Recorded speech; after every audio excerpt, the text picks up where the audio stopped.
בעיר הבירה, שבמרכז הממלכה, בבניין קטן וצדדי, בחדר די גדול, התאספו 20 אנשים. האנשים עמדו בצורה מפוזרת בחדר, ובאופן כללי לא התייחסו זה לזה. נראה היה שהם מחכים למישהו. אחד מהאנשים האלה היה נער כבן 13, ושמו נורון. היה לו שיער ג'ינג'י חלק וקצוץ, ועיניים בצבע שבין כחול לירוק. הוא נראה מעצר יחסית לגילו, והדבר היחיד שגרם לו להיראות מעט חסון, הייתה החרב הרחבה שבחגורתו. נורון הסתכל על 18 האנשים הזרים לו במבט מתוסכל. תרגע כבר, אתה מתחיל להלחיץ גם אותי. נורון הזעיף את פניו והסתכל על האדם היחיד בחדר, אותו הוא הכיר.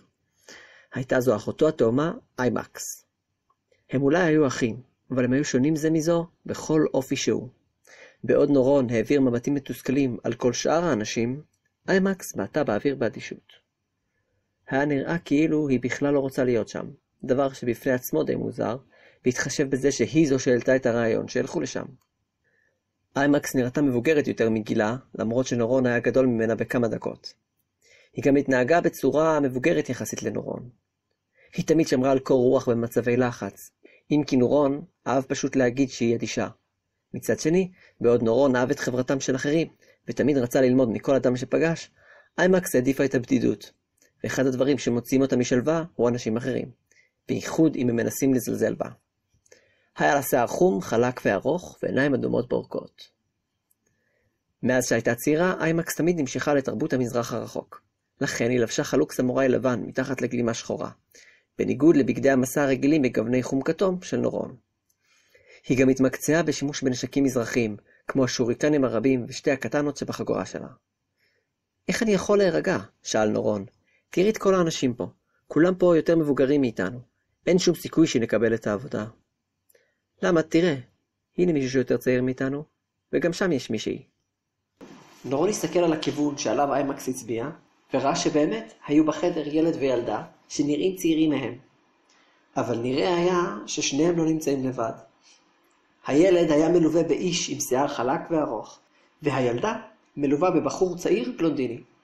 לפי הבגדים שלהם, שניהם נראו קוסמים, אז הילדים בטח היו השוליות שלהם. זה לא נחשב, נלמן נורון. ברגע הבא, דלת הכניסה לחדר נפתחה. כל האנשים פנו להסתכל לעבר הפתח בציפייה. נראה היה שהאדם לא הם מחכים, הגיע. בפתח הדלת עמד אדם, שהיה לבוש בשכמיית מסע שחורה, שכיסתה את כל גופו. הכובע של השכמיה היה על ראשו והצל על פניו, כך שלא היה אפשר לראות אפילו אם מדובר בגבר או באישה. האיש נכנס לחדר וסגר מאחוריו את הדלת. הוא העביר את מבטו בין האנשים בחדר באיטיות. רגע לאחר מכן, הוא הניח את ידו על מותנו ונאנח. לא להאמין, הוא אמר. יכול להיות שהגעתי למקום הלא נכון? כעת היה ברור שמדובר בגבר. קולו היה הקול של בחור צעיר, דבר שהפתיע מעט את נורון. מסיבה כלשהי, הוא ציפה שזה יהיה אדם מבוגר יותר.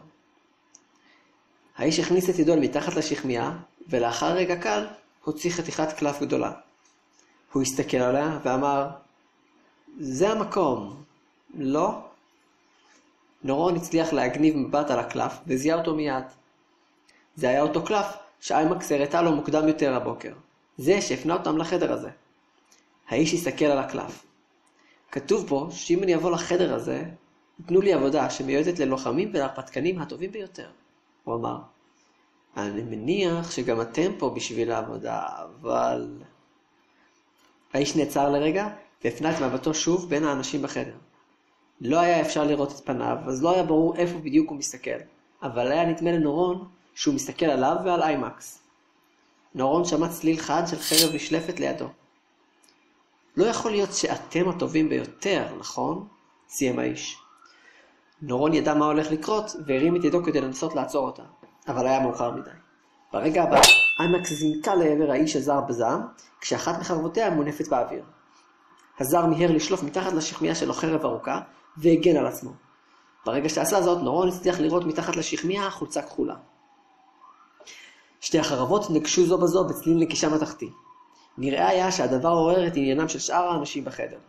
אולם איש לא חשב על לעשות משהו כדי לנסות להפריד אותם. איימקס, קרא נורון, מה את עושה? לא הטובה ביותר, סיננה איימקס מבעד לשיניים חורקות, בעוד החרבות של שניהם מוצלבות ודוחפות אחת את השנייה.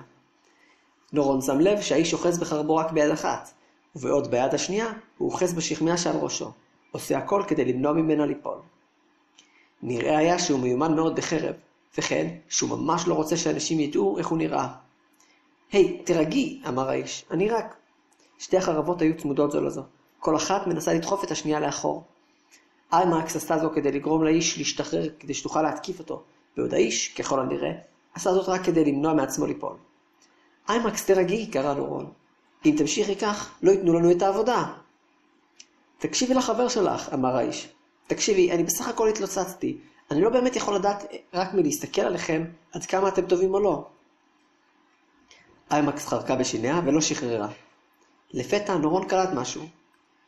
למרות ששניהם עשו מאמצים כבירים כדי לדחוף אחד את השנייה, האיש דיבר ברוגע, ולא נשמע צליל של מאמץ בקולו. מי שהאיש הזה לא יהיה, הוא בטח ממש מיומן. נורון לא היה יכול להדחיק מראשו את המחשבה שהוא היה רוצה להתאמן תחת אדם כזה. אני חושב שזה די ויותר, אתם לא חושבים כך יקיריי? איימקס ועזר נעצרו כשנשמע קול נוסף מדבר. ברגע שאיימקס התרחקה ממנו, האיש מיהר להחזיר את חרבו, להסתיר את גופו שוב בשכמיה, והתרחק משם. הוא נעמד צמוד לקיר, שילב את ידיו, והנמיך את ראשו. איימקס, לעומת זאת, ויחד איתה שאר האנשים בחדר, פנו להסתכל על הכיוון ממנו נשמע הקול שדיבר. כעת הם ראו שבמרכז החדר עמד אדם אחר. הוא לא היה אחד מ-20 האנשים שהיו בחדר לפני שהאיש בשכמיה נכנס, אבל לא היה ברור מתי ומאיפה הוא נכנס. אני רואה שכולכם מלאי מרץ, אמר האיש, וחייך חיוך רחב. מעולה, מעולה. אני רואה שאפשר להתחיל. נורון כימת את מצחו וניסה לבחון את האיש הזה. ככל הנראה, הוא היה האדם לו הם חיכו, האדם שפרסם את המודעה שהביא אותם לשם. האיש היה לבוש כולו באדום. לראשו היה כובע רחב שוליים אדום, עם נוצה אחת מוזהבת שיוצאת ממנו. הוא לבש חליפה אדומה עם עניבה אדומה וחולצה שחורה מתחתיה. לא היה נראה שלאיש יש איזה סוג של נשק. היה לאיש שיער חום קצוץ, וזקן תיש שהקיף את סנטרו אחד. האיש חייך לעבר כולם, והרים את ידיו כשדיבר. שלום, וברוכים הבאים. אנא עמדו בצורה מסודרת, ואני אסביר לכם במה מדובר. כמובן, אם אחרי שתשמעו את דבריי תחליטו לא לקבל את העבודה, זה מובן מאליו. אבל אני מזהיר אתכם, השכר שווה את זה. האיש קרץ, והלך לכיוון הכניסה לחדר. ליד הדלת, על הקיר, היה לוח גירים גדול, והאיש נעמד ליד הלוח. שאר האנשים בחדר התאספו כעת במרכז החדר, וביניהם גם נורון ואיימקס. האיש עם השכמיה, לעומת זאת, נשאר במקומו, נשען על הקיר בשילוב ידיים, ורק הסתכל על לוח הגירים מהצד. קודם כל, הרשו לי להציג את עצמי. שמי סקוטי מר, נעים מאוד. הוא שוב הרים את ידיו, ונראה היה שהוא מחכה לתשובה. האנשים לא ענו, ונראה היה שכולם מעט מבולבלים. חלק מהאנשים השיבו במלמולי שלום, חלק נשארו בשקט, ואיש אחד, לבוש בשריון מוזהב, הניף את ידו גבוה וקרא בקול. נעים מאוד, אדון סקוטי מר. סקוטי מר חייך, ונופף בידו כדי להרגיע את האיש, ואז פנה אל הלוח. תוך כדי שהוא דיבר, הוא הרים גיר קטן והתחיל לצייר סמל כלשהו על הלוח. במקום כלשהו בממלכה שלנו, נמצאת אבן חן יקרה ביותר, יחידה מסוגה. היא עגולה לחלוטין, גודלה בערך בגודל כדור משחק, והיא עשויה כולה משי שחור לחלוטין. הסמל הזה מוטבע על גבי האבן בקווי מתאר לבנים. בשלב הזה הוא סיים לצייר את הסמל, הניח את הגיר בצד, ופנה להסתכל על האנשים. זה גרם לנורון להפנות את מבטו אל האנשים, ולפתע הבין שרובם מציירים לעצמם את הסמל. הוא הפנה את מבטו שוב אל הלוח, והסתכל על הסמל. הוא הצטער שלא היה לו כלי כתיבה בעזרתו יוכל להעתיק את הסמל, ולכן ניסה לחרות את הסמל בזיכרונו. הסמל היה עיגול, ובתוכו כמה חריטות שנראו כמו כתב בשפות זרות, וכמה קווים שעוברים בין העיגולים, שיוצרים צורת כוכב עם 7 פינות. נורון חשש שהוא לא יוכל לזכור את הסמל, ופנה אל איימקס לשאול אותה אם היא תוכל. להפתעתו, איימקס החזיקה כעת בידה חתיכת נייר עם עותק של הסמל. היי, תוכלי לצייר גם לי? שאל, אבל איימקס רק השתיקה אותו, והמשיכה להסתכל על סקוטי מר. אני אוסף אבנים יקרות ומדירות, וכשאני שמעתי את האגדה על האבן הזו, הייתי חייב ללכת למצוא אותה. המשיך סקוטי מר, כשראה שכולם סיימו להעתיק את הסמל. הבעיה היא, כמובן, שאין לי מושג איפה האבן יכולה להיות. היא יכולה להיות בערים הצפוניים או במדבר הרחב, או מי יודע, אולי אפילו במעמקי האוקיינוס. שמעתי על האבן מסוחר אבנים יקרות סכן. אחרי שקניתי ממנו את אחת האבנים היקרות שלו, הוא סיפר לי על אחת שהוא הביא לממלכה הזו לפני שנים, כשהיה צעיר. הוא אמר לי שהוא החביא אותה במקום כלשהו, אך לא היה יכול לזכור איפה בדיוק. רק רגע אחד, האם אתה אומר שהאיש לא זכר איפה הוא החביא את האבן, אבל הוא זכר את הסמל שמוטבע עליה בפרטי פרטים? האיש שקטע את דבריו של סקוטימר היה האיש עם השריון המוזהב. כן, אמר האיש הבלונדיני, שהסתובב עם הילדה שהייתה צעירה מנורון. אני קוסם וראיתי סמלים רבים בחיי, אך מעולם לא ראיתי את הסמל הזה. אז מוזר שהוא עשה אותו בצורה כל כך מדויקת. יכול להיות שהוא גם טעה בצבע של האבן, הוסיף מישהו אחר, בחור צעיר עם שיער שחור אסוף בקוקו. בוודאות מדובר באבן שחורה? היי, אני סומך על האיש, אמר סקוטימר והרגיע את הנוכחים כשראה שההמולה הולכת להתנהל. הסמל בוודאי לא קשור לקסם, אולי זה סמל של משפחה עבודה שהאבן הייתה שייכת לה בעבר. ובוודאות מדובר באבן שחורה. אתם מבינים?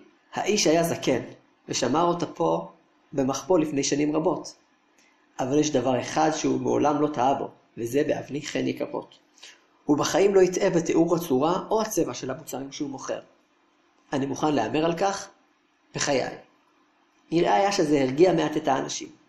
נורון עצמו לא לגמרי הבין למה הדיון הזה היה כל כך קריטי. בכל מקרה אז אני תקוע, המשיך סקוטימר. לכן חשבתי לעצמי שאם אני אסוף את האנשים המיומנים ביותר לחפש אותם בשבילי, אני אוכל למצוא אותם בלי להתאמץ יותר מדי. אל תדאגו, כמו שאמרתי מקודם, זה ישתלם לכם. הצוות שימצא את האבן יקבל 100 מיליארד מטבעות זהב. כשהוא סיים את המשפט הזה, החדר ישתתק לחלוטין. היה זה סכום בלתי נתפס. נכון, המשימה נראתה כבלתי אפשרית. איפה הם יוכלו לחפש את האבן בממלכה הענקית הזו? אבל 100 מיליארד מטבעות זהב. זה סכום בלתי נתפס.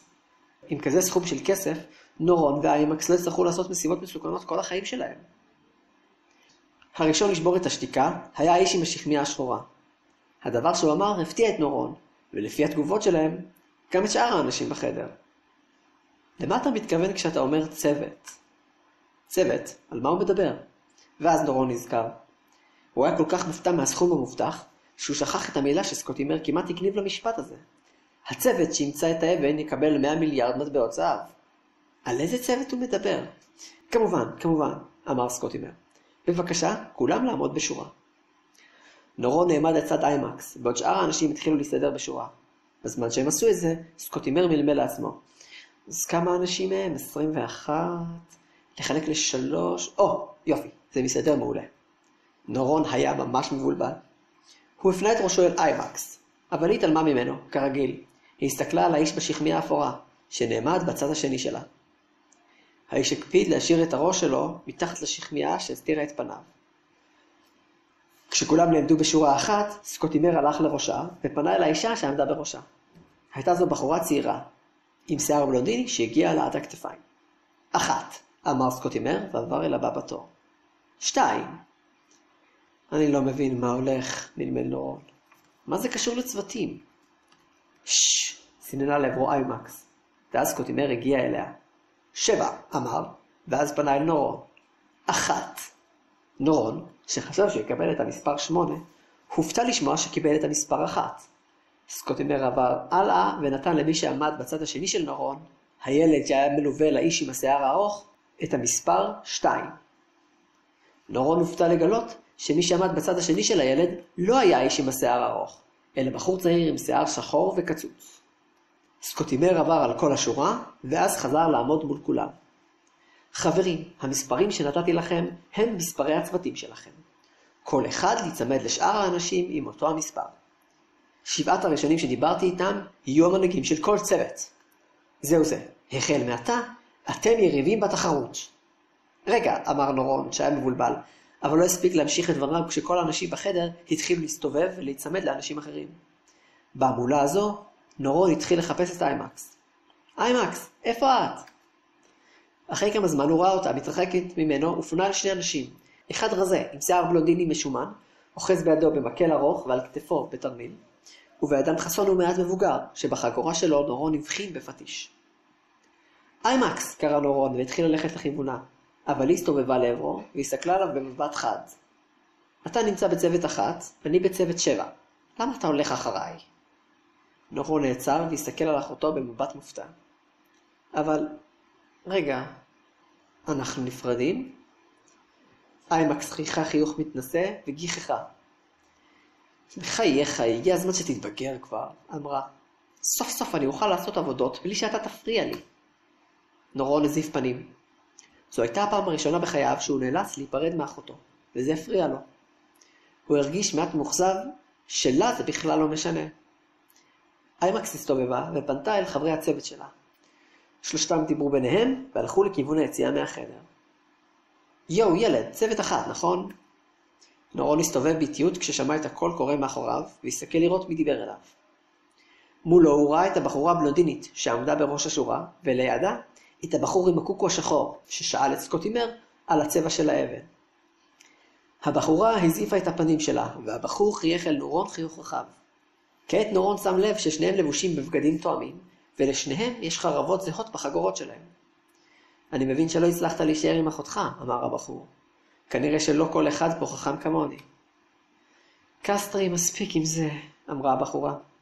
זה היה ברור לכולם ברגע שהוא התחיל לחשב חישובים שהוא יחלק אותנו ל7 צוותים. כל מה שהיינו צריכים לעשות זה להקפיד שנעמוד במרווח של 7 או 14 אנשים, אחד מהשנייה. כולם עשו את זה, לא רק אנחנו. היי, דיה, אמר הבחור. כשאת אומרת את זה ככה, זה נראה לי רק יגרום לחבר שלנו להרגיש יותר רע עם עצמו. את לא חושבת? הבחורה נרתעה בהפתעה, ואז פנתה להסתכל על נורון. מצטערת, חשבתי שהכי סתם מתלהב מעצמו, לא חשבתי שאני בטעות אפגע בך. זה בסדר, חייך נורון וניסה להרגיע את עצמו. אני אף פעם לא הייתי הכי חכם בעולם, אז זה די הגיוני שאני אפספס את זה. אז קוראים לכם קסטרי ודיה, אתם אחים? כן, אמר קסטרי, אני האח הבכור והיא הצעירה. בשנה וחצי, אמרה דיה, אבל זה לא משנה. לפי מה שסקוטימר אמר, אני המנהיגה של הצוות, ולכן אני מחליטה מה יקרה. מזה חששתי, נאנח קסטרי, אבל נורון ראה שהוא מחייך. אז הוד מנהיגותה, איפה אנחנו מתכננים למצוא את האבן הזאת? אוקיי, אז ככה. אין לנו שום מושג איפה האבן, נכון? אז מה דעתכם שפשוט נשאל אנשים בעיר אם הם יודעים משהו על הסמל שעל האבן? זה יהיה הכיוון שלנו. את בטוחה? שאל קסטרי. אין לנו שום כיוון אחר, חזרה דיה. אין לי כוח לכל העבודה הזו. דיה נאנחה, למרות שהיא הייתה זו שהציעה את הרעיון הזה. בשלב הזה החדר כבר היה ריק לחלוטין. נראה היה שבזמן שהם התלבטו מה לעשות, שאר הצוותים כבר יצאו לדרך ולחיפושים. נורון הרגיש שהם בפיגור, ולכן החליט לקחת את המטלה הזו ברצינות ובזריזות. השלושה התפסלו והתחילו לשאול אנשים בעיר אם הם יודעים משהו על הסמל הזה. אבל איש לא הצליח למצוא כלום. כשהם חזרו להיפגש, קסטרי ודיה עמדו שפופים, עם הבנים לפולות מייאוש. נורון עצמו דווקא עדיין היה אופטימי, אבל כשהוא ראה את הפנים שלהם, הוא התייאש בעצמו. אף אחד לא יודע שום דבר, נאנחה דיה. אני עייף מההתרוצצות הזו, אמר קסטרי. נו באמת, אמרה דיה, אתה סתם עצלן. היא הזדקפה והרצינה את הפנים שלה. די, קרא, אנחנו צריכים לקחת את המשימה הזו ברצינות, אחרת אנחנו בטוח נפסיד. אם אף אחד אחר לא עזר לנו, נצטרך למצוא את האבן לבד. אוקיי, אבל איך? שאל נורון. דיה שילבה את ידיה, עצמה את עיניה, והמהמה תוך כדי שחשבה. אולי יציע קסטרי, פשוט נלך. מה זאת אומרת? שאל נורון. תראו, אף אחד לא יודע כלום. כל הצוותים האחרים פשוט יצאו לדרך בלי להתמהמה יותר מדי, אמר קסטרי. זה מה שאנחנו צריכים לעשות. לעיר הבירה יש 4 שערים, שער בכל כיוון.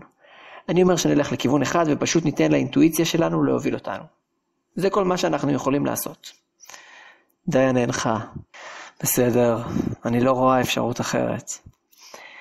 הפנים שלה היו חמוצות ונראה היה שהיא מרגישה רע מכך שהם בזבזו את הזמן. בכל מקרה, עכשיו כבר מאוחר. מה דעתכם שנשאר באכסניה שבעיר ונצא לדרך מחר? נורון הנהן. הוא כבר היה די עייף והשעה כבר נהייתה מאוחרת. השלושה הלכו לאכסניה זועפים ועייפים. קסטרי ודיה שכרו לעצמם חדר אחד ונורון ישן בחדר הצמוד עליהם. בחדר שלהם הייתה להם מיטת קומותיים, ודיה בחרה במיטה העליונה, כי אני המנהיגה, וקסטרי ישן במיטה מתחתיה. למחרת בבוקר נורון התעורר והרגיש איך כוחותיו התמלאו מחדש ורוחו התחדשה. הוא התלבש, התארגן ודפק על חדרם של קסטרי ודיה. אני נכנס, אמר ופתח את הדלת. להפתעתו הרבה הוא גילה את שניהם עדיין במיטה ישנים. דיה ישנה חצי מחוסה, כשרגל אחת שלה מטלטלת מהמיטה, חיוך ענק פרוס על פניה וריר זולג מפיה. קסטרי, לעומתה, היה מקורבל מתחת לשמיכה שלו עם פרצוף מעט מתוסכל. קסטרי? דיה? אתם ערים? קסטרי פקח את עיניו באיטיות ובעייפות. שאל, מי זה? זה אני, נורון. הבוקר הגיע, השמש זורחת. לא כדאי שנצא לדרך? נורון, מה השעה? 6 בבוקר. 6 בבוקר, מלמל קסטרי ועצם שוב את עיניו. מיד הוא פקח אותן שוב והתיישב במיטה שלו. 6 בבוקר? תגיד, אתה נורמלי? יש לנו עוד מלא זמן לישון. קסטרי, תהיה בשקט, אמר נורון. יש עוד אנשים פה שמנסים לישון. נורון, אמר קסטרי בתסכול. בכל הזמן הזה, דיה המשיכה לישון. טוב, עכשיו אני ער, אמר קסטרי ושפשף את עיניו. הוא ירד מהמיטה שלו ולקח איתו את הכרית. אוקיי, נורון, אתה יכול לצאת. אנחנו עוד כמה דקות בחוץ, אמר קסטרי, והסתכל על המיטה של אחותו. הוא הניף את הכרית באוויר, והיקה את אחותו בפנים שלה. קומי כבר, קרא. דיה צרחה ונפלה מהמיטה בחבטה. קסטרי, קרא, ונעמדה. אני מנסה לישון. מצטער, אבל עכשיו אנחנו ערים, אמר קסטרי. נורון, אתה עוד פה? נורון עדיין עמד בפתח הדלת, והסתכל על האחים בתדהמה. אנחנו רוצים להתלבש, אז תוכל לצאת בבקשה? אנחנו? שאלה דיה בכעס. היא תפסה בצווארון של קסטרי ודחפה אותו על נורון. שניהם מועפו אל מחוץ לחדר ודיה טרקה את הדלת מאחוריהם. נורון נפל על הרצפה וקסטרי נפל עליו.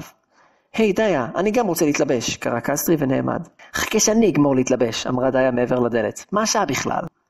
קסטרי חרק את שיניו וסינן 7:30. נורון נסתכל על קסטרי בבלבול. היא לא טיפוס של בוקר, חייך קסטרי בהתנסלות. לא כדאי שהיא תדע מה באמת השעה עכשיו. כשהשעה הייתה באמת 7:30, שלושתם עמדו בפתח השער הצפוני של הכפר והתכוננו לצאת לדרך. אני לא יודע, איך נמצא את האבן הזו? שאל קסטרי בעוד הם הולכים. אל תדאג, אמרה דיה, אנחנו נמצא את האבן ונקבל את הכסף. את ממש בטוחה בעצמך, אמר קסטרי. מה קרה? אתמול היינו ממש מיואשים, ואל תשכחי שלצוותים האחרים יש יתרון זמן עלינו. כולם יצאו לחיפושים אתמול, העיר נורון. אל תהיה טיפש, ליתרון הזמן אין משמעות בתחרות הזו, אמרה דיה. אם יצאת מוקדם אבל הלכת לכיוון הלא נכון, אתה רק מתרחק מהר מהיעד שלך. אבל את לא יכולה לדעת שאנחנו הולכים בכיוון הנכון, העיר קסטרי. אל תהיה חסר אמונה, חיכה דיה וצעדה בראש מורם. נורון הסתכל על שני אחים וחייך לעצמו. במבט ראשון, היחסים ביניהם הזכירו לו קצת את היחסים שלו עם אחותו. נראה היה שהם רבו ביניהם כל הזמן, אבל זה לא היה נכון. כל פעם שהם רבו, גם אם אחד מהם היה נראה עצבני, השני תמיד חייך. ואם שניהם היו עצבנים, הם לא באמת רבו. הוא הרגיש ממש בר מזל להיות מלווה באנשים כאלה, שדומים לו ולאחותו, אבל גם קצת שונים. זה עדיף על להיפרד ממנה ולהיות מלווה במישהו שונה לחלוטין. בהתחלה הוא לא ממש ידע מה לחשוב על דיה. קסטרי היה חברותי מאוד, אבל דיה בהתחלה נראתה לו קרה ומנוכרת. קצת כמו איימקס. אבל אחרי שבילה איתם יום, הוא ראה ששניהם ידידותיים ונחמדים מאוד. דיה הייתה קצת שוויצרית, אבל היא לא זלזלה באחרים. היי קסטרי, אמרה פתאום דיה. כן? למה הצבע כל כך משנה לך? מה? שאל קסטרי, והסתכל על נורון בבלבול. נורון משך בכתפיו. על מה את מדברת? של האבן. דיה שעמדה לפניהם, סובבה אליהם את ראשה, והסתכלה על קסטרי במבט שואל. כשסקוטימר דיבר, אתה הערת שאולי האבן לא שחורה. זה דבר קצת מוזר, לא? מילא שהוא שכח את הסמל, אבל צבע של אבן זה דבר שדי קשה לשכוח. קסטרי משך בכתפיו וחייך. לא יודע. התחילו לדבר על זה שהזקן לא זכר, אז הערתי שאולי יש עוד דברים שהוא לא זכר, אמר. אוקיי. דיה לא נשמעה משוכנעת, אבל החליטה לא לשאול יותר. היא סובבה את ראשה שוב. נורון הסתכל על קסטרי, וראה שהחיוך נמחק לו מהפנים. דיה נעצרה, ואחריה נעצרו נורון וקסטרי. הם פנו להסתכל למה הם נעצרו, וראו שהשביל שהם הלכו עליו מתפצל. לאן נלך? שאל קסטרי. דיה עצמה את עיניה וחשבה. מה יש לחשוב? שאל נורון בשקט, וקסטרי השתיק אותו. נלך, אמרה דיה. היא הרימה את אצבעה ועדיין עצמה את עיניה. קסטרי שוב חייך. דיה הורידה את אצבעה והצביעה על השביל הימני. לשם. היא פנתה לכיוון השביל הימני והתחילה ללכת. קסטרי טפח על שכמו של נורון והלך אחרי אחותו. אז נלך מכאן, אמר. נורון הסתכל על שניהם לכמה רגעים. לאחר מכן הוא חייך לעצמו, הלך אחריהם ומלמל. זו לא תחרות של זמן ולא תחרות של כישרון. זה תחרות של מזל. בסך הכל מזל. שבוע עבר. האמת היא שנורון כבר התחיל לחשוב שהם לא ימצאו את האבן בכלל. במשך כל השבוע הם לא הרגישו שום התקדמות לשום כיוון, אבל נורון לא רצה להגיד לקסטרי או דיה שהוא חושב ככה, כי הוא חשש שהם יחשבו שהוא סתם חסר סבלנות. במשך השבוע הזה החבורה התקדמה בדרכה, ותוך כדי המסע הם התחילו גם להכיר אחד את השני. קסטרי ודיה כבר הכירו זה את זו כמובן, אבל כעת הם למדו להכיר את נורון, והוא למד להכיר אותם. הם עשו כל לילה משמרת שמירה. קסטרי תמיד שמע ראשון, ואחריו נורון ובבוקר דיה. בהתחלה נורון חשב שקסטרי התנדב לשמור ראשון כי הוא נחמד, אבל אחרי כמה משמרות לילה הוא הבין שהמשמרת הכי קלה היא הראשונה. אז אפשר לישון ברצף עד הבוקר, ואפשר לישון שינה טובה. נורון לעומת זאת ישן 2 חצאי לילה, וזה הפך את השינה שלו לקשה. אבל זה לא הפריע לנורון. הוא החליט לראות את זה כאימון על הערנות שלו. בכל בוקר נורון היה מתעורר לבד מוקדם. דיה עוד הייתה ערה בגלל המשמרת שלה, ונורון היה מעיר את קסטרי, ומבקש ממנו שיאמן אותו. נורון תמיד היה עושה עבודות עם איימקס, ובגלל שהיא הייתה מיומנת ממנו בלחימה, לא יצא לו להילחם יותר מדי.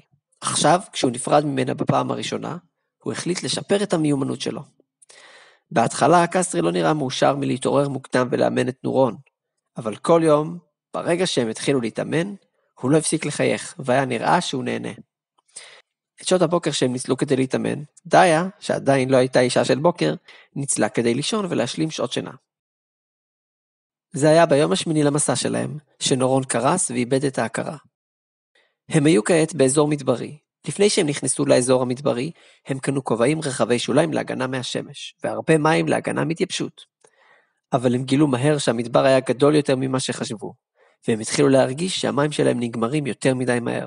אחרי כמה שעות הליכה במדבר, נורון נפל על ברכיו והרגיש שהראייה שלו מתחילה להיות מעורפלת. נורון! קרא קסטרי וקרא בערך לידו. אתה בסדר? מה קרה? שאלה דיה, שהלכה בראש, והיא נעצרה והסתובבה לעברם.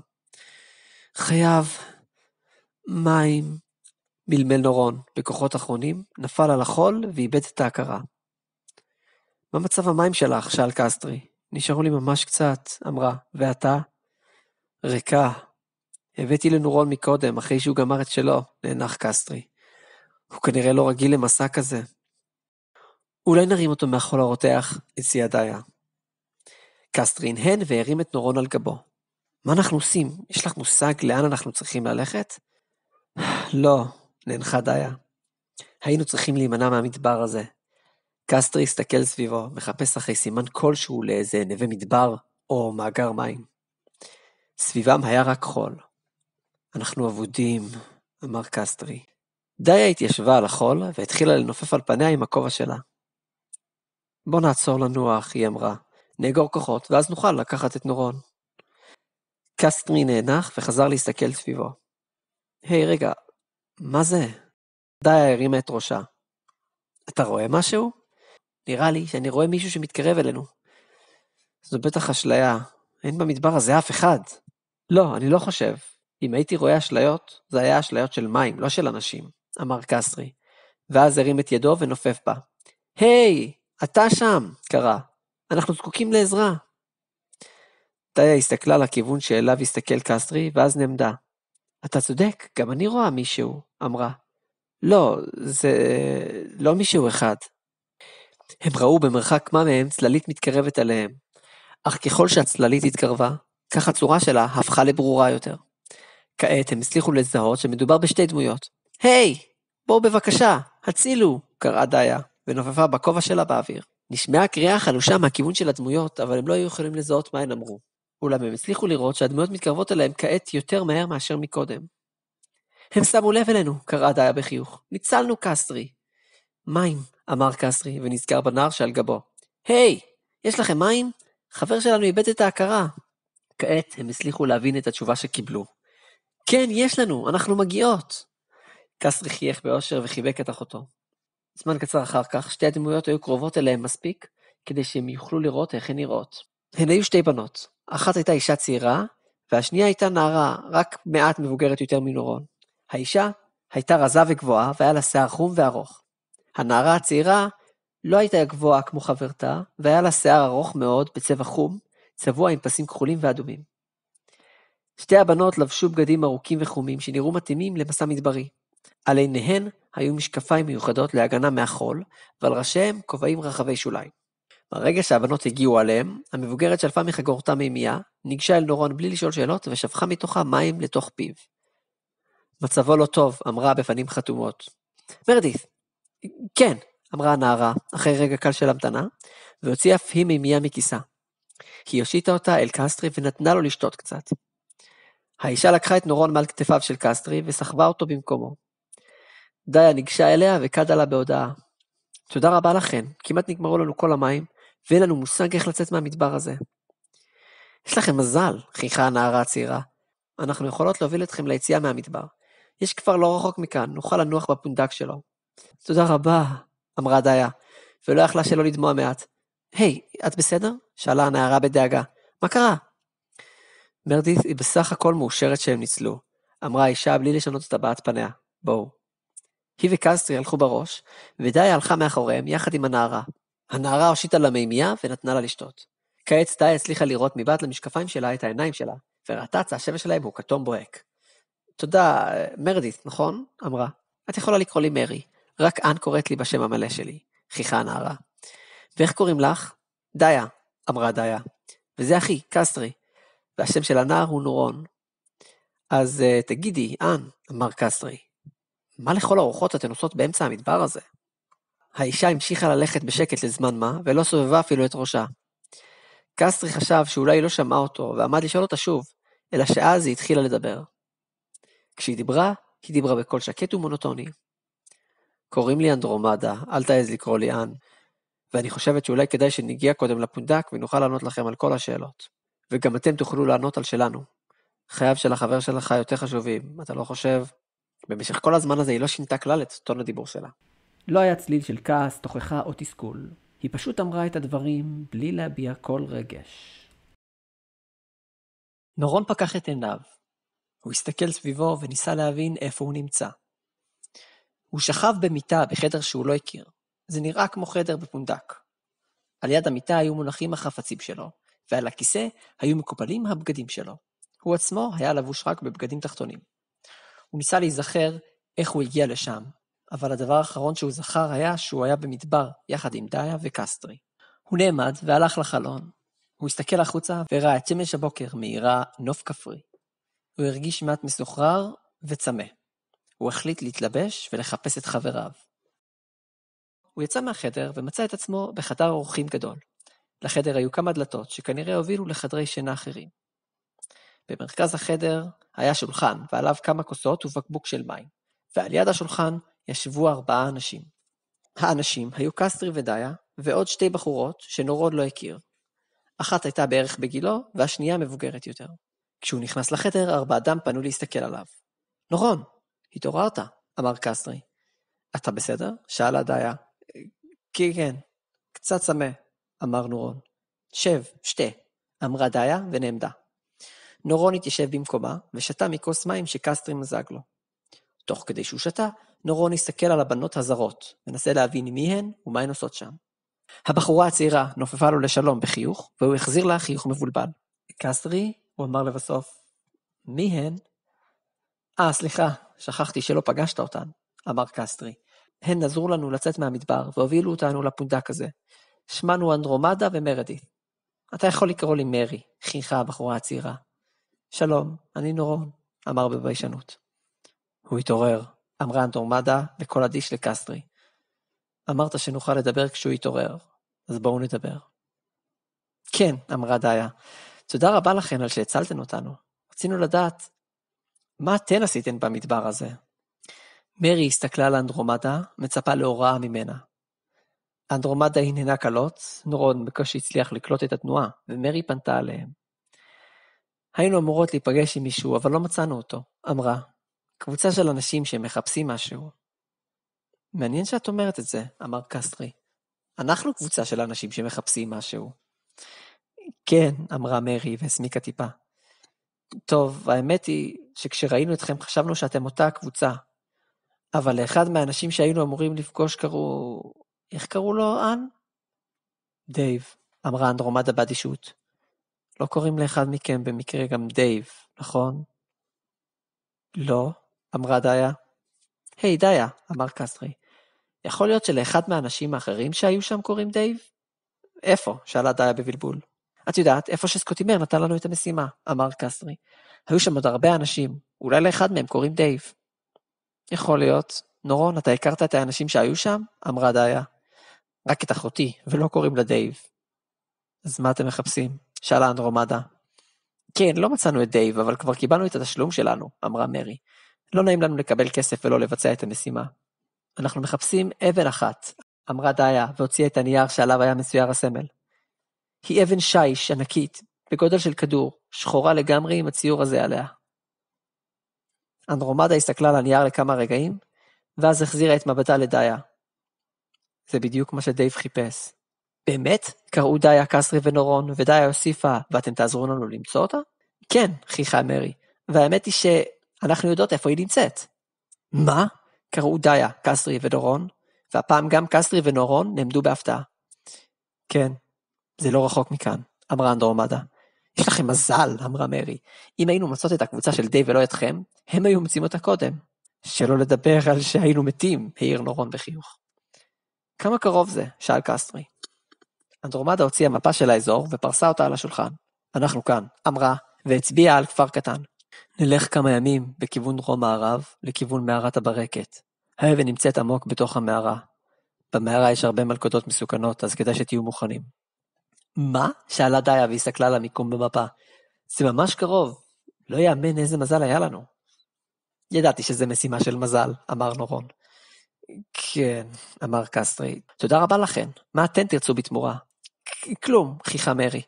אמרתי לך, כבר קיבלנו את התשלום שלנו.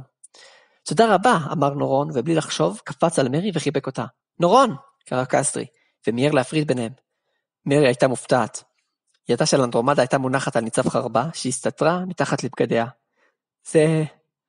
זה בסדר, אמר מרי, והסתירה את הנשימה שלה. רק הופתעתי. אנדרומדה עזבה את חרבה. אני ממש מצטער, הגזמתי קצת, אמר נורון. פשוט הרגשתי כל כך אבוד, ופתאום אתן באתם והובלתם אותנו ישר לכיוון הנכון, ואני התרגשתי. אמרה מרי והרכינה את הראש, זה בסדר. כדאי שננוח, אמרה אנדרומדה. עוד מעט מתחיל הלילה, והילד בטח עדיין תשוש, הוא צריך לישון. מה זאת אומרת? הוא ישן כל היום, אמרה דיה. הוא לא ישן כמו שצריך, הוא צריך לישון כמו שצריך. גם אני, אמר קסטרי, וגם את דיה. תודה בנות, לילה טוב. נורון חזר לחדר שלו, וקסטרי ודיה הלכו אל אחת הדלתות האחרות. אנדרומדה ומרי נשארו לבדן בחדר, ובהתחלה לא זזו ולא אמרו דבר. לבסוף אנדרומדה פנתה אל מרי. את בסדר? כן, אמרה מרי במבט עצוב. למה שאני לא אהיה בסדר? את נראית עצובה, אמרה אנדרומדה, וגם את מסמיקה. אמרה מרי והרימה את ראשה. אני מסמיקה? סליחה. את לא צריכה להתנצל. אמרה אנדרומדה באותו קול אדיש, ואז ננחה. אם מישהו צריך להתנצל, זאת אני. אני עשיתי לך את זה. לא, אמרה מרי. אני אשמה באותה מידה, את יודעת. אני עדיין מצטערת, אמרה אנדרומדה. אני יודעת שלך זה הרבה יותר קשה מאשר לי.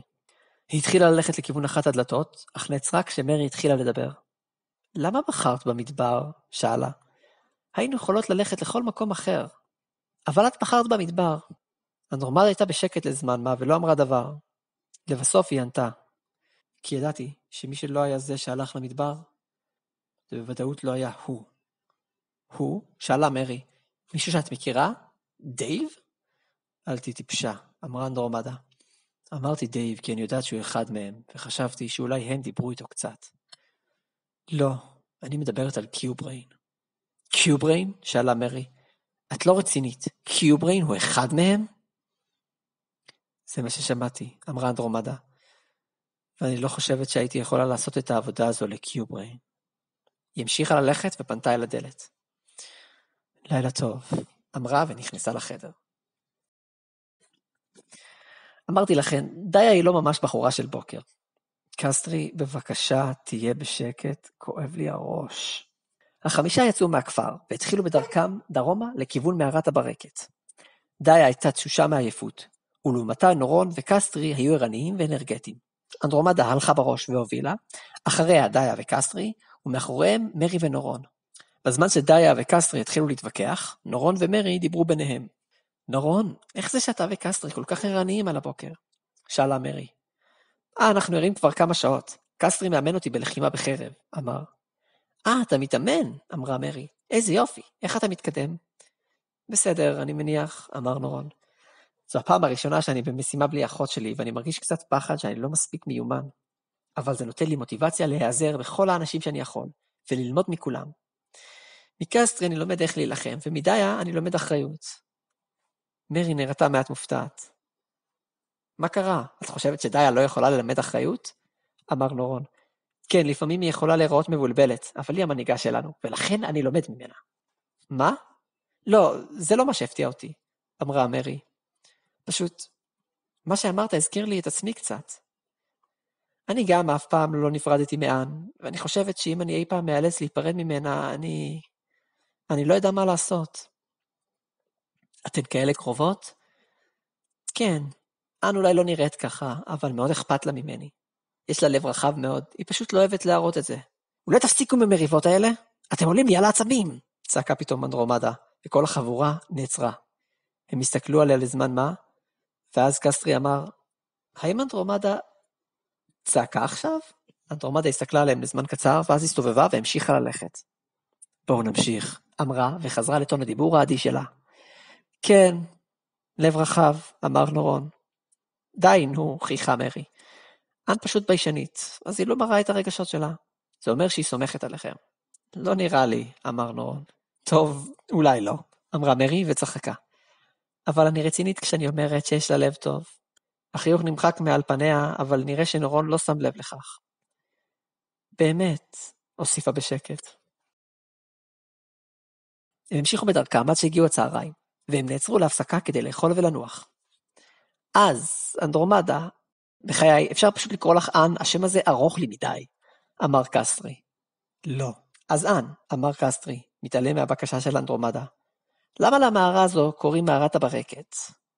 מרי ואנדרומדה הסתכלו עליו לזמן קצר בלי להגיד דבר, ואז מרי אמרה, כי יש שם אבני ברקת? זהו? זה הכל? כן, אמרה אנדרומדה. למה שתהיה סיבה מיוחדת לשם של המערה? לא יודע, יש שם את האבן הזו שאנחנו מחפשים, אמר קסטרי. חשבתי שאולי יש סיבה טובה למיקום של האבן. מרי ואנדרומדה הסתכלו זו על זו, ואז חזרה על קסטרי. האבן שחורה, אז קשה לי להבין שהיא אבן ברקת, אמר קסטרי. והיא גם עגולה לגמרי, היא בוודאי לא טבעית. אולי מי שהחביא אותה שם, בחר בכוונה במערה, שיש שם סוג אחר של אבנים, כדי שלא ימצאו אותה בקלות, אמרה מרי. האמת היא שאני לא יודעת. את יודעת, אן? זה לא משנה, אמרה אנדרומדה ונעמדה. תזדרזו, אם נצא לדרך עכשיו, אולי נספיק להגיע לשם אפילו מחר. באמת? אמרה דיה. אנחנו הולכים אפילו מהר יותר ממה שחשבתי. כן, אמרה אנדרומדה. הם סיימו לאכול והמשיכו בדרכם. אתה, אמרה אנדרומדה לקסטרי אחרי זמן מה של הליכה. קוראים לי אנדרומדה, לא אן. אין בעיה אן, אמר קסטרי בחיוך. אנדרומדה נעצרה, אחסה בניצב חרבה, והסתכלה על קסטרי במבט כועס. תגיד את זה שוב, אמרה בקול אדיש, שמשום מה נשמע מאיים עכשיו. קסטרי, אל תציק למורת הדרך שלנו, אמרה דיה. אני מתנצלת אנדרומדה. אבל זה פשוט מסובך מדי להגיד אנדרומדה כל הזמן, אמר קסטרי. והיא נותנת למרי לקרוא לה ככה, אז למה אני לא יכול? חשבתי שאתה האח הגדול, אמר נורון בחיוך. אנדרומדה נאנחה והמשיכה ללכת. אני רוצה כבר לגמור את המשימה הזו, אמרה. היי נורון, אתה יכול ללכת לישון? נורון עייף הרים את ראשו וראה את מרי מתיישבת לידו מחייכת. הגיע תורי לשמור. אמר, תודה, לילה טוב. נורון נעמד והלך בעצלתיים לשק השינה שלו. היה זה בשעת לילה מאוחרת, כשהחבורה עצרה למחנה. הם כעת היו באזור מיוער, מוקף בכמה גבעות, וככל הנראה, ולפי מה שאנדרומדה אמרה, הם התקרבו מאוד למערה. אנדרומדה הייתה הראשונה לשמור, ואחריה שמרו דיה, קסרי ונורון. כעת היה תורה של מרי לשמור, והיא הייתה צריכה לשמור עד הבוקר. מרי ישבה בשקט והתחממה מאש המדורה שלהם. היא ישבה בשקט זמן מה, ולפתע שמעה קול מדבר אליה. אני לא טיפשה, מרי, אני רואה איך את מסתכלת עליו. מרי הופתעה והסתכלה הצידה. אנדרומדה עמדה לידה והתקרבה אליה. את ערה? אנדרומדה התיישבה ליד המדורה והסתכלה על מרי. אני לא יכולה לישון, אמרה אנדרומדה בטון העדי שלה. תעני לי, מרי. את בטוחה שאת יכולה לעשות את זה? זה לא שיש לנו ברירה, נכון? אמרה מרי בקול עצוב. זה לא עונה לי על השאלה. מרי נאנחה. אמרתי לך בלילה שישנו בפונדק. אני לא הייתי יכולה לעשות את העבודה הזו לקיובריין, אמרה אנדרומדה. השאלה שלי היא, האם את יכולה לעשות את העבודה הזו להם? אני לא יודעת, אמרה מרי בקול חנוק. מה גרם לך להרגיש ככה? שאלה אנדרומדה. הוא מזכיר לי את עצמי, אמרה מרי, אבל הוא נראה כל כך תמים. את עצמך? כן. הוא מנסה להיות חזק, הוא מנסה להיות עצמאי, והוא מתאמן כל הזמן. הוא לא נותן לשום מכשול לעצור בעדו. הוא רק הופך את המכשולים למדרגות שיוכל לטפס עליהם, אמרה מרי. את זוכרת שאנחנו היינו כאלה? ותראי לאן הגענו, אמרה אנדרומדה. הן ישבו שם לכמה רגעים בלי לומר מילה. אני חושבת, אמרה מרי, אני חושבת שאני לא יכולה לעשות את זה. אנדרומדה נעמדה. אנחנו כבר בסוף הדרך, אמרה. אני רוצה להיות בטוחה שזה המצב. את יודעת, אם זה מה שאת מחליטה, אין דרך חזרה. את תתמכי בי? אתמוך בך? את רצינית? שאלה אנדרומדה, שנשמעה לרגע לא כל כך אדישה. אני אצטרף אלייך. את חושבת שאני אוהבת את העבודה הזו? אמרת בעצמך, זה לא שהייתה לנו ברירה. אז מה נעשה? אנדרומדה הכניסה את ידה לכיס, והוציאה שני מחטים דקות וארוכות. מה זה? שאלה מרי. זה עלול לכאוב לך, אמרה אנדרומדה. אבל זה ישחרר אותנו מהעיניים שלו. מרי נדהמה. באמת? כן, אמרה אנדרומדה. את יודעת, כבר לפני כמה שנים החלטתי. ביום שבו מרי תרצה לעזוב, שתינו נברח. באמת? אמרה מרי. אנדרומדה הנהנה ואז אמרה, תראי לי את הקעקוע. צריך להכניס את המחט לתוכו. מרי הנהנה. אנדרומדה נעמדה מאחוריה, והיא חשפה את עורפה. עליו התגלה קעקוע בצורת עין פקוחה. אנדרומדה לקחה את אחת המחטים, והכניסה אותה לתוך הקעקוע, בדיוק במרכז האישון של העין.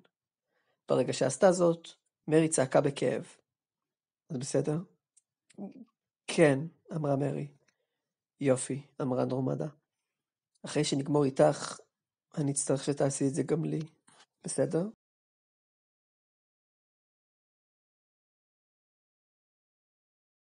מרי, את בסדר? אחרי שנורון וקסטרי סיימו את האימונים שלהם בבוקר, הם אכלו ארוחת בוקר בזמן שאנדרומדה ניסתה להעיר את דיה. נורון ראה שמרי נראית ממש תשושה, ודאג לשלומה. כן, אמרה מרי וכיחה. אני פשוט עייפה, כי שמרתי עד עכשיו. כנראה שלא ישנתי טוב לפני כן. את נראית ממש תשושה, אמר קסטרי והסתכל על אנדרומדה. גם את נראית קשה. מה קרה לכן? אולי כדי שנחכה עם המערה, נעט קצת את הקצב, את יודעת, אמר נורון. אמרתם שהמערה מסוכנת, נכון? אז אולי כדאי שתהיו יותר ערניות כשניכנס. מרי הסתכלה על אנדרומדה ואז אמרה, אני חושבת שזה רעיון טוב. בואו ננוח כשנגיע למערה, בסדר? אני מת מעייפות, אמרה דיה, שהתעוררה בינתיים והתיישבה לידם לאכול ארוחת בוקר. אכפת לכם אם אני אשן לנצח? היי, את ישנת הכי הרבה זמן ברצף מכולנו, אמר קסטרי. חוץ מאן, אבל לא נראה שהיא ישנה טוב בלילה. אם אתה תקרא לי עוד פעם, אן אני אשחט אותך, אמרה אנדרומדה, אם כי לא נראה שיש לה מספיק כוח בשביל לעשות לו משהו. אתן נראות ממש רע, אמר נורון. קרה לכם משהו? לא, הכל בסדר, אמרה אנדרומדה. זה לא דבר שזמן לא יוכל לרפא. קדימה, תסיימו לאכול ובואו נצא לדרך. אתן לא רעבות? שאלה דיה. אכלנו לפני שהתעוררתם, אמרה מרי. תראו, זה באמת בסדר, אנחנו בסדר גמור. אוקיי, אמר נורון שלא נשמע ממש משוכנע. הם סיימו לאכול והתחילו ללכת לכיוון המערה. הם לא הלכו זמן רב כל כך, ולבסוף מצאו את עצמם בפתחה של מערת הברקת. המערה הייתה בצלעה של גבעה גבוהה, והפתח שלה היה די צר. נורון הציץ פנימה וראה שביל קטן שנכנס עמוק לתוך המערה, זוהר באורות ירוקים. נראה שזה המקום, אמר. טוב, אז ננוח שוב. אני מרגיש שאנחנו רק כל הזמן נחים, אמר קסטרי והתיישב על הקרקע. לי לא אכפת, אמרה דיה והתיישבה לידו. אנדרומדה ומרי התיישבו גם כן, ונורון התיישב ליד מרי. אתן מרגישות קצת יותר טוב? שאל. כן, תודה, חיכה מרי. אז איזה סוג של מלכודות מחכות לנו בתוך המערה? שאל קסטרי. מרי ואנדרומדה הסתכלו זו על זו לזמן קצר, ומבטיהם נראו מעט מודאגים. מלכודות מסוכנות, אתה יודע, אמרה מרי, אבנים מתגלגלות, קוצים, רצפה שזזה כשאתה דורך על לבנה מסוימת, דברים כאלה. באמת? שאל קסטרי והסתכל על הפתח הצר של המערה. זה לא ממש נראה ככה. טוב, זה המצב, אמרה מרי. האמת היא שאני חושבת שזה קצת מסוכן מדי, אמרה אנדרומדה. לא שאני מפקפקת ביכולות שלכם, אבל אתם כן הלכתם לאיבוד בקלות במדבר וגמרתם את כל המים שלכם. היי, את צוחקת עלינו? קרא קסטרי, ואז הוסיף, אני שואל ברצינות, עם הטונים שלך קשה לזהות מתי את רצינית ומתי את צוחקת. לא, זה באמת מסוכן, אמרה מרי. אני חושבת שלא כדאי לכם לסכן את החיים שלכם בעבור סתם הבטחה של כסף. אתם לא חושבים? לא משנה כמה כסף. מה? שאל קסטרי, אתן בסדר? למה אתן מעלות את זה עכשיו כשאנחנו ליד הפתח? עד אתמול אתם לא אמרתם שום דבר כזה. טוב, להגיד את האמת, אמרה מרי והסתכלה על אנדרומדה. יש משהו שלא סיפרנו לכם. מרי, אמרה אנדרומדה. מה? שאלה דיה, והשלושה הסתכלו על הבנות. מרי? שאל נורון.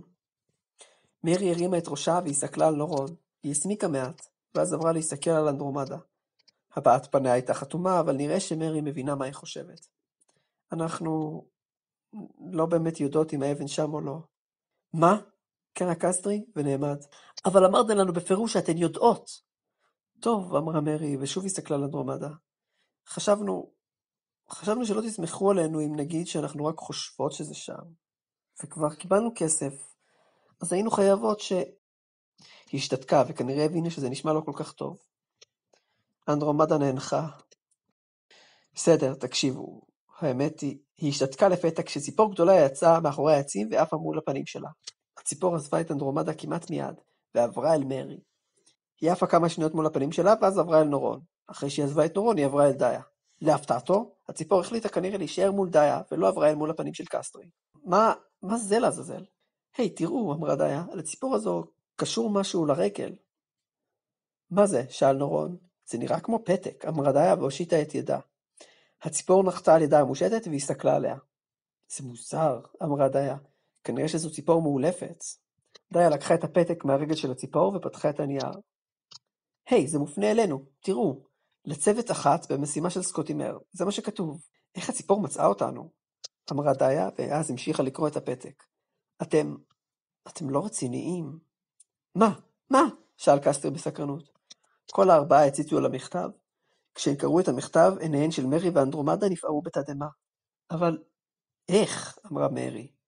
זה לא הגיוני, אמר קסטרי. למה? נראה לך שזה מלכודת? שאל נורון את קסטרי. אני לא יודע, מה את אומרת דיה?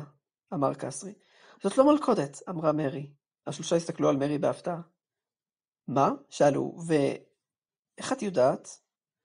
אני לא יודעת, אבל יש לי תחושת בטן, אמרה מרי. אני סומכת עלייך, אמרה אנדרומדה. אני מציעה לכם ללכת בעקבות הפתק הזה. דיה הסתכלה על הפתק וחשבה. אני באמת לא יודעת מה לעשות, אמרה ואז ננחה. גם כן מנהיגה. אוקיי, זה מה שאני חושבת. אם אנדרומדה ומרי הן אלה שהובילו אותנו לכאן, ועכשיו הן אומרות ללכת בעקבות המכתב, אפשר לעשות את זה, נכון? אני מניח, אמר קסטרי, הן בדיוק היו באמצע לנסות לשכנע אותנו לא להיכנס למערה בכל מקרה. אז נלך בעקבות המכתב, אמר נורון, ואז פנה אל מרי. תודה על העזרה בכל מקרה. הצלתן אותי במדבר. בהצלחה, אמרה אנדרומדה. אני רוצה לבוא איתכם, אמרה מרי. מה? להפתעת כולם, אנדרומדה שאלה בהפתעה.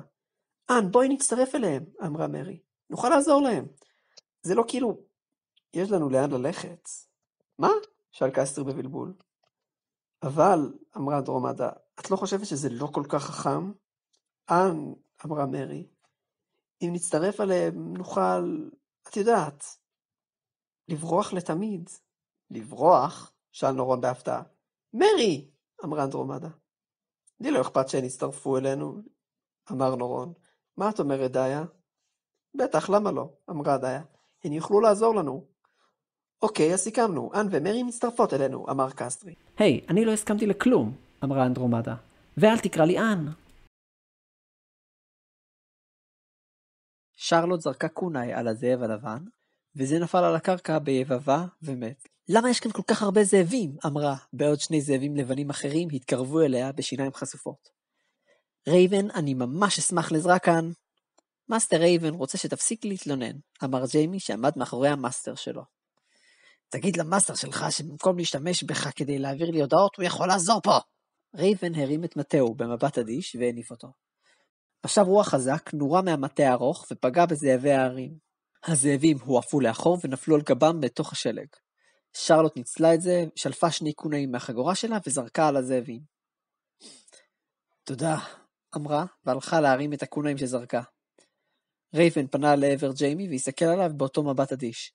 אני בסדר, תודה, אמר ג'יימי ואחז בכתפיו, אבל אני קופא מקור. שרלוט הרימה את ראשה והסתכלה לשמיים. נראה שהולך לרדת שלג. בואו נמצא לעצמנו מקום לנוח. היא הסתובבה והתחילה ללכת בשלג, מחפשת מערה. שרלוט הייתה המנהיגה של הצוות והייתה מצוידת בקונאים רבים בחגורה שלה. רייבן וג'יימי לא כל כך הסתדרו איתה, בעיקר בגלל שהיא לעולם לא נפתחה אליהם כמו שצריך. נראה היה שהיא חושדת בהם מסיבה כלשהי. היה לה שיער שחור קצר, והיא הייתה, כפי שרייבן אמר לג'יימי, גותית שכל היום מתלוננת והגיע הזמן שתתבגר ותקבל את המצב בו היא נמצאת. רייבן היה קוסם, וג'יימי היה השוליה שלו. שרלוט לא הבינה טוב את מערכת היחסים בין רייבן לג'יימי, והעובדה שרייבן לא מדבר ולא משנה את הבעת הפנים שלו, לא עשתה את זה קל יותר. רייבן עצמו נראה לה מאוד מוזר. היה לו שיער ארוך וחלק, צבוע בפסים שחורים ולבנים. הוא לבש בגדים ששרלוט לא הכירה, והסתובב עם מטה קסמים ארוך וענק. ג'יימי היה ילד צעיר, השוליה של רייבן, והוא תמיד קרא לו מאסטר רייבן. באופן מוזר, היה נראה שהילד יודע מה רייבן רוצה, למרות שזה לא מראה שהוא בכלל אומר משהו. ג'יימי הסתובב עם תיק גב ענק על גבו, שהכיל בתוכו כל מיני דברים. בין היתר, כפי ששרלוט גילתה בתקופה שהם היו יחד, ציוד קסמים של רייבן, כמו ספרים, וגם ציוד אישי של ג'יימי, בין היתר את החליל שלו. למרות שהיא לא הצליחה להעלים את החשד שלה מהשניים, שרלוט אהבה לשמוע את המוזיקה שהילד מנגן. מאסטר רייבן אומר שיש שם מערה, אמר ג'יימי והצביע הצידה. הפתח שלה מוסתר מתחת לשלג, ולכן אנחנו לא רואים אותה. שרלוט הסתכלה על הכיוון אליו הוא הצביע, ואז הלכה לבדוק. התחיל לרדת שלג, דבר שמעט הפריע לה לחפור במקום בו אמור היה להיות הפתח. רייבן וג'יימי עזרו לה, אבל אחרי מעט זמן רייבן הסתכל על ג'יימי. ג'יימי הנהן בצער ואמר, סליחה שר, מאסטר רייבן לא רוצה שאני אעזור. הוא מפחד שיקפאו לי הידיים. שרלוט ננחה. אני מניחה שזה בסדר, אמרה. היי רייבן, אולי תעשה את הרוח שלך פה, זה יעזור להעיף את השלג. רייבן הנהן וכיוון את המטה שלו לכיוון הפתח. ומיד רוח חזקה נשבה. הרוח הייתה חלשה בהרבה מזו שהשתמש בה להתקיף את הזאבים, אבל מספיק חזקה כדי לסלק את השלג ולחשוף בפניהם את פתח המערה. שרלוט ראתה את הפתח וחייכה. סוף סוף מקום שנוכל להתגונן מפני הקור. כבר שכחתי איזה מעצבן המקום הזה. תודה רייבן. אין לי מושג איזה כוחות קסם אמרו לך שיש פה מערה, אבל לא ממש אכפת לי. הם נכנסו למערה. הפתח של המערה היה די צר, ולכן הם הופתעו לראות חלל רחב בפנים. ג'יימי הוריד את התיק שלו, והוציא שק עם אבקה אדומה. הוא פיזר אותה במרכז המערה, ורייבן כיוון את המטה שלו לעבר האבקה. רגעים ספורים אחר כך, האבקה בערה באש, והייתה להם מדורה קטנה. הם התיישבו ליד האש והתחממו. בשביל מה אתה צריך את האבקה הזו? שאלה שרלוט. אתה יכול לעשות קסם אש בלעדיה. ראיתי אותך עושה קסם אש כשנלחמנו בשודדים האלה. זה לא אותו דבר, אמר ג'יימי. אם מאסטר רייבן היה קוסם אש, הוא היה יכול לעשות את זה. השליטה שלו באש הייתה יותר טובה מזה. אבל הוא לא קוסם אש, אז הוא לא יכול לעשות אש שנשארת להרבה זמן בלי שיש לה במה להתאפס. אז הוא משתמש באבקה דליקה שמעורבב בה קצת קסם, כדי לייצר לנו מדורה. ומזל שהיה לנו את זה. כי אני לא חושב שיש בערים האלה הרבה עצים להבעיר. שר, את בסדר? שאל ג'יימי. מאסטר רייבן אומר שמשהו מטריד אותך. שרלוט ננחה. אתה רואה? זה מפריע לי. איך אתה יודע? הוא לא אומר שום דבר. הוא לא מזיז אפילו את הגבה שלו. וחוץ מזה, העובדה שהוא לא זז ולא משנה את הפנים שלו, אבל מסוגל לקרוא את כל התחושות שלי, ממש נותנת לי תחושות לא נעימות. איך אני יכולה לסמוך על מישהו שיכול לדעת עליי הכל, אבל אני לא יכולה לדעת עליו כלום? אבל אין לך סיבה לא לסמוך עלינו, אמר ג'יימי. הרי כולנו באותו מצב. כולנו קיבלנו את המשימה מסקוטי מר למצוא את האבן הזו, לא? אז המטרה שלך והמטרה שלנו היא אותה מטרה. שרלוט ננחה שוב. זה עדיין נותן לי את התחושה הלא נעימה הזו, אמרה. טוב, בכל מקרה, מה שהטריד אותי עכשיו היה הזאבים האלה. פעם לא היו פה כל כך הרבה זאבים. הם תמיד פחדו מהציידים של העיר, ולא היו מסתובבים במקומות האלה. ובכלל, זה די מוזר שלא נתקלנו באף אחד מהציידים האלה. אנחנו לא כל כך רחוקים מהעיר. את יכולה להזכיר לנו למה אנחנו הולכים אל העיר שגדלת בה? ועוד מטפסים על ההר הגבוה הזה בשביל זה? שאל ג'יימי. אני די בטוח שאת אמרת פעם שאת שונאת את המקום הזה. את חושבת שיהיה פה איזה רמז לאבן? כן, אני שונאת את העיר הזו. כולם פה התייחסו אליה בצורה די מגעילה, חשבו שאני פריקית ואנוכית. הם אמרו שאין לי עתיד אם אני לא אשקיע את המאמץ בלימודים. אבל אני שנאתי ללמוד. רציתי לצאת למסעות, להילחם ברשעים ולקבל כסף. לא ללמוד להיות מורה או רופאה או כל דבר אחר שהיו מצפים מבחורה כמוני בעיר הזו. אז למה אנחנו באים? שוב שרלוט ננחה. יש בעיר ספרייה ענקית, ויש שם אגף שלם רק על סמלים משולים. אומנם אני לא אהבתי ללמוד, אבל אני כן עשיתי את זה בהתחלה. ואני בטוחה שראיתי איפשהו את הסמל הזה באחד הספרים. חשבתי, אולי זה יעזור לנו לדעת איפה האבן נמצאת, לא? ג'יימי פנה להסתכל על רייבן שלא הניד עפעף. מאסטר רייבן, זה לא כל כך יפה, אמר ג'יימי. אני לא חושב שזה היה בזבוז זמן. זה מה שאתה חושב? קראה שרלוט לעבר הקוסם. אתה יודע מה? לא אכפת לי מה אתה חושב. אני המפקד אצל הצוות הזה, ואני מחליטה מה אנחנו עושים. באמת מזל, כי אני לא יכולה לסמוך עליך שהיית עושה עבודה טובה יותר, אילו אתה היית המנהיג. אז תגיד תודה, קוסם. ג'יימי מסתכל על רייבן ואז על שרלוט. נראה שרייבן לא רוצה להגיד שום דבר, כי ג'יימי לא אמר כלום. אולי אנחנו רק עצבניים, בגלל שאנחנו עייפים וקר לנו, אמר ג'יימי לבסוף. אולי אני אנגן משהו, ככה נוכל להירגע. שרלוט לא הייתה יכולה שלא לחייך. בסדר. ג'יימי מסתכל על רייבן ואז חייך. הוא הוציא מהתיק את החליל שלו ומיד התחיל לנגן. הוא ניגן מנגינה שקטה ונעימה. רייבן, כרגיל, לא הראה מה הוא מרגיש או מה הוא חושב, אבל שרלוט לא הייתה יכולה שלא לעצום את עיניה, לחייך ולהניע את ראשה בהתאם לקצב המוזיקה. ג'יימי אהב לנגן, והוא תמיד אמר שאם יש משהו שיכול לקרב אנשים שלא מסתדרים, זו מנגינה רגועה ויפה. הלילה ירד, בזמן קצר אחר כך שרלוט נרדמה. ג'יימי הפסיק לנגן והכניס את החליל לתוך התיק. כן, מאסטר רייבן, אמר והסתכל החוצה דרך פתח המערה. השלג פסק ושמי הלילה היו זרועי כוכבים, מוארים באורו של הירח. עדיין לא, אמר ג'יימי, לא הלילה. הוא חזר אל תוך המערה ופנה אל רייבן. אתה חושב שהגיעו זאבים בלילה למערה הזו? אולי הם משכו לאש. רייבן לא ענה. אז אתה מתכנן לשמור כל הלילה? בסדר, אמר ג'יימי. אני מניח שזו עוד לילה ארוך, אנחנו כמעט הגענו, אמרה שרלוט. עוד מעט מאמץ. היא הסתכלה לאחור. רייבן היה לא רחוק ממנה, וכרגיל, הבעת פניו הייתה חתומה. הוא נעצר והסתכל לאחור על ג'יימי. ג'יימי התנשף בכבדות, נעצר והסתכל על אדונו. זה בסדר, הוא אמר. אני יכול להמשיך. הוא סידר את התרמיל של גבו והמשיך ללכת. הוא עקף את רייבן והתקרב אל שרלוט. רייבן הסתכל עליו ולאחר כמה רגעים המשיך ללכת. השלושה עלו במעלה תלול של הר מושלג. מאז שהם יצאו מהמערה בבוקר, הם פגשו עוד ועוד זאבי הרים, אותם רייבן ושרלוט הבריחו שוב ושוב. ככל שהם עלו יותר בהר, הזאבים הפכו ליותר ויותר נדירים. אולם יחד עם זאת, העלייה הפכה ליותר ויותר קשה. כל כמה דקות שרלוט העירה שהם מתקרבים, אבל מאז שהתחילה להגיד את זה עברה למעלה משעה. הטיפוס על ההר לא היה קשה לרייבן, שנעזר במטה הארוך שלו ובקסם לסייע לו. ג'יימי התנגד לקבל עזרה בקסם בטיפוס, כנראה שהוא רצה להראות שהוא מסוגל לעשות את זה לבד. לשרלוט לא היה הכי קל, אבל היא השתדלה שלא להראות את זה לרייבן או לג'יימי. הם המשיכו לטפס כך עוד כמה דקות, ולבסוף הגיעו למדרקה רחבה, קרוב לקצה ההר. שרלוט הגיעה לשם ראשונה, והסתכלה על הנוף שנפתח לפניהם. מיד אחריה הגיעה ג'יימי, ולבסוף רייבן. ג'יימי הניח את ידיו על רגליו והסתיר את נשימתו. רייבן הסתכל על הכיוון שעליו שרלוט הסתכלה, ופניו, כרגיל, לא הביעו את רגשותיו. שרלוט התנשמה עמוק, כנראה כתוצאה מהעייפות שלה, ולכן לא היה ברור כל כך מה היא חושבת. תנו לי טיפה לנוח, אמר ג'יימי, והתנשם עמוק. טוב, לפחות כבר לא קר לי. הוא הזדקף וסידר את התיק על גבו. הוא עמד להמשיך ללכת, כשראה ששרלוט נשארה במקומה. הוא העביר את מבטו לכיוון אליו היא ורייבן הסתכלו. הוא ראה שבעבר השני של ההר עליו הם טיפסו, בעמק שבין כמה ערים, נמצאת עיר קטנה. הירידה אל העיר מהמקום בו הם היו הייתה קצרה בהרבה מאשר העלייה אותה הם עשו כרגע, ויכול להיות שהם יוכלו להגיע אל העיר תוך זמן קצר מאוד. העיר לא הייתה גדולה והיא הייתה מוקפת בחומה מעץ. במרכז העיר עמד מבנה גדול, שבלט בין שאר המבנים של העיר. הוא היה גדול יותר ונראה שונה לגמרי, כאילו מי שתכנן אותו היה אדם אחר מאשר זה שתכנן את שאר הבניינים. המבנה נראה כמו סוג של טירה. הייתה זו טירה קטנה, אם כי ביחס לשאר המבנים בעיר, היא נראתה ענקית. ג'יימי שאל את עצמו אם זו הספרייה ששרלוט דיברה עליה אתמול בלילה. הוא העביר את מבטו שוב אל שרלוט וראה כעת שהבעת הפנים שלה מראה על הפתעה, ושעיניה פעורות לרווחה. שר, הוא שאל, את בסדר? זו העיר שלך, נכון? שרלוט הננה.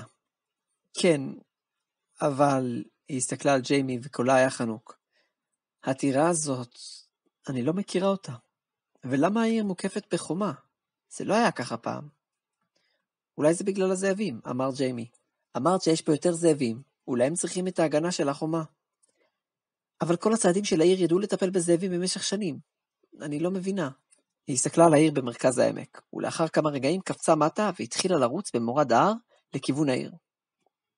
ג'יימי הסתכל על רייבן וזה החזיר לו מבט חתום. ג'יימי הנהן אליו ושניהם התחילו לרדת במורד ההר בעקבותיה. הירידה בהר לא הייתה ארוכה. שרלוט רצה במהירות, חדורת מטרה. רייבן התקדם במהירות והיה נראה מעט כאילו הוא מרחף. ג'יימי רץ בזהירות ולכן גם לא כל כך מהר, מהחשש שהוא עלול ליפול במורד ההר ולהתגלגל כמו כדור שלג.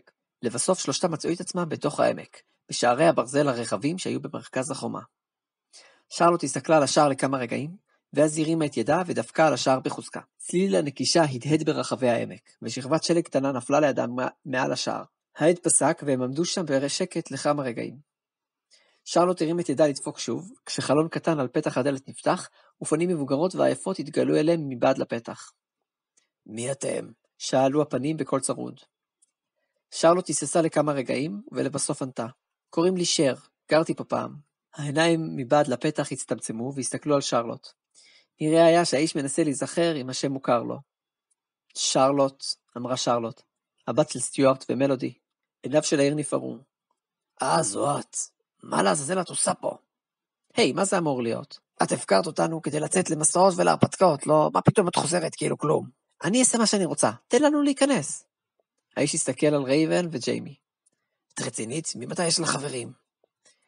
אל תדבר כאילו אתה מכיר אותי, אמרה שרלוט. תן לנו להיכנס. טוב, אמר האיש. החלון נסגר ונשמע צליל של מפתח כבד מסתובב. מצטער על היחס הזה, המצב של העיר לא כל כך טוב בימים אלו. השער נפתח והם נכנסו לעיר והרימו את ראשיהם. היה אפשר לראות את הטירה גם מחוץ לשער מבעד לחומה, אבל ההבנה שהיא בולטת לעין בתוך הכפר ישר מהשער, גרמה לשרלוט לבלוע את רוקה. רייבן, כנראה שצדקת, זה באמת היה מיותר לבוא לפה, אמרה, בלי להסיר את עיניה מהטירה. זיהיתי את המקום מההר. הטירה יושבת איפה שהספרייה הייתה. את לא מכירה את הטירה? שאל השומר. אם כן ברח מהעיר בזמן, ברצינות, אני מציע לך לעוף מפה כמה שיותר מהר. מה בכלל אתם עושים פה?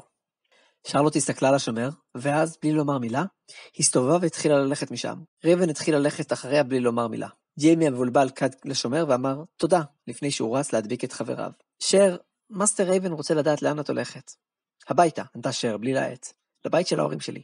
אני רוצה לדעת מה קרה פה מאז שעזבתי. ג'יימי פנה להסתכל על רייבן, שרק הלך אחרי שרלוט בשקט. לבסוף שרלוט נעצרה ליד בית קטן. כל הבתים בעיר היו קטנים, בייחוד בהשוואה לטירה, וכולם נראו ישנים, כאילו אף אחד לא תחזק אותם. הבית מולם הם עמדו לא היה במצב יותר טוב. שרלוט דפקה על הדלת, הפעם בעדינות, וג'יימי היה משוכנע שהוא רואה שהדלת מתפוררת מעט בכל דפיקה.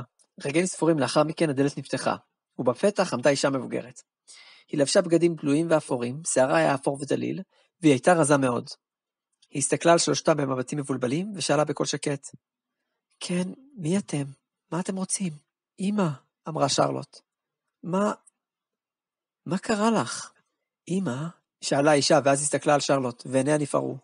שרלוט? זו את? שרלוט הננה, ורגע לאחר מכן, האישה חיבקה את ביתה חיבוק חם. אמא, בבקשה, אל תגידי כלום, אמרה אמא בקול חנוק. תני לי את זה, בבקשה. ג'יימי הסתכל על רייבן בבלבול, וזה החזיר לו מבט חתום.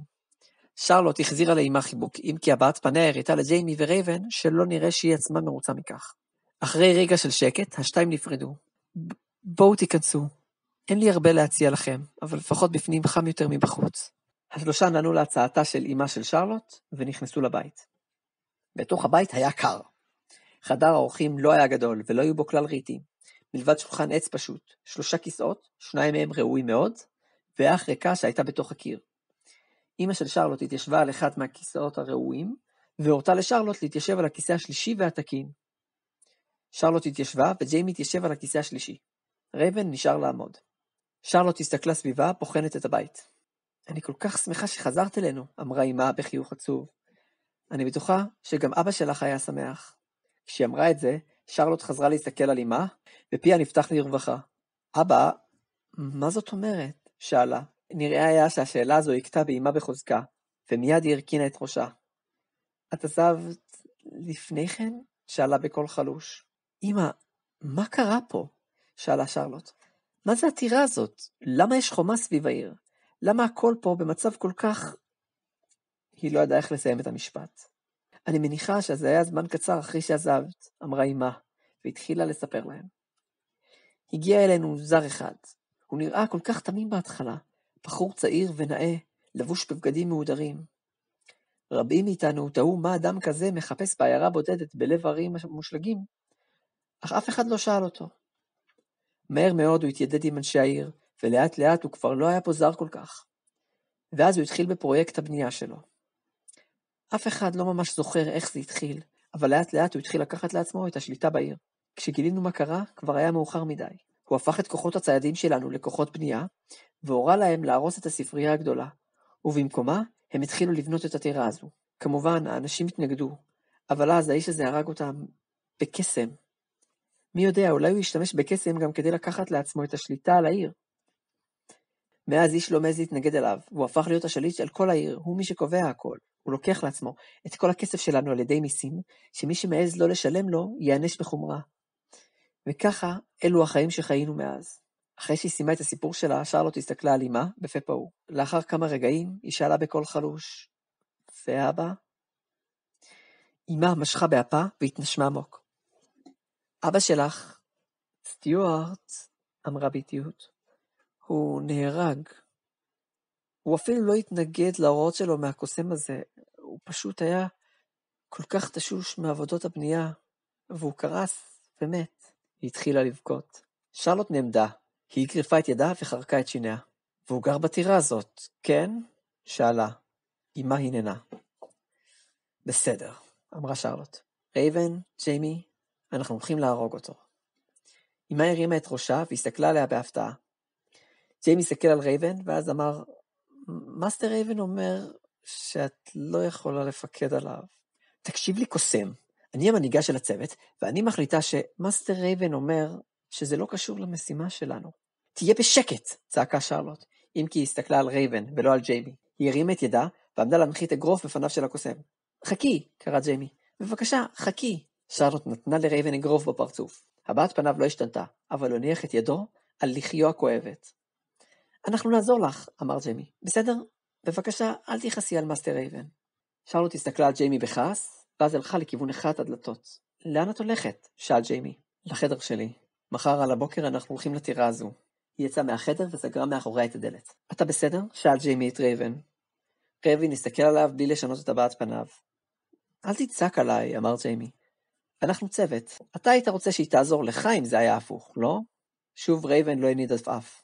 ג'יימי הסתכל עליו בשקט, ולאחר מכן רייבן התקרב אל אמא של שרלוט והסתכל עליה.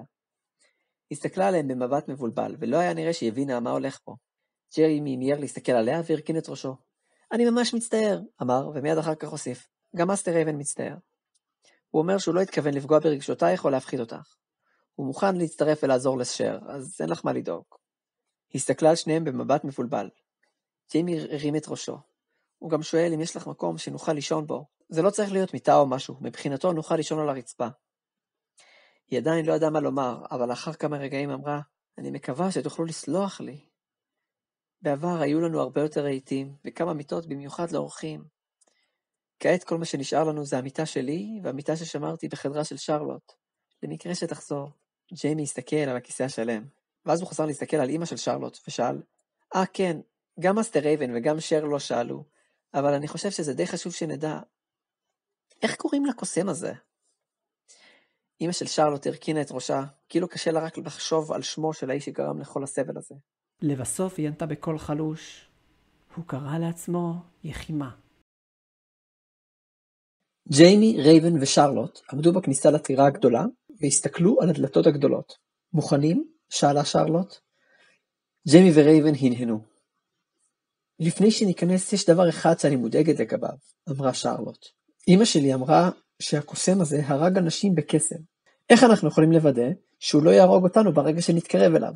צריך למצוא דרך לעקוף את זה. אתמול בלילה מאסטר רייבן ואני דיברנו על זה, אמר ג'יימי. מאסטר רייבן אמר שאין דבר כזה קסם שפשוט הורג. אם היה דבר כזה, אז העולם היה מקום הרבה יותר נורא, את לא חושבת? וגם אם יש, בוודאות קסם שקשה לבצע.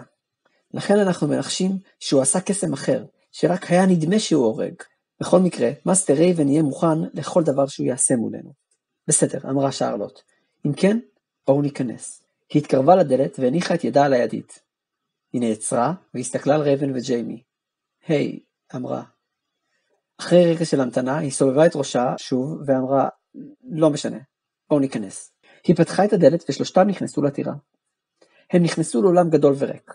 בקצה השני של האולם היו שני גרמי מדרגות שהובילו לדלת בקומה מעליהם, ועל הקיר שמתחת למדרגות הייתה עוד דלת. ליד המדרגות היה כיסא גדול, אך לא ישב עליו איש. יחימה, קראה שרלוט, תראה את עצמך. הוא בטוח יודע שאנחנו כאן, אמר ג'יימי. אף קוסם לא יבנה טירה בלי ליצור אמצעי הגנה והבטחה, הוא בטח מסתתר איפשהו. כן, אמרה שרלוט וחרקה את שיניה. בסדר, אז אנחנו נמצא את המחבור שלו, בואו נלך. לאן? שאל ג'יימי. רייבן הרים את ידו והצביע על הדלת שמעל המדרגות. רעיון טוב, אמר ג'יימי. קוסם שטורח להקים לעצמו טירה, בוודאי התחבא במקום גבוה. החבורה עלתה במדרגות ופתחה את הדלת. החדר מעבר לדלת היה חשוך לחלוטין. לא היה אפשר לדעת מה האורך שלו או מה הרוחב שלו. מה נעשה? שאל ג'יימי. נלך ישר, אמרה שרלוט. שלא ניפרד אחד מהשני. ג'יימי ורייבן הנהנו והם נכנסו לחדר. תוך רגע הם לא ראו דבר, כאילו שהדלת מאחוריהם נסגרה. ישר, חזרה שרלוט. קדימה. הם הלכו ישר. עוד ועוד. שרלוט הלכה בראש ומאחוריה ג'יימי ורייבן. הם הלכו ישר וישר, בלי לפנות ימינה או שמאלה, מחכים שהם יגיעו לאיזשהו קיר או דלת או משהו. עוד ועוד, בלי לעצור. שרלוט רצתה להסתכל אחורה, לראות אם ג'יימי ורייבן עוד שם, אבל היא חששה שאם היא תעשה את זה, הם יחשבו שהיא פוחדת. גם ככה בחושך הזה היא לא הייתה יכולה לראות אותם. חוץ מזה היא שמעה את הצעדים שלהם מאחוריה, למרות שאולי זה היה העד של הצעדים שלה. הם המשיכו ללכת עוד ועוד, בלי לעצור. כמה זמן הם המשיכו ללכת ככה? שרלוט לא ידע. עוד ועוד ועוד ועוד ועוד ועוד ועוד ועוד. בלי לפנות, בלי לעצור. ישר וישר. עוד ועוד. בחושך. שרלוט חשבה לעצמה שבמשך הזמן הזה העיניים שלהם היו צריכים להתרגל לחושך, אבל זה לא קרה. היא חשבה על זה שרייבן היה יכול לעשות קסם שיעיר להם את הדרך, אבל בגלל שהיא לא הציעה לו את זה מקודם, היא הרגישה טיפה לא בנוח לבקש ממנו את זה עכשיו. בדיוק אז הם ראו אור מלפניהם. ברגע שהם ראו את זה, הם הגבירו את קצב ההליכה שלהם, ומהר מאוד התחילו לרוץ. כשהם התקרבו, הם הצליחו לזהות את מקור האור כפתח, ומיד עברו בו. סוף סוף יצאנו מהחושך הזה, קראה שרלוט והסתובבה. רייבן וג'יימי לא היו שם, וכל מה שראתה מאחוריה היה קיר. שרלוט עמדה לבדה בחדר קטן. בחדר היה שולחן קטן, כיסא עץ עם רגל שבורה, מטאטא, והרבה קורי עכביש. על השולחן היה קלף ישן, כסא דיו ריקה ונוצה. לחדר לא היו דלתות ולא היו חלונות. במקום בו הייתה אמורה להיות הדלת דרכה היא נכנסה, היה רק קיר אבנים רגיל. היה מוזר שלמרות שהחדר היה סגור לגמרי, היה בו אור. בשונה מהחדר הקודם. אבל העובדה שהיא לבד גרמה לשרלוט לא לשים לב לכך. הצילו! הצילו! מאסטר רייבן! שר! ג'יימי היה לבדו. הוא לא הבין כל כך איך זה קרה. לפני רגע הוא היה יחד עם שרלוט ורייבן, והם הלכו בחושך. ולפתע, אחרי שעברו בפתח לדלת, הוא היה לבד בחדר סגור, ללא כל דלת. הוא התיישב על הרצפה והתחיל לבכות. הייתה זו הפעם הראשונה שהוא הופרד מרייבן, והוא לא ידע מה לעשות. כדי לנסות להרגיע את עצמו, הוא הוציא מתוך התיק שלו את החליל שלו, והתחיל לנגן. הוא ישב וניגן מנגינה נעימה ושקטה, שלאט לאט הרגיע אותו. לאחר כמה רגעים הוא הפסיק, החזיר את החליל לתוך התיק ונאנח. לבכות לא יעזור, אמר. לפתע הוא שמע רעש רחוק. הוא בהתחלה לא היה בטוח איזה סוג של רעש זה, או מאיפה הוא מגיע. מי זה? שאל והסתכל לצדדים. הרעש התחיל לאט לאט להתחזק, כאילו מה שגרם לרעש התקרב אליו. הוא הרים את הראש כשזיהה שהרעש מגיע מלמעלה. בהתחלה ג'יימי חשש, וחשב שזה איזה קסם שעשה יחימה. אבל ככל שהרעש התחזק, הוא נשמע לג'יימי יותר מוכר. הרעש היה חזק מאוד, הוא נשמע כמו רעם מתגלגל, או אפילו יותר חזק. היה זה רעש כמעט בלתי נסבל, וג'יימי חייך. הוא הסתכל על התקרה בחיוך ובציפייה. כשהרעש נשמע קרוב מאוד, התקרה נשברה, וחור ענקי נפער בה. הרעש פסק בפתאומיות, ורגע לאחר מכן, מתוך החור קפץ לתוך החדר רייבן. מאסטר רייבן, קרא ג'יימי בשמחה, איך מצאת אותי? רייבן לא שינה את הבעת פניו, ורק הצביע על התיק של ג'יימי. כמובן, אמר ג'יימי וחייך. אתה תמיד שומע את הנגינה שלי. איפה שר? רייבן לא ענה. בסדר, אמר ג'יימי, אז בוא נלך לחפש אותה. שרלוט התיישבה על הרצפה, מתנשמת ומתנשפת. לידה, על הרצפה, שכבו השברים של הכיסא, אותו היא ניפצה לפני רגע על הקיר בניסיון לשבור אותו. אך דבר לא עזר, והיא נשארה כלואה לבדה בחדר. אם את רוצה, את יכולה פשוט לצאת. כששמעה את הקול, שרלוט מיד נעמדה והסתכלה לצדדים. מי זה? שאלה. בסך הכל, את צריכה לפתוח את הדלת. שרלוט הסתכלה לכל עבר וניסתה להבין מאיפה מגיע הקול. להפתעתה, היא גילתה על הקיר דלת שלא הייתה שם מקודם. היה זה הקיר שהיה מאחוריה כשהיא רק נכנסה לחדר. היא הסתכלה על הדלת בחשד, והוציאה מכיסה קונאי כדי להגן על עצמה. בסדר קול, אני הולכת לפתוח את הדלת. אבל מה מחכה לי בצד השני? לא הייתה שום תשובה. שרלוט צקצקה בלשונה ופתחה את הדלת. היא נכנסה לחדר גדול. במרכז החדר, על שטיח אדום וגדול, עמד בחור צעיר. הוא היה לבוש בבגדים מכובדים, והיה לו שיער בלונדיני. הוא הסתכל עליה בחיוך. שלום שרלוט, אמר, ושרלוט זיהתה את הקול שדיבר איתה לפני רגע. אתה יחימה, נכון? שאלה. האיש רק חייך. אני מניחה שזה כן. שרלוט התחילה לרוץ לעבר האיש, והניפה את ידה מתכוננת לזרוק את הקונאי. לפתע היא הרגישה שמשהו לוחץ על גופה מכל כיוון, והיא נצרה במקום. היא ניסתה להזיז את רגליה ולהמשיך לרוץ. אבל משום מה, פלג גופה התחתון לא זז. מה זה? שאלה. מה עשית לי? בלי לחכות לתשובה, שרלוט הניפה את ידה וזרקה את הקונאי. הקונאי עף במהירות לעבר האיש, אלא שהוא התחיל להאט בהדרגה, ולבסוף נעצר באוויר, ורגע לאחר מכן הוא נפל. אני לא מבין, את מנסה להרוג אותי? מה אני עשיתי לך? מה עשית לי? שאלה שרלוט. אתה הרסת את העיר שלי, הפכת את כל הציידים לעבדים, והרגת הרבה אנשים. העיר הזו הייתה משגשגת, ועכשיו היא עיר מסכנה. אני לא מבין למה זה משנה לך, אמר יחימה. חשבתי שאת שונאת את העיר הזאת, לא? שרלוט חרקה את שיניה. תשחרר אותי ואני אהרוג אותך, אמרה. זה לא אמור להיות שתשחרר אותי או שאני אהרוג אותך? אני לא מבין למה שאני אשחרר אותך אם זה אומר שתהרגי אותי, אמר. אני חושב שבסך הכל את צריכה להירגע, שרלוט. איך אתה יודע מה השם שלי? אמרה שרלוט. אני יודע הרבה דברים, אמר יחימה והרים את הקונאי מהרצפה. לדוגמה, אני יודע את האמת מאחורי המשימה שסקוטימר נתן לכם, וגם הוא הניף את ידו וזרק את הקונאי. שרלוט ניסתה לברוח מיד, אבל רגליה לא זזו, אלא שאז היא ראתה שהקונאי לא עף לכיוונה, אלא לכיוון דלת כניסה לחדר. רגע לאחר מכן הדלת נפתחה, ובפתח עמד ג'יימי. ג'יימי, זהירות, קראה שרלוט. הקונאי עף במהירות לעבר ג'יימי ועמד לפגוע בו. ג'יימי הספיק לראות את הקונאי שמתקרב לעברו בשביל להיבהל, אך לא מספיק מהר בשביל להתחמק. ברגע הבא נשמע צליל נקישה, והקונאי נפל על הקרקע. רייבן עמד לפני ג'יימי, אם כי לא ברור מתי הוא הספיק להגיע לשם. אוחז במטה שלו מול פניו בהגנה. מאסטר רייבן, קרא ג'יימי בשמחה, תודה. תודה, מאסטר רייבן, חיכה אותו יחימה. אתה לא חושב שהוא מטרד, רייבן? כל היום מהלל ובוכה, ותלוי בך ובשמירה שלך בכל רגע. אני במקומך הייתי מזמן זורק את הילד הזה. רייבן הסתכל על יחימה. לאחר רגע הוא הסתכל לרגע על שרלוט, ואז חזר אל יחימה. מה תעשה לי? תהפוך גם אותי לשתקן? שרלוט הסתכלה על רייבן והרגישה שמשהו השתנה במבט שלו.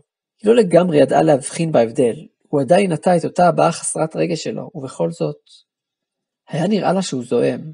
רייבן? מה אתה הולך לעשות? שאלה שרלוט בבלבול. רייבן פתח את פיו ושאף אוויר. מאסטר רייבן, לא, אמר ג'יימי. שרלוט הייתה מבולבלת. רייבן התעלם מדבריו של ג'יימי, והכניס עוד אוויר לריאותיו. מאסטר רייבן, אם תעשה את זה גם אנחנו ניפגע, אמר ג'יימי. להרוס קירות זה דבר אחד, אבל אם אתה תצעק עכשיו, כל הטירה תקרוס. רייבן נעצר, ולאחר רגע קל, נשב את האוויר החוצה באיטיות. ג'יימי נאנח בהקלה. תצעק? שאלה שרלוט בבלבול. תגידי, שרלוט, אמר יחימה. את לא חושבת שזה לא בסדר? שני האנשים האלה מכירים מזמן, והם יודעים הכל אחד על השני. אתם אמורים להיות צוות, אבל הם לא מוכנים לספר לך שום דבר.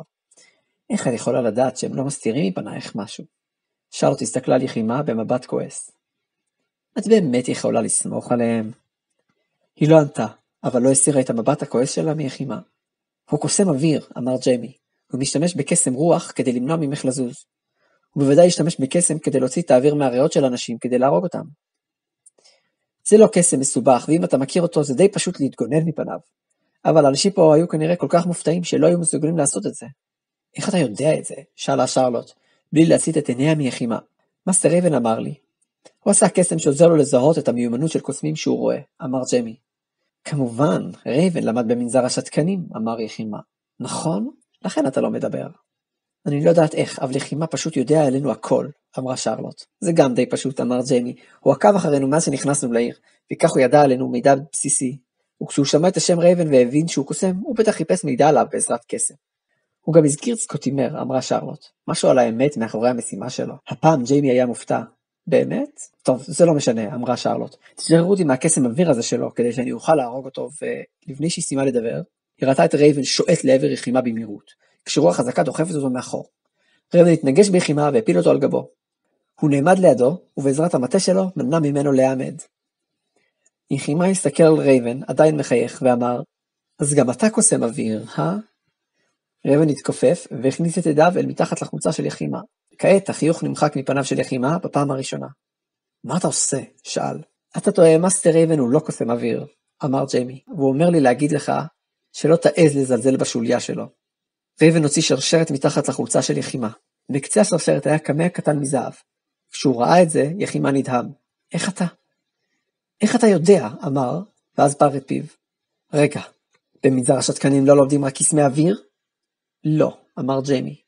מנזר השתקנים הוא בית ספר לקוסמי נשמה. לומדים שם קסמים מתקדמים מאוד, כמו לדוגמה, איך לזהות מקור כוח, וגם איך להרוס אותו. הבעת התדהמה על פניו של יחימה הפכה להבעת אימה. לא, אמר, בבקשה. לא. אני לא מבינה מה הולך, אמרה שרלוט. מה זה קוסם נשמה? או מנזר שתקנים? או מקור כוח? ג'יימי לא ענה לה, ורייבן סגר את ידו סביב הקמע שעל השרשרת. לאחר רגע קל, נשמע צלילי של משהו נשבר. יחימה צעק, ומיד שרלוט הרגישה איך רגליה משתחררות. רייבן ירד מעל גופו של יחימה, הלך בחזרה למקום בו הוא עמד מקודם, הרים את הקונאי והושיט אותו לעבר שרלוט. מאסטר רייבן אומר שאת יכולה להרוג אותו אם את רוצה, אמר ג'יימי. שרלוט הסתכלה על רייבן בבלבול, ואז לקחה את הקונאי שלה. תודה. היא הסתובבה לעבר יחימה, שעדיין שכב על הרצפה. הוא הרים את ראשו להסתכל עליה, ומיד גרר את גופו לאחור, מנסה לברוח ממנה. בין אם אני יכולה לסמוך עליהם ובין אם לא, זה לא משנה, אמרה שרלוט והניפה את ידה. אתה הרגת את אבא שלי, זה מה שחשוב. היא זרקה את הקונאי לעבר יחימה. הקונאי פגע לו ישירות בלב והרג אותו. ג'יימי נאנח בהקלה. תודה לאל, אמר. שרלוט הסתובבה לעברם ושאלה, איפה הייתם אחרי שיצאנו מהחדר החשוך? הדלתות בחדרים בטירה הזו מחושפים. ברגע שעברנו בדלת, כל אחד מאיתנו מצא את עצמו בחדר אחר. בחדר שלי לא היה כלום וגם לא היו דלתות. אבל מה שמקושף זה הדלת, לא הקיר. אז מאסטר רייבן, שהיה כמה חדרים מעליי, הרס את הרצפה בחדר שלו כדי לרדת למטה, והמשיך כך עד שהוא הגיע אליי. אחר כך שברנו קירות עד שמצאנו את הדלת לחדר הזה. מאסטר רייבן אמר שהיא לא מחושפת, אז עברנו בה. ומה זה מקור כוח? שאלה שרלוט. זו הייתה השרשרת הזאת? כן, הסביר ג'יימי. לכל קוסם יש חפץ כלשהו שנחשב מקור הכוח שלו. בני אדם לא מסוגלים לאגור בתוכם כוח קסם. אם קוסמים היו אוגרים בתוכם את כל כוח הקסם שהם משתמשים בו, הקסם היה אוכל אותם והורג אותם. לכן הם בוחרים חפץ כלשהו, שהוא מהווה מקור כוח הקסם שלהם. החפץ הזה מקשר בין הקוסם לבין מאגר כוח הקסם, שמאפשר לו לפעול. החפץ יכול להיות כל דבר, למרות שככל שיש לחפץ קשר מנטלי לקוסם, כך כמות הכוח שיש לקוסם גישה אליה גבוהה יותר. במנזר השתקנים, אחד הקסמים המתקדמים שלומדים, זה קסם שמזהה איזה חפץ הוא מקור הכוח של הקוסם, וקסם אחר זה הלחש שנועד להרוס מקור כוח. אני לא בטוחה שאני לגמרי מבינה, אמרה שרלוט במעט בושה. אז מה מקור הכוח של רייבן? לא יודע, אמר ג'יימי. קוסמים נוטים לשמור את מקור הכוח שלהם בסוד, אפילו מהשוליות שלהם. הרי בלי מקור הכוח, הם סתם אנשים רגילים. אז מאסטר רייבן אף פעם לא גילה לי. ואתה בסדר עם זה? שאלה שרלוט. אתה בסדר עם זה שהוא מסתיר ממך דברים? בטח, אמר ג'יימי. לכולם יש סודות. אם יש דברים שאת לא יודעת על מישהו, זה לא אומר שאת לא יכולה לסמוך עליו. שרלוט הרכינה את ראשה. אני לא חושבת שאני מסוגלת לחשוב ככה, אמרה. טוב, לא משנה. בואו נצא מפה ונגיד לאנשי העיר שחיסלנו את יחימה. למחרת בבוקר, אנשי העיר כבר התחילו לחשוב מה כדאי להם לעשות עם הטירה, אם להרוס אותה או להשתמש בה. הם בסופו של דבר הגיעו למסקנה, שלמרות שיחימה הרשע ציווה עליהם לבנות אותה, הם היו האנשים שבנו אותה, ועדיף יהיה אם הם ינסלו אותה למשהו אחר. הם החליטו להפוך אותה לבניין העירייה, ולהפוך את החדרים הרבים בה לחדרי ציוד, חדר אוכל, ספרייה ועוד. אמנם הספרייה הגדולה נהרסה, אבל אנשי העיר האמינו שהם יכולים לשחזר אותה במשך השנים. שרלוט, ג'יימי ורייבן עמדו בשער הכפר, ונפרדו מאימה של שרלוט. אז בטוחה שאת רוצה לעזוב? שאלה אימה. כן, אני באמצע משימה, אמרה שרלוט. באנו לכאן כדי להשיג מידע, אבל בגלל שהספרייה נהרסה, נראה לי שלא נוכל להשיג פה את המידע שאנחנו רוצים. לא נורא, אמרה אימה. בבקשה תחזרי הביתה בשלום. אמרה שרלוט ועשית את מבטה. אולי. אימה חיכה וחיבקה אותה. אימה, אמרה שרלוט בבושה. לאחר שהם נפרדו ממנה, השלושה יצאו והתחילו לעלות במעלה ההר המושלג. רייבן, אמר ג'יימי, זה לא יפה. מה הוא אמר? שאלה שרלוט. הוא אומר שזה היה בזבוז של זמן. מה? קראה שרלוט ונעצרה. מה זאת אומרת בזבוז של זמן? תקשיב, קוסם שתקן שכמוך, אני המנהיגה של הצוות, ושום דבר שאני מחליטה הוא לא בזבוז זמן. מאסטר רייבן אומר שלא השגנו שום מידע חיוני, וכל מה שעשינו פה היה לשחרר את העיר מקוסם לא קשור. ג'יימי היה מעט נבוך להגיד את דבריו של רייבן. זה היה חשוב, אמרה שרלוט בכעס. חוץ מזה, יחימה אמר משהו מטריד לגבי סקוטימר. היא השתתקה והרצינה. הוא אמר שהוא יודע את האמת מאחורי המשימה שלנו. למה אתם חושבים שהוא התכוון? שאלה. אולי הייתי צריכה לשאול אותו לפני שהרגתי אותו. לא, זה בסדר, אמר ג'יימי. אני לא חושב שזה כזה משנה מה האמת מאחורי הוא צעק פתאום כשציפור גדולה הופיעה כמעט משום מקום, והתחילה לעוף בין שלושתם. הציפור לבסוף עפה מול פניה של שרלוט, ולא זזה משם. שרלוט המבולבלת הושיטה את ידה, והציפור נחתה עליה. הציפור הושיטה את אחת מרגליה לעבר שרלוט, וראתה פתק קטן קשור לרגלה. היא הוציאה את הפתק והתחילה לקרוא אותו. מה זה? שאל ג'יימי. לצוות 2 במשימה של סקוטימר, התחילה שרלוט לקרוא. זה בשבילנו? רגע, מה? שאל ג'יימי. טוב, אמרה שרלוט, זה קשור למיקום של האבן. היה זה עוד לילה רגיל עבורם. תקבל את זה, ותיקח את זה, אני אראה לך מה זה. ריבה ניסתה לאטום את אוזניה, והסתכלה על אלכס שצעק מתוך שינה במבט אדיש. הוא חייב להיות כל כך רועש? שאלה בתסכול. מה לעשות, הוא משוגע, ענה לה מייקל, באותו תסכול. תזכיר לי, למה אנחנו צריכים להיות איתו? ככה רצה הגורל, נאנח מייקל וניח את ידו על פניו בייאוש. אבל הוא מפריע לי לישון, נאנחה ריבה. מייקל, אתה יכול בבקשה להשתיק אותו איכשהו? ריבה, נזף בה מייקל. אמרתי לך אין ספור פעמים, אל תקראי לי מייקל, עלייך לקרוא לי מאסטר מייקל. אין ספור? אמרה ריבה. ממתי אתה משתמש במילים כאלה? אל תדברי כך אל המאסטר שלך, נזף בה מייקל ונעמד. אני אדבר אל האח שלי באיזה אופן שאני רוצה, נעמדה ריבה ונזפה במייקל. אתה שוליה שלי, ועלייך לנהוג בהתאם. אולי תסתמו את הפה, אתם מפריעים לי לישון. שני אחים נרתעו לאחור כששמעו את הזעקה של אלכס. הם לא שמו לב שהם העירו אותו, והוא נראה עצבני. ריבה הייתה הראשונה שהתאוששה. אתה הפרעת לנו לישון קודם עם הצרחות שלך, אמרה. מי צורח מתוך שינה? תסתמי את הפה או שאני אקרא אותך לגזרים, קרא אלכס. היי, אל תדבר ככה אל אחותי הקטנה. אז אני עכשיו האחות שלך. היי, אני מנסה לעזור לך. אתה סתם מפונק אם אתה חושב שאתה צריך בכלל שוליה, מייקל. אם שניכם לא תהיו בשקט, אני אקרא אתכם לגזרים, שאג שוב אלכס, ושני אחים השתתקו. שניהם חזרו להתיישב בהנחה, ואלכס נשכב שוב. מייקל וריבה היו רבים הרבה פעמים, וזה לא ממש שינה להם, אבל אלכס השתגע מזה. ריבה הייתה ילדה צעירה עם שיער חום וארוך. מייקל, אחיה הגדול, היה קוסם צעיר. היה לו מטה ארוך, שהיה לו מעט כבד מדי. הוא היה גבוה והיה לו שיער חלק ובלונדיני, ועיניים כחולות בהירות. שני אחים לבשו חולצות לבנות ומכנסיים אדומים, ועל חולצותיהם היה סמל המשפחה שלהם, מטה מוצלב וחרב. אלכס היה אדם זר בצוות. הוא היה לוחם אכזר ומעט משוגע. שערו השחור היה פרוע ועיניו בעקו בצבע אדום. הוא לבש רק בגדים שחורים. אחרי האיום האחרון של אלכס, מייקל וריבה ניסו להירדם, ולבסוף, סוף סוף, כולם נרדמו. למחרת בבוקר מייקל, שהיה המנהיג של הצוות, העיר אותם והם המשיכו בדרכם. הם היו ביער שומם, ריק מכל יצור חי כבר כמה ימים, ולכן הם כל כך שמחו כשהם מצאו את עצמם מחוץ ליער. תראו, אני רואה כפר לא רחוק מכאן, קראה ריבה בשמחה. כן, נאנח מייקל, סוף סוף יצורים חיים. סוף סוף משהו לאכול, אמר אלכס, חושף את שיניו. כשנגיע לכפר בוא נלך לפונדק, אני גובע ברעב. היי, זה לא כאילו לא אכלנו כלום ביער, נזף בו מייקל. אתה צוחק, גרגירי היער האלה היו מגעילים יותר מכל ירק או פרי אחר, איכס. אני חושבת שבאמת כדאי שנלך לפונדק, שם נוכל לברר מידע על האבן הזאת. בינתיים לא מצאנו שום רמז. סקוטימר המעצבן הזה, קרא מייקל, לא נותן לנו שום רמז. מה המשמעות של הסמל של האבן בכלל? הוא אמר שזה סמל של משפחה כלשהי, אבל אני בספק. למרות שלא ראיתי את הסמל הזה בעבר, אני יודע לזהות סמל של קסמים כשאני רואה אחד. היי, מייקל, אתה מגיע? קרא ריבה, ואז מייקל שם לב שהוא נשאר במקום, בעוד ריבה ואלכס המשיכו ללכת. לא אכפת לי מהאבן, אני רק רוצה לאכול, קרא אלכס, אז בוא כבר. מייקל נאנח והצטרף עליהם. בבקשה, תכבדו את מנהיג הצוות. תוך זמן קצר, השלושה הגיעו לכפר לא קטן. מיד הם הלכו לכיוון הפונדק. אלכס מיד התיישב ליד שולחן, והזמין לעצמו חתיכת בשר ענקית. מייקל וריבה ניסו לשכנע אותו קודם לנסות לאסוף מידע, אבל הוא צעק עליהם שהוא חייב לאכול כי הוא גובע ברעב. בזמן שאלכס אכל, ריבה ומייקל התחילו לשאול את האנשים על הסמל. בהתחלה, שלא במפתיע, איש לא ידע דבר.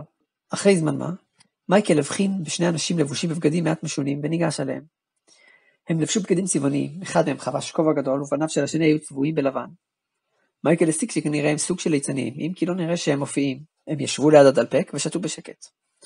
מייקל החליט לנסות את מזלו ופנה עליהם. להפתעתו הוא גילה שהשניים שיכורים, למרות שעדיין היה בוקר. מייקל החליט לשאול אותם לגבי זה.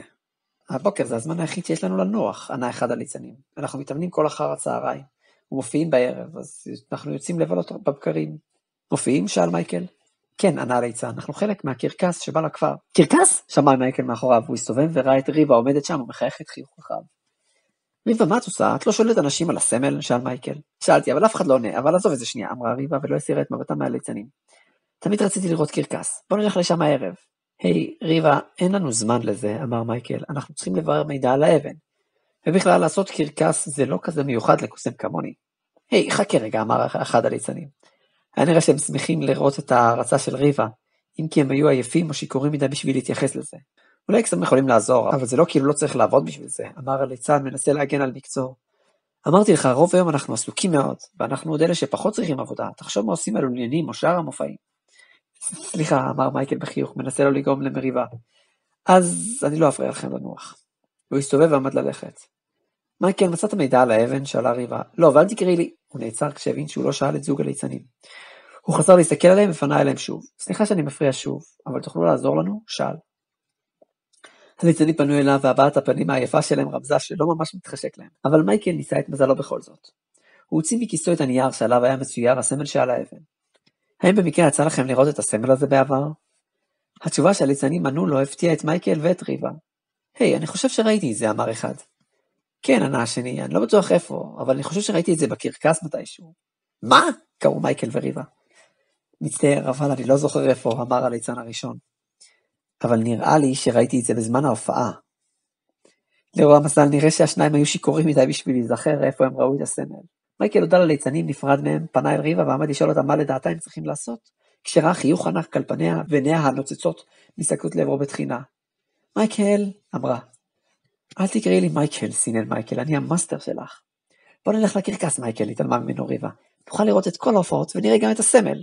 מה אתה אומר? בבקשה, בבקשה, בבקשה. מייקל נאנח. זה נראה לי כמו קצה החוט היחיד שיש לנו כרגע, אמר. אבל למה שלא נלך פשוט לקרקס עכשיו ונשאל שמה? לא, בוא נלך להופעה בערב, אמרה ריבה. מייקל, אתה אף פעם לא נותן לי לעשות את מה שאני רוצה. את רצינית, קרא מייקל. קודם כל, אני המאסטר שלך, וזה אומר שאת צריכה לעשות את מה שאני רוצה. חוץ מזה, אני תמיד נותן לך דברים שאת רוצה. אתה שולי הכי מפונקת בהיסטוריה.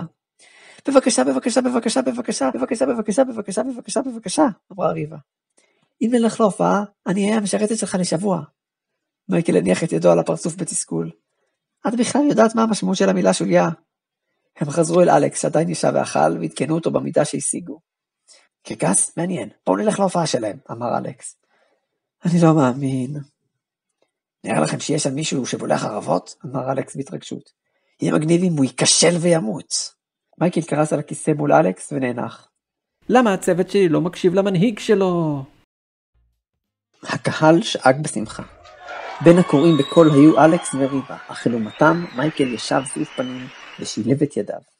הוא רצה ללכת לדבר עם מנהל הקרקס ולנסות לברר איפה הסמל מופיע, אבל אלכס וריבה לא היו מוכנים לוותר על ללכת לראות את ההופעה. הוא הסכים בחוסר רצון ואמר לעצמו שהליצנים אמרו שהם חשבו שהם ראו את הסמל במהלך ההופעה, אז אולי הם יראו את הסמל בהופעה גם כן. אוהל הקרקס לא היה גדול, אבל הרעש שהקהל עשה היה כל כך חזק, שמייקל חשב שהוא נמצא בהופעה או מטו בהם. הוא לא אהב את הרעש הזה, אבל נראה היה שאחותו דווקא מאוד נהנית. זה לא היה מוזר למייקל, תמיד הוא חשב שריבה רעשנית. הוא הופתע אבל מההתלהבות של אלכס. אלכס תמיד היה נהנה מדברים אלימים ואכזריים. היה לו מוזר שהוא מתלהב כל כך מהופעות מתוכננות כמו בקרקס. אולי אלכס האמין שהדברים שמתנהלים בקרקס באמת מסוכנים, וציפה לראות אנשים נפגעים? רק המחשבה על כך גרמה למייקל לצמרמורת. אחרי זמן קצר של המתנה, אל מרכז הרחבה נכנס מנהל הקרקס. הוא לבש חליפה אדומה ולראשו חבש מגבעת גבוהה. הוא אחז מטה מאותר בידו והניף אותו כל פעם שדיבר. שלום וברוכים באים להופעה שלנו, אמר בקול, והקהל החל להשתתק. אני הוא מנהל הקרקס, סטיוארט גודריק. הכנו להופעה משעשעת, מצחיקה, מפחידה, מותחת ומרגשת. צוות הקרקס שלנו התאמן והתכונן, ואנחנו מקווים שתהנו מהמופע. האם אתם מוכנים? הקהל שאג בעוצמה, ומייקל בכה בליבו על שהוא לא יודע קסם שיגרום לו להתחרש באופן זמני. הוא אף פעם לא אהב אירועי בידור כאלה, והרעש היה הדבר השני שהוא הכי לא אהב בהם. ובכן, אנחנו מתחילים. נתחיל את הערב במשהו קליל. קבלו את צמד הליצנים, פלוקל ודרוקל. סטיוארט גודריק עזב את הבמה ואת מקומות תפסו שני הליצנים מהפונדק, אם כי לא היה אז כל זכר לעייפות ולשיקרון שלהם מאז. ריבה נהנתה מאוד מההופעה שלהם, אבל הפעם אלכס הצטרף אל מייקל כשהבין שהם לא הולכים לעשות שום דבר מסוכן. הבא בתור אחרי הליצנים היה מאלף אריות. הפעם אלכס התלהב, בעוד ריבה עצמה את עיניה בפחד. מייקל הסתכל על ההופעה בציניות, כשבליבו הוא ידע יפה מאוד שכל ההופעה הזאת מתוכננת מראש. היה נראה כמה פעמים שמאלף האריות לא מצליח להשתלט על האריה שלו, וזה איים לתקוף אותו. אלו היו הרגעים שאלכס נראה הכי מתרגש, אבל מיד לאחר מכן, כשהאריה חזר להקשיב לאדונו, אלכס חזר להתיישב. מייקל הניח את ידו על כתפו של אלכס ואמר, אני אומר לך, הכל פה מתוכנן, לא יקרה שום דבר מסוכן, ואם מישהו אחר ניפגע הם יפסיקו את ההופעה מיד ויסלקו אותנו מכאן. אחרי שמאלף האריות הצליח להשתלט על האריה, הוא יצא מהבמה, ושוב נכנס סטיוארט גודריק. תנו לו מחיאות כפיים, איזה מרגש. ועכשיו, היכונו לעולם המסתורים, עולם הכסף. קבלו אותו, הקוסם אריאנו, המכשף הגדול שמקבל את כוחו מאבן קסומה. הנה הוא בא. סטיוארט הורה בידו על פתח הכניסה לרחבת הבמה, ולכמה רגעים לא קרה דבר. מייקל הזדקף בכיסאו והסתכל על הבמה בעניין. מה קרה? שאלה אותו ריבה בסקרנות. כשמדובר בקסם זה פתאום מעניין אותך? אל תהי טיפשה, אמר מייקל. אני בטוח שהקוסם אריאנו הזה הוא קוסם רגיל. אבל שמעת מה הוא אמר? אריאנו מקבל את כוחו. הוא השתתק כשליד סטיוארט זינקה בפתאומיות להבה ענקית. סטיוארט נסוג לאחור, כאילו מפחד. אבל מייקל ידע שכל זה היה מתוכנן. הלהבה פסקה כמעט באותה פתאומיות שבה היא יופיעה, ובמקומה עמד כעת אדם נוסף. הוא לבש גלימה ארוכה ואפורה, ועל ראשו חבש מצנפת גבוהה וסגולה. מתחת לגלימה הוא לבש כותונת אפורה, עליה, במרכז החזה של אריאנו, היה מצויר הסמל שהיה על האבן שהם חיפשו. מייקל ואלכס וריבה מיד זיהו את הסמל והסתכלו עליו, כמעט לא מאמינים. מייקל, אתה רוצה להגיד לי שהאבן שהוא מקבל ממנה את הכוח שעלה ריבה? כן, ענה מייקל, זה בדיוק מה שאנחנו מחפשים. מזל שבאנו לכאן. כן, ענתה ריבה, וחייכה חיוך מתנשא. באמת מזל, מה היה קורה אם מישהו היה מחליט לא לבוא? אבל מייקל לא הגיב לדבריה ולא הסיר את עיניו מהקוסם, שהתחיל בהופעת הקסם שלו. אחרי המופע הולכים לדבר איתו, אמר מייקל, הוא הולך לגלות לנו איפה נמצאת האבן הזאת. השלושה לא היו מסוגלים להתרכז בשאר ההופעה של הקרקס, אם כי אלכס חזר להתרכז ברגע שהופיע האיש שבולע חרבות. ברגע שנגמרה ההופעה, הם הלכו לדבר עם מנהל הקרקס, ושאלו איפה הם יכולים לדבר עם הקוסם. נראה שסטיוארט גודריק חשב שהם רוצים חתימה ממנו, ולכן לא ראה בעיה להגיד להם. הוא אמר להם שכל אנשי הקרקס ישנים בחדרי הפונדק, ונתן להם את מספר החדר של הקוסם. בדרכם לחדר שלו, ריבה שמה לב שמייקל נראה מעט מוטרד. מה קרה? שאלה. גילינו התקדמות מדהימה, סוף סוף. אתה חושב שאולי זו מלכודת או משהו? מה? שאל מייקל, כאילו לא שמע אותה. לא, זה לא קשור, משהו אחר מציק לי. מה? אני לא יודע איך להסביר את זה, הוא אמר. זה כאילו, משהו מרגיש לי מוכר, אבל אני לא מצליח להבין מה. ריבה לא הבינה על מה הוא מדבר. עזבי, לא משנה, זה בטח לא חשוב. השלושה הלכו לכיוון החדר שבו אריאנו אמור לישון, ודפקו על דלתו. רגע, הקול שבקע מעבר לדלת נשמע מופתע. מי זה? מייקל לא ממש ידע מה לענות. אפשר לדבר איתך? אנחנו רוצים לשאול משהו לגבי המופע. שנייה, אני מתארגן. מייקל, אלכס וריבה הסתכלו על זה, לא לגמרי בטוחים למה אריאנו כל כך מופתע. אולי הם העירו אותו? באמת היה טיפה מאוחר אחרי ההופעה, והוא בוודאי היה תשוש. מייקל הרגיש מעט לא בנוח, וחשב שאולי היו צריכים לבוא לשם בבוקר. אבל ברגע הבא הדלת נפתחה, ובפתח עמד אריאנו. הוא כנראה לא ישן, כי הוא עדיין לבש את הכותונת עם הציור של הסמל, ולראשו חבש את המצנפת. כן, במה אני יכול לעזור לכם? הוא שאל, והסתכל על שלושתם. לרגע מייקל נראה חושב, ואז פתאום נראה היה שהוא נזכר במשהו. מה? שאל אריאנו ונראה מאוד מבולבל. כלום, אמר מייקל, וריבה ואלכס הסתכלו עליו בבלבול. יש לך מושג מה עובר עליו? שאל אלכס את ריבה. אין לי מושג, אף פעם לא ראיתי אותו ככה. אוי, תהיו בשקט, אמר מייקל ופנה אל הקוסם. סליחה, רצינו לשאול אותך על זה. הוא הצביע על הציור של הכותונת של אריאנו. אריאנו נרתע לאחור בהפתעה ואמר, מה? איך? הוא הסתכל לכל עבר, כנראה הוא מתלבט במשהו, ופניו התחילו להדים. אין לי מושג מה קורה, אמרה ריבה לאלכס. הוא לא נראה כזה בישן בהפעה. לא, רגע, אמר מייקל לאריאנו, נדמה לי שלא. לפני שהספיק לסיים את דבריו, אריאנו תפס בידו של מייקל ומשך אותו לתוך החדר. תיכנסו, קרא הקוסם וריבה ואלכס, המבולבלים הצטרפו אליו. הוא טרק את הדלת מאחוריהם ונעל אותה. ריבה ואלכס התיישבו על המיטה הקטנה שהייתה שם, ומייקל נשאר לעמוד. זה לא יאמן, אמר הקוסם ונאנח. איך הצלחתם לשים לב לזה? טוב, אולי היינו טיפה רחוקים, אמרה ריבה, אבל זה לא כזה קשה לראות את זה מהקהל. ניסית להחביא את זה? טוב, כן, אמר הקוסם והתיישב על כיסא. אז עשית עבודה די גרועה, אמר אלכס בחיוך. היית יכול ללבוש משהו אחר, אם זה סוד, לא? מה? שאל הקוסם והסתכל עליו בבלבול. מייקל ננח והניח את ידו על פניו. בבקשה, תהיו בשקט, אמר. תקשיב, אריאנו. רצינו לשאול אותך איפה נמצאת האבן עם הציור הזה. אריאנו הסתכל על מייקל. ואז נראה היה שהוא מסמיק עוד יותר. מה? הוא קרא ונעמד. על מה אתה מדבר? שוב, ריבה ואלכס הסתכלו אחד על השנייה, מבולבלים לגמרי. אוקיי, בואו נתחיל מההתחלה, אמר מייקל. שמי מייקל, וזו השוליה שלי ריבה, וזה אלכס. אני קוסם אש, כמוך. אנחנו מחפשים את האבן הזאת, וכל מה שאנחנו יודעים עליה זה הסמל הזה. הלכנו להופעה שלכם כי הבנו ששם נוכל למצוא רמז, ואז ראינו את הסמל על הבגד שלך, ולכן אנחנו שואלים אותך. אריאנו השפיל את מבטו, והסתכל על הסמל שמצויר על הכותונת שלו. ברגע הבא הוא קרס על הכיסא שוב, והניח את ידיו על הפנים שלו. איך יכולתי לעשות את זה? מלמל. טוב, אני מצטער, אמר מייקל וחייך בהתנסות. זו הייתה די אשמתי. אוקיי, בסדר, מישהו מוכן להסביר לי מה קורה פה, אמר ריבה. אני מרגישה שיש משהו שמסתירים ממני, וזה מתחיל לעצבן אותי. כן, אני מסכים, השיחה הזו הייתה פשוט לא הגיונית. אריאנו הרים את ראשו והסתכל על שניהם. כעת הם ראו שהעיניים שלו דומעות. אחי, אתה בוכה? אמר אלכס. מה לכל הרוחות? מה, אתה בחורה? אריאנו הסתכל עליו ולא אמר דבר לכמה רגעים. פישלת, אלכס, אמר מייקל, ושוב הניח את ידו על הפנים שלו. מה? שאל אלכס והסתכל על מייקל.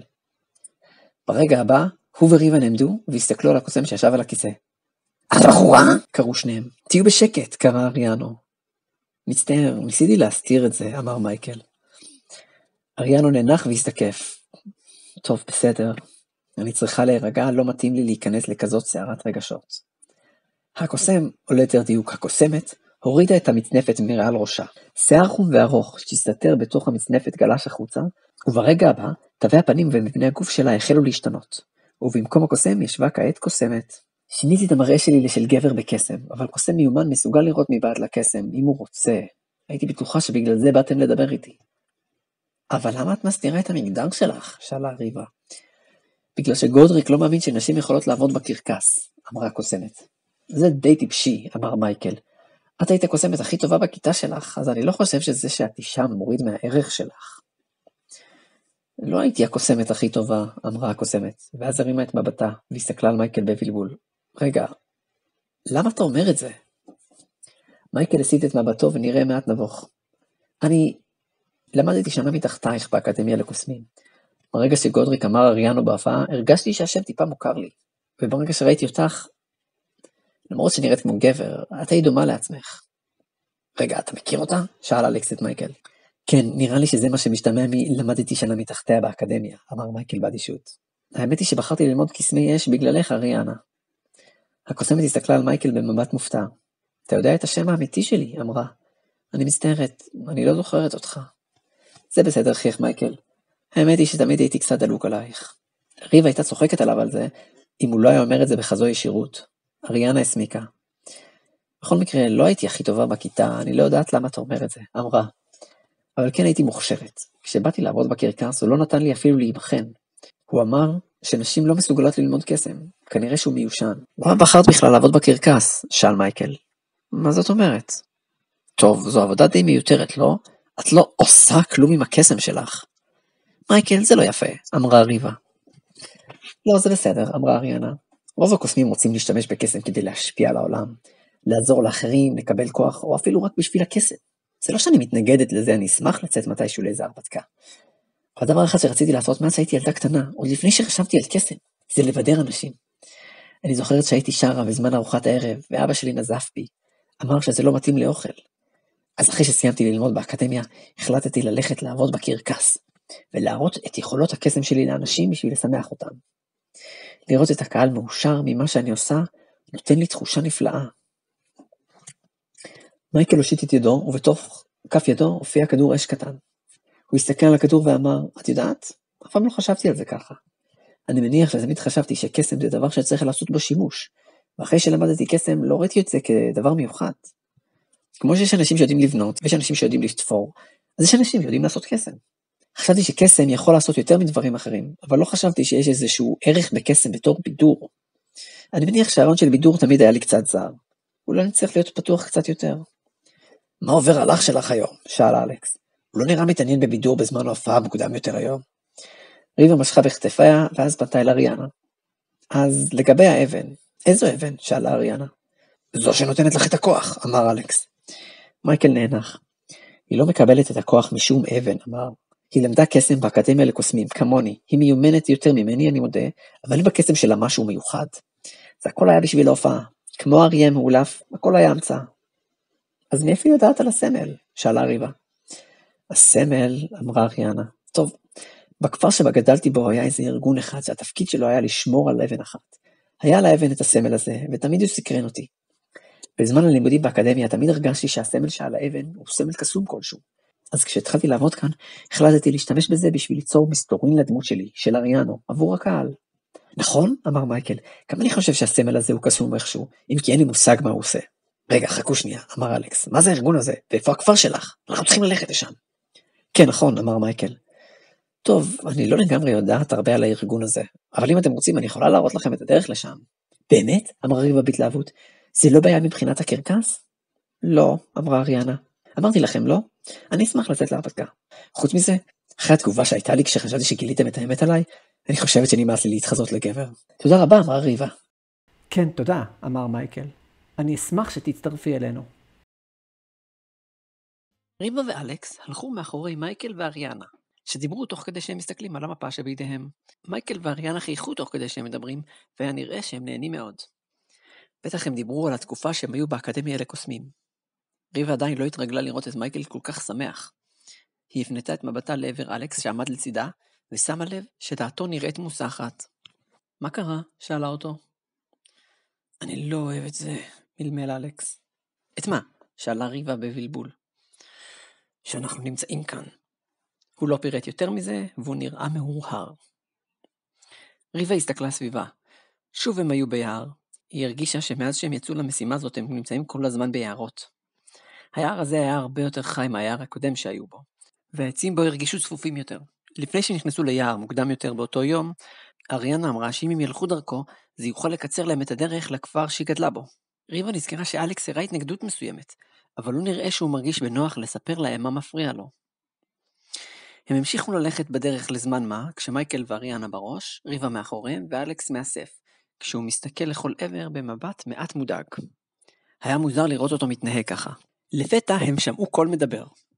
הקול נשמע מבעד לשיחים. החבורה נעצרה וניסתה להקשיב.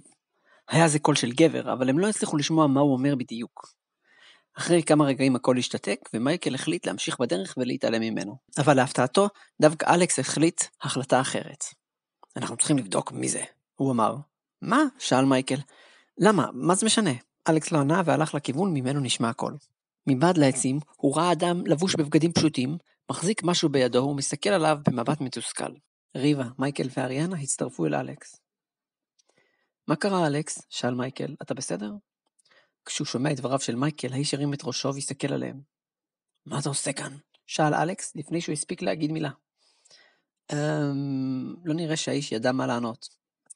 אלכס, מה זה משנה? שאלה ריבה. בוא נמשיך ללכת.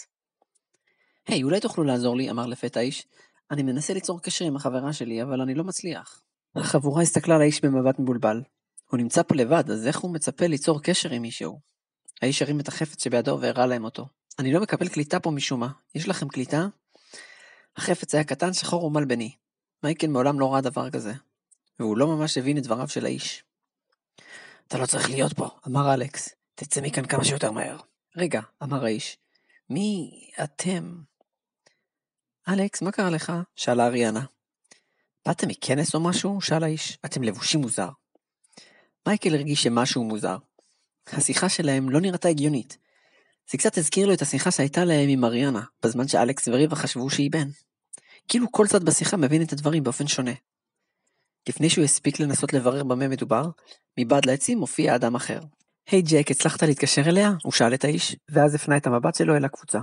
הם הסתכלו על האיש החדש והתחילו להיות יותר מבולבלים. האיש היה לבוש בבגדים משונים. לראשו היה כובע שהם מעולם לא ראו כמותו, שמצויר עליו משהו. הוא לבש חולצה כחולה עם בד חלק, וכיס בודד על החזה שלו, בתוכו היו כמה חפצים קטנים. מי אלה? הוא שאל, כשהוא מסתכל על הקבוצה במבט מבולבל. כמה אנשים אתם? שאל אלכס, שלא נראה כאילו הוא הפסיק לדאוג. יש איזשהו כנס של חנונים באזור, ממנו האנשים האלה היו יכולים להגיע? שאל האיש הראשון, שכנראה קוראים לו ג'ק, את החבר שלו. לא, אנחנו באמצע שום מקום, ובבקשה אל תקרא לנו חנונים, ענה חברו. בכל מקרה ההפסקה שלך נגמרה, טרי קורא לך. האיש הראשון נאנח והכניס את החפץ השחור לכיסו. עדיין לא הצלחתי לעדכן אותה שהיא לא צריכה לחכות לי מלמל, והלך לכיוון ממנו האיש השני הגיע. טוב, לפחות אנחנו כמעט מסיימים. האיש השני נשאר והסתכל על הקבוצה, במבט מבולבל. ואז עיניו נחו על אלכס. היי, אמר, זה קוספליי, נכון? לפני שהם הספיקו לשאול אותו למה הוא מתכוון, נשמעה קריאה מבעד לעצים. מאק, אני צריך את הבומן שלי. האיש הפנה את מבטו לאחור ואז פנה לקבוצה. הוא הסתכל עליהם לכמה רגעים ואז פנה לאחור ורץ מבעד לעצים. מה קרה כאן עכשיו? שאלה ריבה. אין לי מושג, אמר מייקל. אבל לא נראה לי שזה ענייננו. הוא הסתכל על אלכס וזה נית בראשו. אלכס נראה מאורהר ואז התחיל ללכת לכיוון ממנו האנשים באו. אלכס, קרא מייקל. לאנשים האלה לא היו כלי נשק להגן על עצמם, אמר אלכס. יהיה מסוכן בלילה, הם צריכים את העזרה שלנו. בלי לחכות לתשובה של מייקל, אלכס המשיך ללכת. רגע, הוא מודאג מאנשים אחרים? שאל מייקל בבלבול. מי זה ומה הוא עשה לאלכס? למה הוא התכוון כשהוא אמר שיהיה מסוכן? שאלה אריאנה. אני מודאגת. אולי כדאי שנלך איתו. בטח שאנחנו הולכים איתו. אני לא הולך להפקיר אותו, אמר מייקל. בואו. מבעד לעצים הם מצאו את עצמם בקרחת יער גדולה. היו כמה אוהלים ברחבי הקרחת ובמרכזה עמדו 3 אנשים. 2 מהם הם זיהו. אלה היו ג'ק והאיש השני, שכנראה היה מאק. האיש השלישי היה כנראה האיש שקרא למאק, ככל הנראה טרי. טרי נראה מבוגר יותר מהשניים האחרים, והיה לו שפם קטנטן. הוא לבש חולצה קצרה ולבנה, ואחד בידו חפץ גדול ושחור, שהוא סוחב אותו מעל כתפו. הוא הסתכל לתוך החפץ והפנה אותו לעבר ג'ק. ליד טרי עמד מאק, שהחזיק מקל ארוך ומשונה מעל ראשו בשתי ידיו, וגם הפנה אותו לעבר ג'ק. החבורה עמדה להתקרב כשמאק הבחין בהם. הוא עזב את המקל באחת מידיו וסימן להם לעצור. בסדר? אקשן! קרא טרי, שככל הנראה לא שם לב למייקל וחבריו. הארבעה הסתכלו בבלבול על המתרחש וניסו להבין מה קורה. איפה אני? מה קורה פה? אמר ג'ק. הוא הזיז את מבטו מצד לצד ונראה מבולבל מאוד. אולם טרי ומק לא נראו מוטרדים. לונה? אמר ג'ק והרים את הראש, כאילו נזכר במשהו. לונה, איפה את? לונה! הוא נראה מאוד לחוץ פתאום. אלכס התחיל להתקרב אליהם, והיה נראה כאילו הוא איבד את הסבלנות שלו.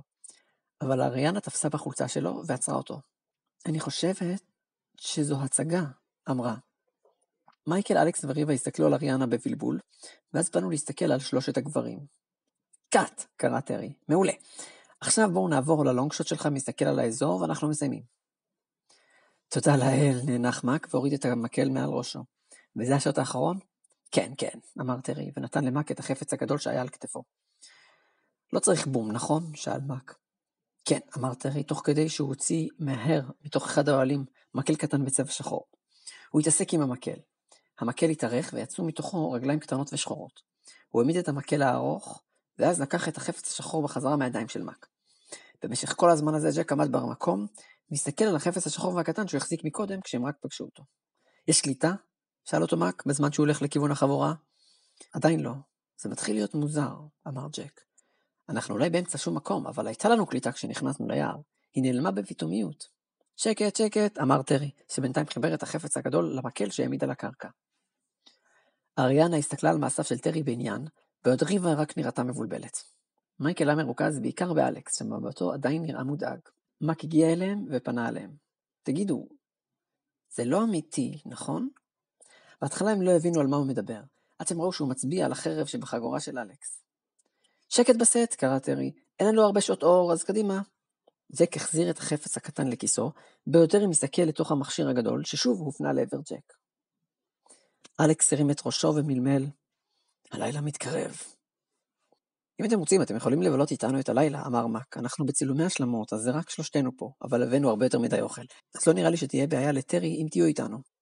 הקבוצה לא הבינה לגמרי את מה שהוא אמר, אבל אלכס אמר, כן, נהיה איתכם בלילה. האחז בניצב חרבו ופנה אל מק. וכמובן שזה אמיתי. לא הייתי מסתובב עם נשק מזויף. דבריו של אלכס הטרידו את מק והוא נראה מאורהר. אמרת שקוראים לך אלכס, נכון? אמר. תגידו, מה אתם עושים פה בכלל? אנחנו לקחנו את היער הזה כקיצור דרך, ענה מייקל. אני לא לגמרי מבין מה נסגר עם אלכס. לא מתאים לו לדאוג כל כך מהאנשים אחרים. מייקל לא היה לגמרי בטוח אם התשובה שלו סיפקה את מק או לא. מק הסתכל על ריבה ואמר, את די צעירה. והלכתם את זה ברגל? למה אתה מתכוון? שאלה ריבה, שלגמרי נראתה שהיא נעלבת. מייקל הסתכל על מק, ונראה היה שהוא מבין מה הוא עושה. כמוהו, גם מק הרגיש את חוסר ההתאמה ביניהם, והוא מנסה לעמוד על מה לא בסדר. הקבוצה של מק אמרה כל מיני מילים משונות, וחוץ מג'ק, הם לבושים בצורה די משונה. והם מסתובבים עם החפצים המוזרים האלה, וכשהוא חושב על זה עכשיו, גם האוהלים נראו לו מעט משונים. וסיימנו, קרא לפתע טרי. יופי, הספקנו לצלם לפני שהשמש שקעה. טוב, אנחנו מוכנים למחנה? כן, אבל עוד לא הצלחתי לעדכן את רייצ'ל, אמר ג'ק. לעזאזל, מה קרה לקליטה? טרי ניגש אל מק והושיט לו חפץ קטנטן. תשמור על זה טוב, זה כל מה שצילמנו היום. בלי זה הסרט אבוד. מק הנהן והכניס את החפץ לכיס. אז טרי הסתכל על החבורה ונראה היה שהוא שם לב אליהם לראשונה. מי אלה? חברים שלך? שאל. אתם צריכים ללכת, אמר אלכס. אסור לכם להישאר פה ללילה. מה? שאל טרי. זה מסוכן, חזר אלכס. בחור, אתה ראית יותר מדי סרטים, אמר טרי. אני מכיר את המקום הזה, הייתי ביער הזה כמה פעמים, ולא ראיתי פה אף פעם חיות פריות או מסוכנות. הכל בסדר. אלכס הזיף פנים. לא היה ברור למה איש מתכוון, אבל אלכס הבין שזה אלבון. טרי, אמר מק, משהו מציק לי. מה קרה? שכחנו לצלם משהו? אמר טרי. לא, תראה, אמר מק. כולנו איבדנו קליטה באמצע הדרך לכאן בפתאומיות. זה לא קרה כשאתה ואני הלכנו לסרוק את השטח בפעם שעברה. ואחרי שנכנסנו ליער, לא הצלחנו למצוא את המקום שתכננו לצלם בו, והחלטנו להסתפק בקרחת היער הזאת. ואז האנשים האלה, הוא אמר שהחרב שלו אמיתית. כמו שאמרתי, היה יותר מדי סרטים. טרי, אמר מק, והסתכל על טרי בפנים רציניות. אני חושב שעברנו איסקאי. שוב מק אמר מילה משונה שהם לא הבינו. אלא שלהפתעתם, נראה היה שגם טרי לא הבין אותה. מה? הוא אמר. מה עברנו? איסקאי, חזר מק. אתה יודע, כמו טכניקת הרומח המקוונת, או מאסטר עליון, או סונוקובה. מספיק עם השטויות החנוניות שלך, תדבר במילים נורמליות. טרי אמר, ונראה שהוא נהיה מתוסכל. מק נאנח. תקשיב, טרי אמר, אני חושב שאנחנו נמצאים כעת בעולם אחר. טרי הסתכל על מק לכמה רגעים בלי להגיד דבר. אחרי כמה רגעים הוא אמר, אוקיי, אתה ראית יותר מדי סרטים. אתה יודע שאנחנו בתעשייה והכל, אבל זה כבר מוגזם. מספיק עם כל האנימו שלך. אנימה, תיקן אותו מק. האמת שזה הגיוני, אמר מייקל. זה מסביר את ההבדלים בשיחה בינינו. מה? קרא ריבה. אתה צוחק, נכון? עולם אחר? מה זה בכלל אומר? אם קסם מספיק חזק, אני מניחה שאפשר ליצור שער שמוביל למציאות שונה, אמרה אריאנה.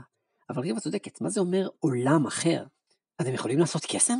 שאל מק, ולפתע הוא נראה מתרגש. מק, מספיק עם הפנטזיות שלך. כן, אני והיא קוסמים, אמר מייקל, תוך כדי שהוא מזיז את אלכס הצידה כדי להתקרב אליהם. בעולם שלכם אין קסמים? לא באמת, אמר מק. יש אשליות, אבל אין קסמים אמיתיים. מק, אתה מתנהג מוזר, אמר טרי. אין דבר כזה עולמו. הוא השתתק כשמייקל יצר בתוך כף ידו כדור אש שריחף. קסם, אמר מייקל בפשטות.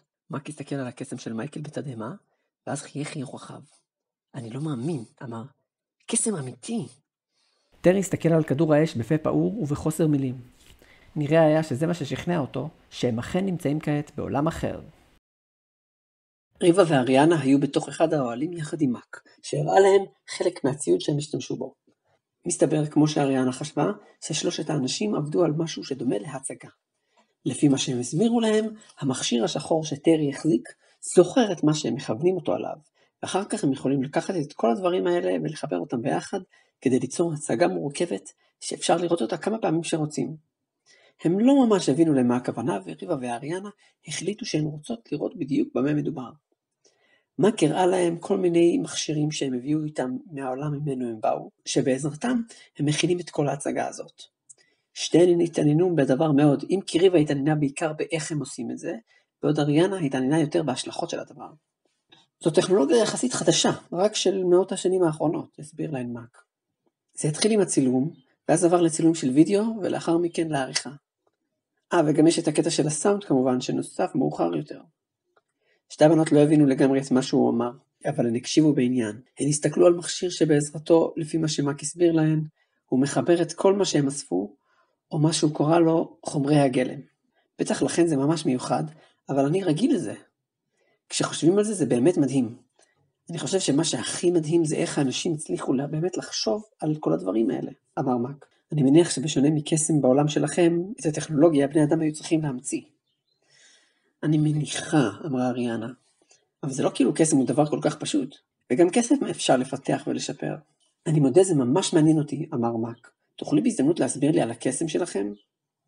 אם יהיה לי זמן, חיכה אריאנה. אז הטכנולוגיה הזאת, איך קראת לזה? וידאו? כן. היא דבר נפוץ בעולם שלכם? מאוד, אמר מק. כשהייתי ילד, היא הייתה פחות נפוצה. היה אפשר לראות רק סרטים בקולנוע ובתוכניות טלוויזיה. הייתה גם אפשרות לצפייה בדיסקים, אבל מאז יש וידאו בכל מקום. לכל אחד יש מכשיר אישי שיכול לצלם ושאפשר לראות בו סרטים. לכל אחד תופתע ריבה.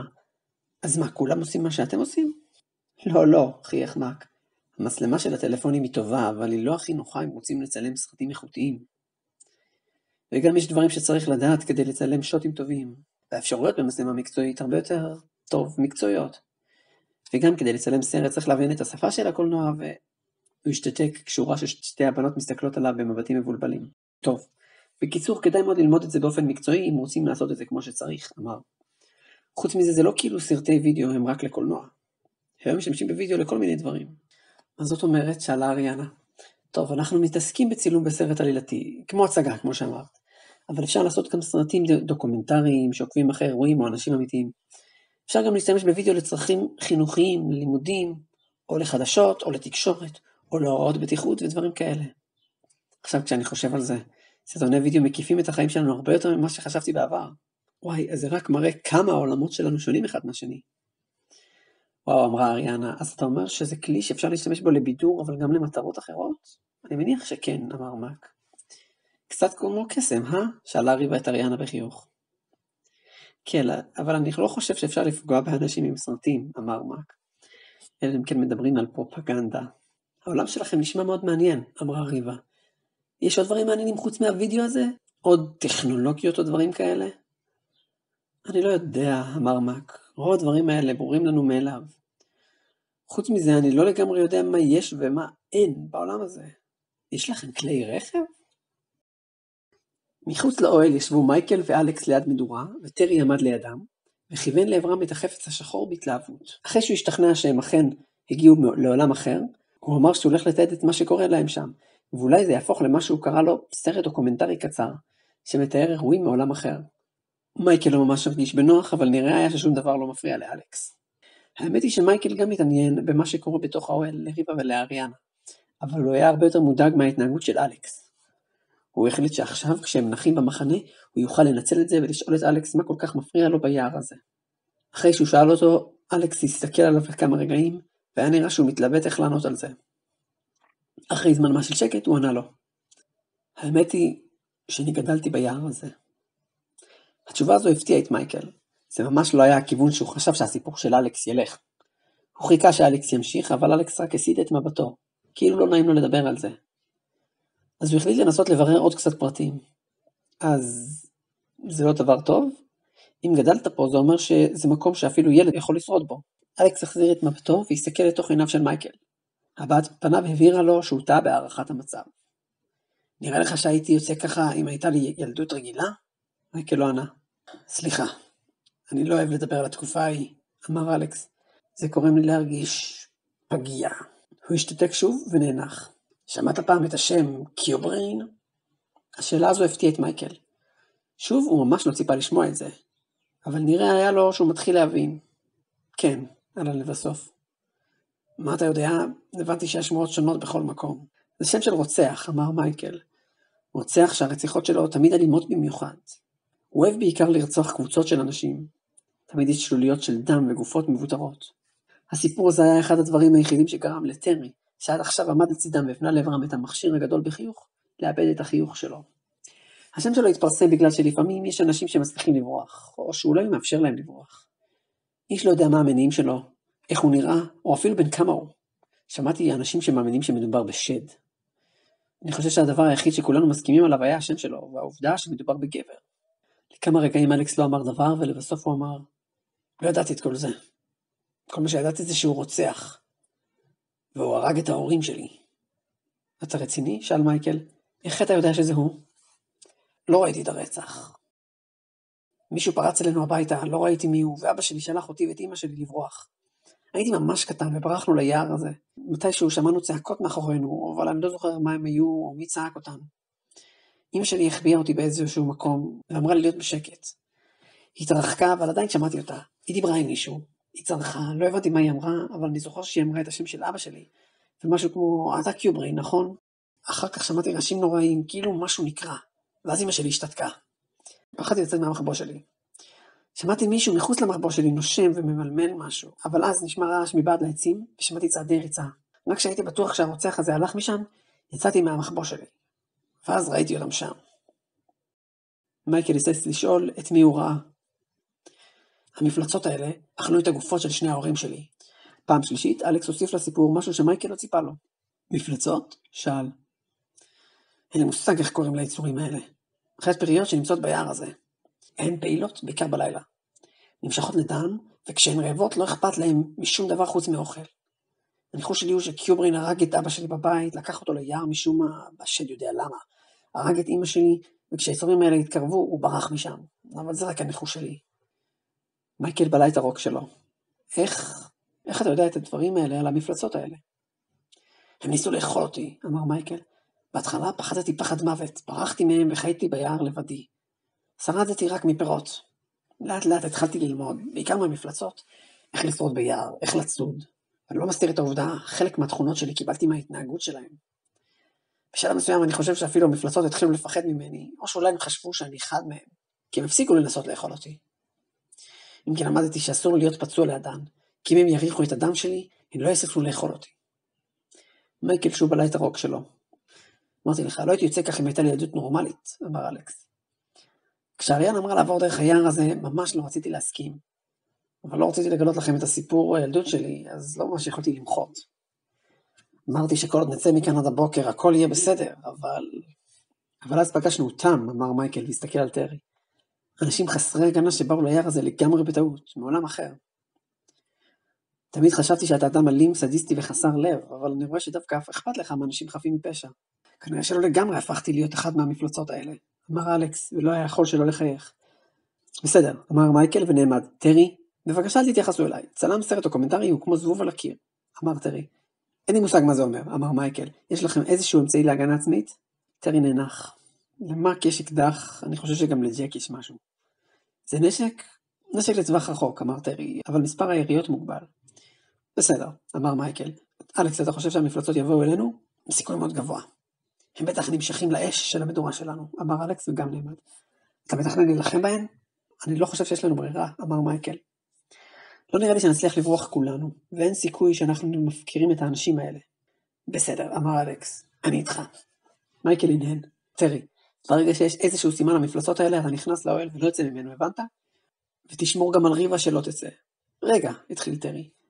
אמרת שג'ק ומק יכולים להילחם. הם יכולים להילחם איתנו, אבל אתה וריבה לא יכולים, אז אתם לא יוצאים מהאוהל בשום אופן. היי, אתה לא הבוס שלי, הוא מנסה להגן על החיים שלך, קרא אלכס, וברגע הבא השתתק. שמעתם את זה? טרי ומייקל השתתקו גם הם שמעו רכשים מפעד לעצים. זה בטח הם, אמר אלכס. טרי בלה את רוקו. טרי תיכנס לאוהל ותקרא למק ואריאנה, ושלא תעז לתת לריבה לצאת ממנו, קרא מייקל, והרים את המטה שלו ששכב על הקרקע. טרי ניסה למחות, אבל כשהבין שאין לו ברירה, הוא הלך לכיוון האוהל בו היו הבנות עם מק. הקרב לא היה פשוט כלל. היו שם מפלצות רבות. המפלצות היו בגבהים שונים, שנעו מגובה של אדם בוגר ל3 מטרים. היו להם גופים רחבים ופרוותיים, ופה רחב שיניים שלא הפסיק להזיל ריר. מתוך כתפיהם, מרפקיהם וברכיהם, צמחו קרניים רחבות בגדלים שונים. בזמן שריבה וטרי נשארו בתוך אחד האוהלים וחיכו, שאר בני החבורה נלחמו. מק וג'ק השתמשו בנשקים לטווח ארוך שהם הביאו מהעולם שלהם. הנשקים היו קטנים, אך הם השמיעו רעש חזק בכל פעם שהם ירו. הנזק שהנשקים האלה עשו למפלצות היה מעט מזערי, ונראה היה שגם ג'ק ומק הופתעו מכך. כנראה שאורם של המפלצות מתחת לפרווה היה חסון יותר ממה שהם חשבו. מייקל ואריאנה שינגרו קסמים להתקיף את המפלצות, בעוד אלכס רץ במהירות ממקום למקום והתקיף אותם בחרבו. בזמן שהמפלצות נפצעו, מייקל שם לב שצבע הדם שלהם הוא סגול ולא אדום. מייקל התקיף בעיקר בקסמי אש, בעוד אריאנה התקיפה בקסמי אש וגם בקסמי ברק. בשלב מסוים, מייקל מצא את עצמו עומד כשגבו צמוד לגבה של אריאנה, ושניהם היו מוקפים במפלצות האלה. הוא הניף את מטהו בידו הימנית, ושיגר לעבר המפלצות כדור אש גדול. לאחר מכן, הוא הרגיש איך ידו השמאלית השמוטה למטה, נוגעת בידה של אריאנה, וברגע הבא, תחושת חמימות יצאה מתוך ידו. הוא סובב את ראשו, וראה שאריאנה עשתה את אותו דבר כדי להסתכל עליו. הבעת פניו הייתה מעט מופתעת, בעוד פניה של אריאנה היו מרוכזים. אני מצטערת מייקל, נדבר על זה אחרי הקרב. היא שלחה קסם ברק מעל כתפו של מייקל והכתה במפלצות. נראה היה שמייקל יודע על מה אריאנה דיברה, אך הוא לא הספיק לענות לה, כשלפתע נשמעה קריאה מאזור האוהלים. מייקל, אני צריך אותך. מייקל הסתכל על אריאנה, לוודא שהיא תוכל להסתדר בלי עזרתו. היא הנהנה, ובעינף ידה זימנה 5 כדורי אש ששוגרו לכל עבר מסביבם ופרו במפלצות. מייקל הנהן בחזרה, ורץ לכיוון ממנו נשמעה הקריאה. ריבה וטרי היו בתוך האוהל, ושמעו את קולות הקרב מבחוץ. ריבה הסתכלה על טרי שנראה מאוד לחוץ. היא דאגה לאחיה בחוץ, אבל ידעה שלמרות שהיא השוליה שלו במצב כזה ובניסיון המוקבל שלה, כל מה שהיא תעשה בחוץ יהיה להפריע לו. טרי היה דומה, כי נראה היה שלא היה לו שום ניסיון בלחימה. היא בהתחלה חשבה שהלחץ על פניו נבע מדאגה לאנשי הצוות שלו, אולם הצעד הבא שטרי עשה גרם לה להבין שהיא לא הבינה אותו נכון. הוא הרים את המכשיר הגדול, אותו הוא וחבריו כינו מצלמה, והתחיל ללכת לכיוון פתח האוהל. חכה, קרא ריבה, מה אתה עושה? אני יוצא לצלם את זה, אמר טרי, וריבה הופתעה לראות שלמרות שהוא בהחלט היה לחוץ, הוא חייך. מה? אבל לפני שהספיקה לסיים את המילה הבודדה הזאת, טרי יצא מהאוהל. טרי, קרא, אתה משוגע? אבל הוא כבר לא שמע אותה. היא חיכתה כמה רגעים בהתלבטות. לאחר מכן, היא בלעה את רוקה ויצאה מהאוהל. הייתה זו הפעם הראשונה שהיא ראתה את המפלצות, ומהר מאוד היא התחילה לפחד. היא ראתה לצידה את טרי, מכוון את המכשיר לכיוון ג'ק, ואז לכיוון המפלצת אותה ג'ק התקיף. טרי, בבקשה, תחזור לאוהל, קרא. זה מסוכן. זה בסדר, אני יודע לשמור על עצמי, אמר טרי בלי להסתכל עליה. בתחילת הקריירה שלי צילמתי שטחי מלחמה. טרי, מה אתה עושה פה? קרא מק ששם לב אליהם והתקרב אליהם. ריבה, תחזרי לאוהל. זה מה שאני מנסה לשכנע את... טרי, זהירות. אחת המפלצות הסתערה לעבר טרי ופגעה בו בחבטה. טרי לא שם לב אליה והוא מעד לאחור. המכשיר הגדול נפל מידיו ונשבר על הקרקע בהתרסקות. מק מיד ירה על המפלצת כמה פעמים. נראה שהוא פגע בנקודה חלשה כי היא נפלה לקרקע ליד טרי ומתה. לא, קרא טרי, וכחן ליד שברי המכשיר, מתעלם מהמפלצת ששכבה לצידו. מה לעזאזל אתה עושה פה? קרא מק. טרי, תחזור לאוהל. ריבה תפסה בכתפו של טרי, אבל הוא ניער אותה מעליו והיא מעדה על הקרקע. לא, אני חייב לוודא שלפחות כרטיס הזיכרון שרד, קרא טרי. לעזאזל, קרא מק, ונעמד ליד טרי כדי לחבות עליו. אתה פשוט לא מבין מה הסיטואציה שלך. כל שאגן נשמע מאחורי ריבה. היא הסתובבה וראתה שעוד מפלצת הסתערה לעברה, ועמדה להתקיף אותה בפה פעור. היא צרחה בקול, שלפתע דבר שחור חסם את שדה הראייה שלה. ולאחר מכן היא ראתה נתז של נוזל אדום ונוזל סגול. לעזאזל, אמר קולו של אלכס למולה. מה לעזאזל את עושה מחוץ לאוהל? רק עכשיו היא הבינה מה קרה. אלכס נכנס בינה לבין המפלצת, כדי להגן עליה. הוא התקיף את המפלצת בחרבו, שנכנסה לתוך הפה של המפלצת, ויצאה מהעבר השני של ראשה. אולם שני המפלצת חדרו לתוך כף ידו של אלכס, והוא נפצע. הוא דחף את גופת המפלצת ברגלו, וזו נפלה על הקרקע. מאחוריה כמה מפלצות התחילו להתקרב אליו. לעזאזל, הוא אמר, והסתכל על כף ידו המדממת. הם נמשכים לדם שלי. הוא הרים את ראשו והסתכל לכל עבר. נראה היה שהוא מחפש משהו. כשהוא לא מצא, הוא קרא, מייקל, אני צריך אותך. בלי לחכות לתשובה, הוא מיהר להוריד את הכפפה המלוכלכת מעל ידו, וזרק אותה על הקרקע כמה שיותר רחוק ממנו. הוא תפס בכתפה של ריבה, ויחד איתה, הלך לעמד לצד טרי, שעדיין חיפש בין שברי המכשיר. אתה בסדר? שאל מק, שחיפה על שלושתם. אולי תיכנסו שלושתכם לאוהל כבר? אני בסדר, אני חייב לחבוש את הפצע, אחרת המפלצות.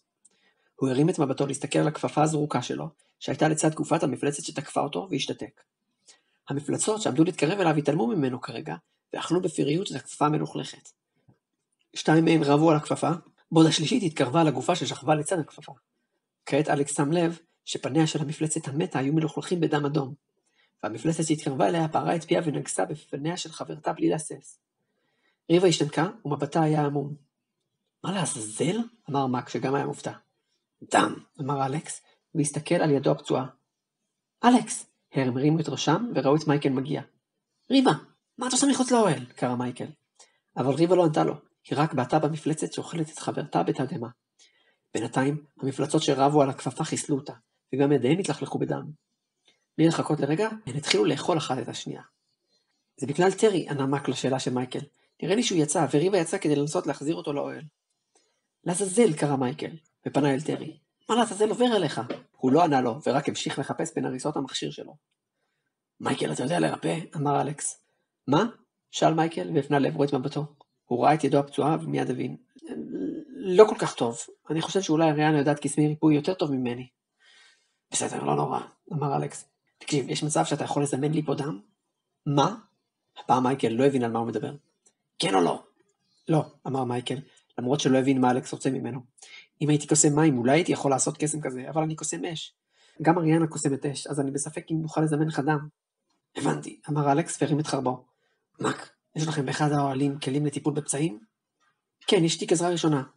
אוקיי, אמר אלכס, ומשום מה הוא נראה רגוע. המפלצות שהחלו לאכול אחת את השנייה מתו, אבל עוד כמה מפלצות בינתיים החלו להתקרב עליהם. מייקל, אני רוצה שתיקח את הכפפה שלי עוד מעט, אמר אלכס, ותלכלך כמה שיותר מפלצות. הבנת? מייקל לא הבין, אבל הוא לא הספיק למחות לפני שאלכס עשה דבר שהפתיע את כולם, חוץ מטרי שכלל לא שם לב למה שקורה סביבם, וריבה, שעדיין בעטה באוויר בהלם. הוא הכניס את לאו חרב אל תוך ידו השנייה, ופילח אותה בצעקת כאב. מה לעזאזל? קרא מק. הכפפה השנייה שעל ידו התמלאה בדם, ומיד אלכס הוריד אותה. מק, אשמח אם תטפל לי בפצע, אמר, והושיט את הכפפה למייקל. מייקל לקח את הכפפה בבלבול, ואז נראה היה שהוא מבין. בסדר, הוא אמר, וזרק את הכפפה לאוויר. הוא הניף את המטה שלו, ואז הכפפה החלה לרחף. אלכס חייך כשראה את זה, ואז הוא ומק מיהרו לתוך אחד האוהלים. מייקל נעמד במקום בו עמד מק קודם לכן כדי להגן על טרי וריבה, והניף שוב את מטהו. הכפפה המלוכלכת עפה במהירות לכיוון המפלצות, והחל ללכלך אותן אחת-אחת בדמו של אלכס. מה הייתה הצעקה הזו? הוא שמע לידו, וראה את ג'ק מגיע אליו. הוא נראה עייף. יופי, אמר מייקל, תוכל להגן עליי בזמן שאני מלכלך את המפלצות בדם של אלכס? מה? שאל ג'ק, שנעמד לצד מייקל, והתחיל לראות על המפלצות שהתקרבו עליהם, בזמן שמייקל הניף את המטה שלו והעיף בקסם את הכפפה לעבר עוד מפלצות. מה המצב איתך? שאל מייקל בינתיים.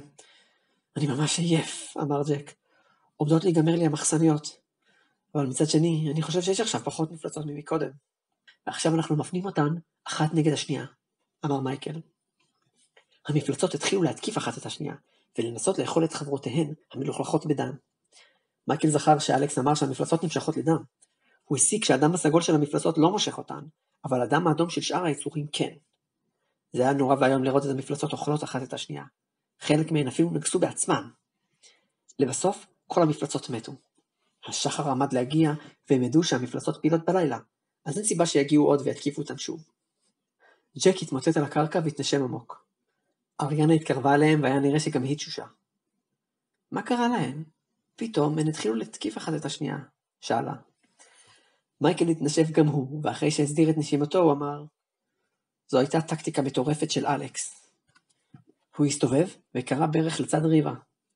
ריבה עדיין בעטה באוויר בהלם. ריבה, את בסדר? שאל וניער אותה קלות. היא לא הגיבה כלל, אבל הוא ראה דמעות זולגות מעיניה. זה בטח היה נורא מדי בשבילה, אמר קולו של אלכס. מתוך האוהל יצאו אלכס ומק, כשידיו של אלכס חבושות. היא עוד צעירה, זה נורא לראות את המפלצות נוגסות אחת בשנייה.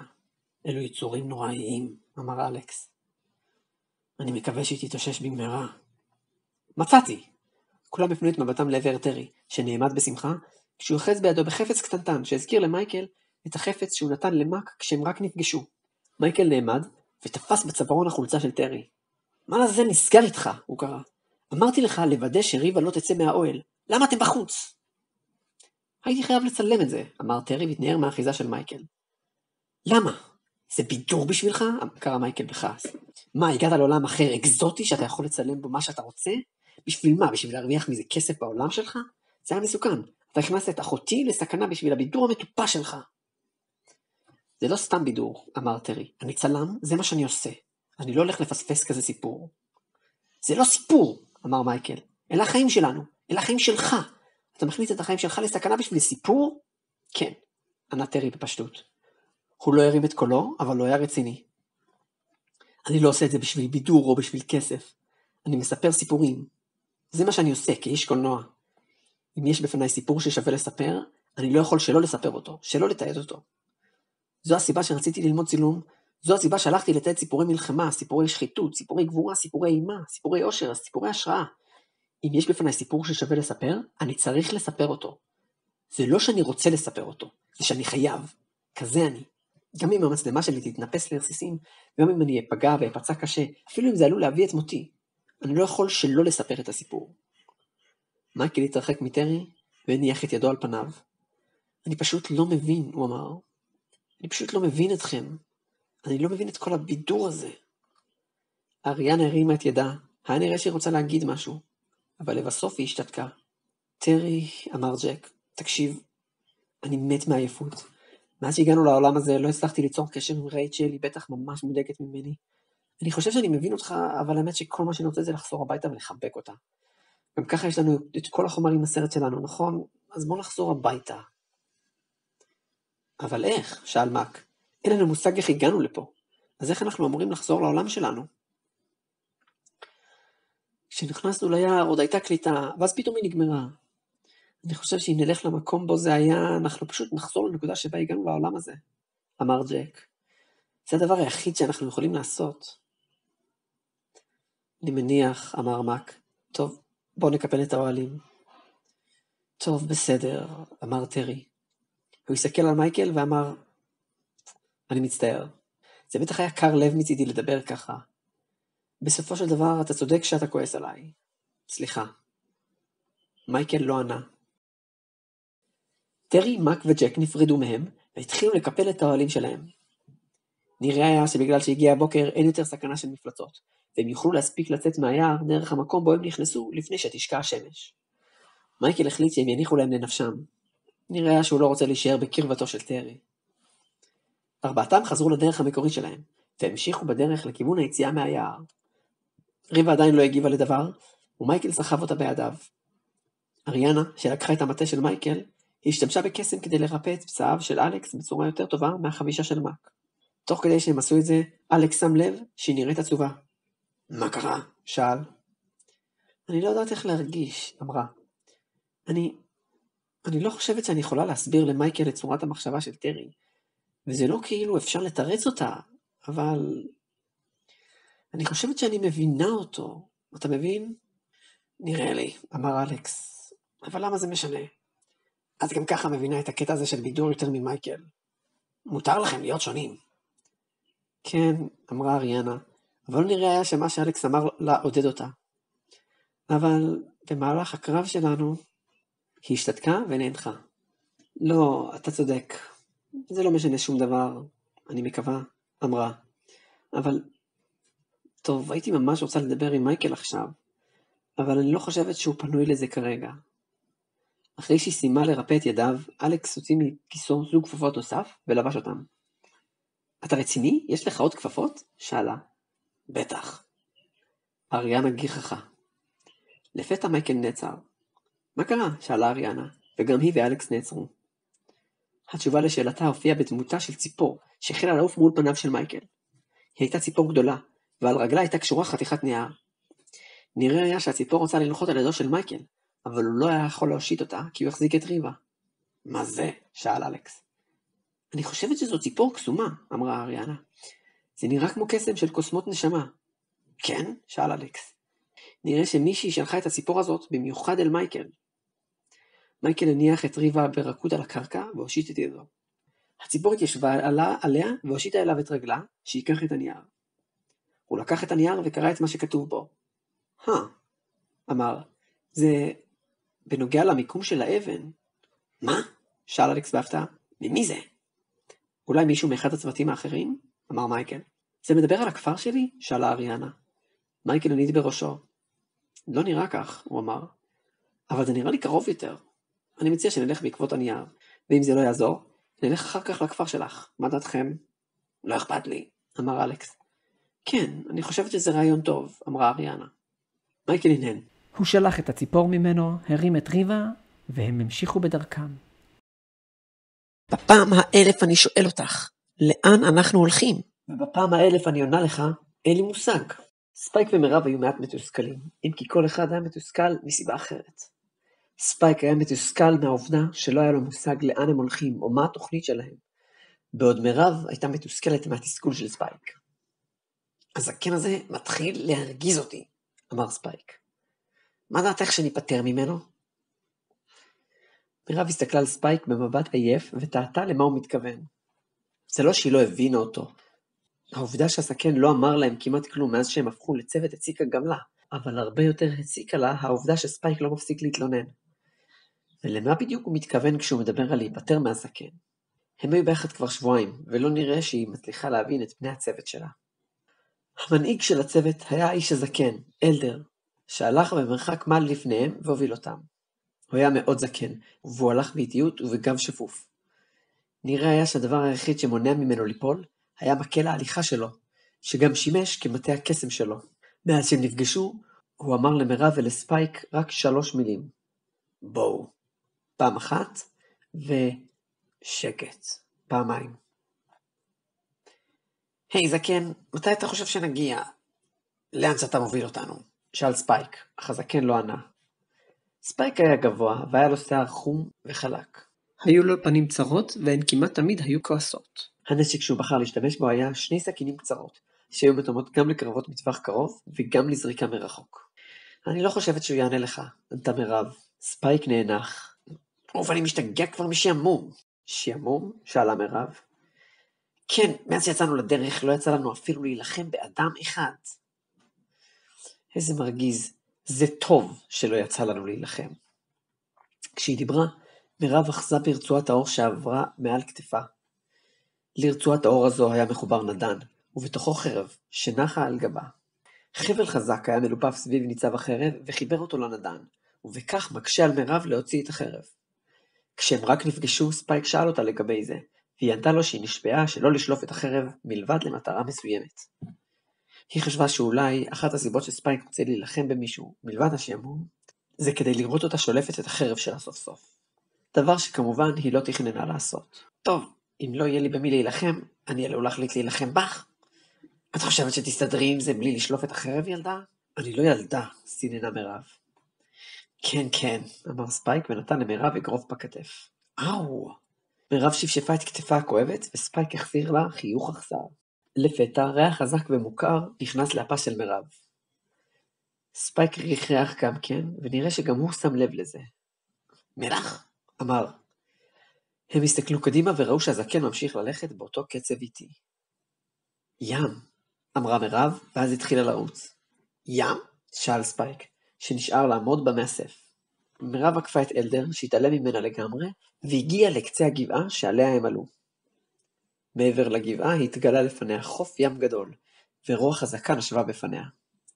עם הרוח, ריח המלח של הים התחזק בהרבה, ומירב לא הייתה יכולה שלא לחייך. אלדר התקרב אליה, ובקצב איטי עקף אותה. זמן קצר לאחר מכן, ספייק הגיע ונעצר לידה. אני חושב שזו הפעם הראשונה שאת חייכת מאז שנפגשנו, אמר, ואז פנה להסתכל על הים. מה כל כך יפה בים? אני אוהבת את הים, זה הכל, אמרה מירב. ספייק הסתכל עליה לכמה רגעים, ואז חזר אל הים. את הולכת לאסוף צדפים? אמרתי לך, אני לא ילדה קטנה, אמרה מירב והמשיכה ללכת. אלדר הגיע לחוף הים, ושם הוא נעצר, ונראה היה שהוא מחכה למירב ולספייק. היי, זקן, הבלת אותנו לים, מה עכשיו? שאל ספייק כשהוא ומירב הגיעו. חכו, אמר הזקן, הסתובב והלך. מה? קרא ספייק. לחכות. כמה זמן? מירב התיישבה על החול והסתכלה על המים. אני משתגע מהזקן הזה, אמר ספייק. מירב הניחה את תיק הצד הקטן שלה לידה, ואז קשרה את שערה החום והגלי בקוקו. מתוך התיק היא הוציאה מחברת גדולה ועיפרון. מה זה? שאל ספייק והסתכל עליה בהפתעה. זה מה שאת סוחבת בתיק? יש לך בעיה? ענתה מירב בלי להסתכל עליו ופתחה את המחברת. בתוך המחברת היו ציורים בעיפרון, רובם של נופים כלשהם. ספייק הציץ וראה שהציור האחרון היה ציור שלו, ישן. מתי ציירת את זה? קרא, אבל מירב לא ענתה. היא טפטפה לדף הרק הראשון, לקחה את העיפרון והחלה לצייר את נוף הים שמולה. תמיד רציתי להיות ציירת, אמרה. לרוע מזל, לחיים היו תוכניות אחרות. ספייק הסתכל עליה לזמן קצר, ואז הסיט את מבטו במבט מתוסכל. מה הבעיה שלך? אמרה מירב, אבל לא הסירה את עיניה מהמחברת, מלבד כדי להסתכל על הים שהצירה. כלום, את סתם ילדה קטנה, זה הכל, סינן. איפה הזקן הזה? תפסיק לקרוא לי ילדה. הם נשארו שם בשקט לכמה רגעים, וספייק הציץ מדי פעם בהתקדמות שלה. זה לא כאילו זו יצירת אומנות, אמר, אבל את מציירת בסדר. תודה. לאחר זמן מה של שקט, הם התחילו לשמוע צליל של צעדים איטיים על החול. הציור של מירב היה די גמור, אז היא החזירה את המחברת לתוך התיק, ושחררה את שערה מהקוקו. וזה גלש מטה והגיע עד כתפיה. הם פנו להסתכל לכיוון ממנו נשמעו הצעדים, וראו את אלדר מתקרב עליהם באיטיות, כשלצידו, בתוך המים הרדודים, שטה לעברם סירת משוטים קטנה, כנראה מובלת בקסם. אוי יופי, אמר ספייק בתסכול. איך לא הבנתי לבד? הוא רוצה שנשוט לאנשהו. ספייק חתר בסירה והסתכל על אלדר במבט מרוגז. הקוסם הזקן ישב מולו ומבטו לא חשף את רגשותיו כרגיל. אלדר השתמש בקסם כדי לשלוט בכיוון השייט שלהם, אולם הוא לא השתמש בקסם כדי להזיז את הסירה, ולכן ספייק כעס עליו. הוא הרי הביא אליהם את הסירה בקסם, אז הוא בטח יכול להושיט אותה בקסם. ספייק כל הזמן התלונן ושאל למה הוא צריך לחתור, אם הקוסם יכול להזיז את הסירה בקסם, וכמובן, אלדר לא ענה לו. מירב ישבה בקצה הסירה, כשגבה מופנה אל אלדר ואל ספייק, והסתכלה על הים. היו לכך שתי סיבות. הסיבה הראשונה הייתה, כמובן, שנמאס לה מהתלונות של ספייק. האמת היא שהיא הרגישה שספייק צודק, אבל האופן שבו הוא התלונן הרגיז אותה. וגם העובדה שהוא כל הזמן קרא לה ילדה קטנה, אז היא לא הייתה מוכנה להודות בקול על כך. הסיבה השנייה הייתה האהבה שלה אל הים. בהתחלה היא תכננה לצייר את הים עוד פעם, אולם תנודות הסירה הפריעו לה, ולכן היא הסתפקה בלהסתכל על נוף הים במקום זאת. הים היה שקט, והוא נתן לה תחושה של רוגע, שהשכיחה ממנה את התסכול שלה מבני הצוות שלה. אולם יחד עם הרוגע הזה, היא הרגישה תחושה לא נעימה בבטן. היא ידעה שהתחושה הזו לא נבעה ממחלת ים, דבר לא היא הייתה חסינה. התחושה הלא נעימה נבעה ממשהו אחר שהים תמיד הזכיר לה. היא יחזה ברצועת הנדן של חרבה. תגיד, זקן, אמר ספייק, אז לאן בדיוק אנחנו הולכים? יש לכם מושג כלשהו איפה נמצאת האבן הזו, שאנחנו חוצים את הים בשביל זה? כרגיל, אלדר לא ענה לספייק. ספייק נאנח והזיף את פניו עוד יותר. אנחנו לא חוצים את הים, אמרה מירב. מה? שאל ספייק וסובב את ראשו אליה. על מה את מדברת? לפי איך שאלדר מוביל את הסירה, אנחנו לא שתים בקו ישר. יצאנו לכיוון מערב ועכשיו אנחנו שתים צפונה. אני מאמינה שהיעד שלנו נמצא עדיין בתחומי הממלכה שלנו. איך בדיוק את יודעת את זה? שאל ספייק. הכל פה נראה לי כל הזמן אותו דבר. טוב, קודם כל למיטב ידיעתי אין ממש מקום שאנחנו יכולים להגיע אליו, מחוץ לגבולות הממלכה, בעזרת סירת משוטים קטנה, אמרה מירב. חוץ מזה, אינן מיומנות יודעות לנווט בים. אינן מיומנות? שטויות, אמר ספייק. אני מסרב להאמין שילדה קטנה כמוך מיומנת בניווט בים. תקרא לי ילדה קטנה עוד פעם אחת ואני אחתוך אותך, סיננה מירב. עם איזה חרב בדיוק? זו שאת לא שולפת? אני אקח את אחת הסכינים שלך. תיזהרי, אם תמשיכי לדבר כך, את תהי זו שתחתך. מירב לא ענתה לו, ואחרי כמה שניות הוא אמר, אז לדעתך אנחנו נשארים בגבולות הממלכה? ומתי נראה לך נצא מהים הזה? הבטן שלי לא יכולה כבר לסבול את השייט הזה. אני לא יודעת, אמרה מירב. אני לא מצליחה לראות מכאן את החוף.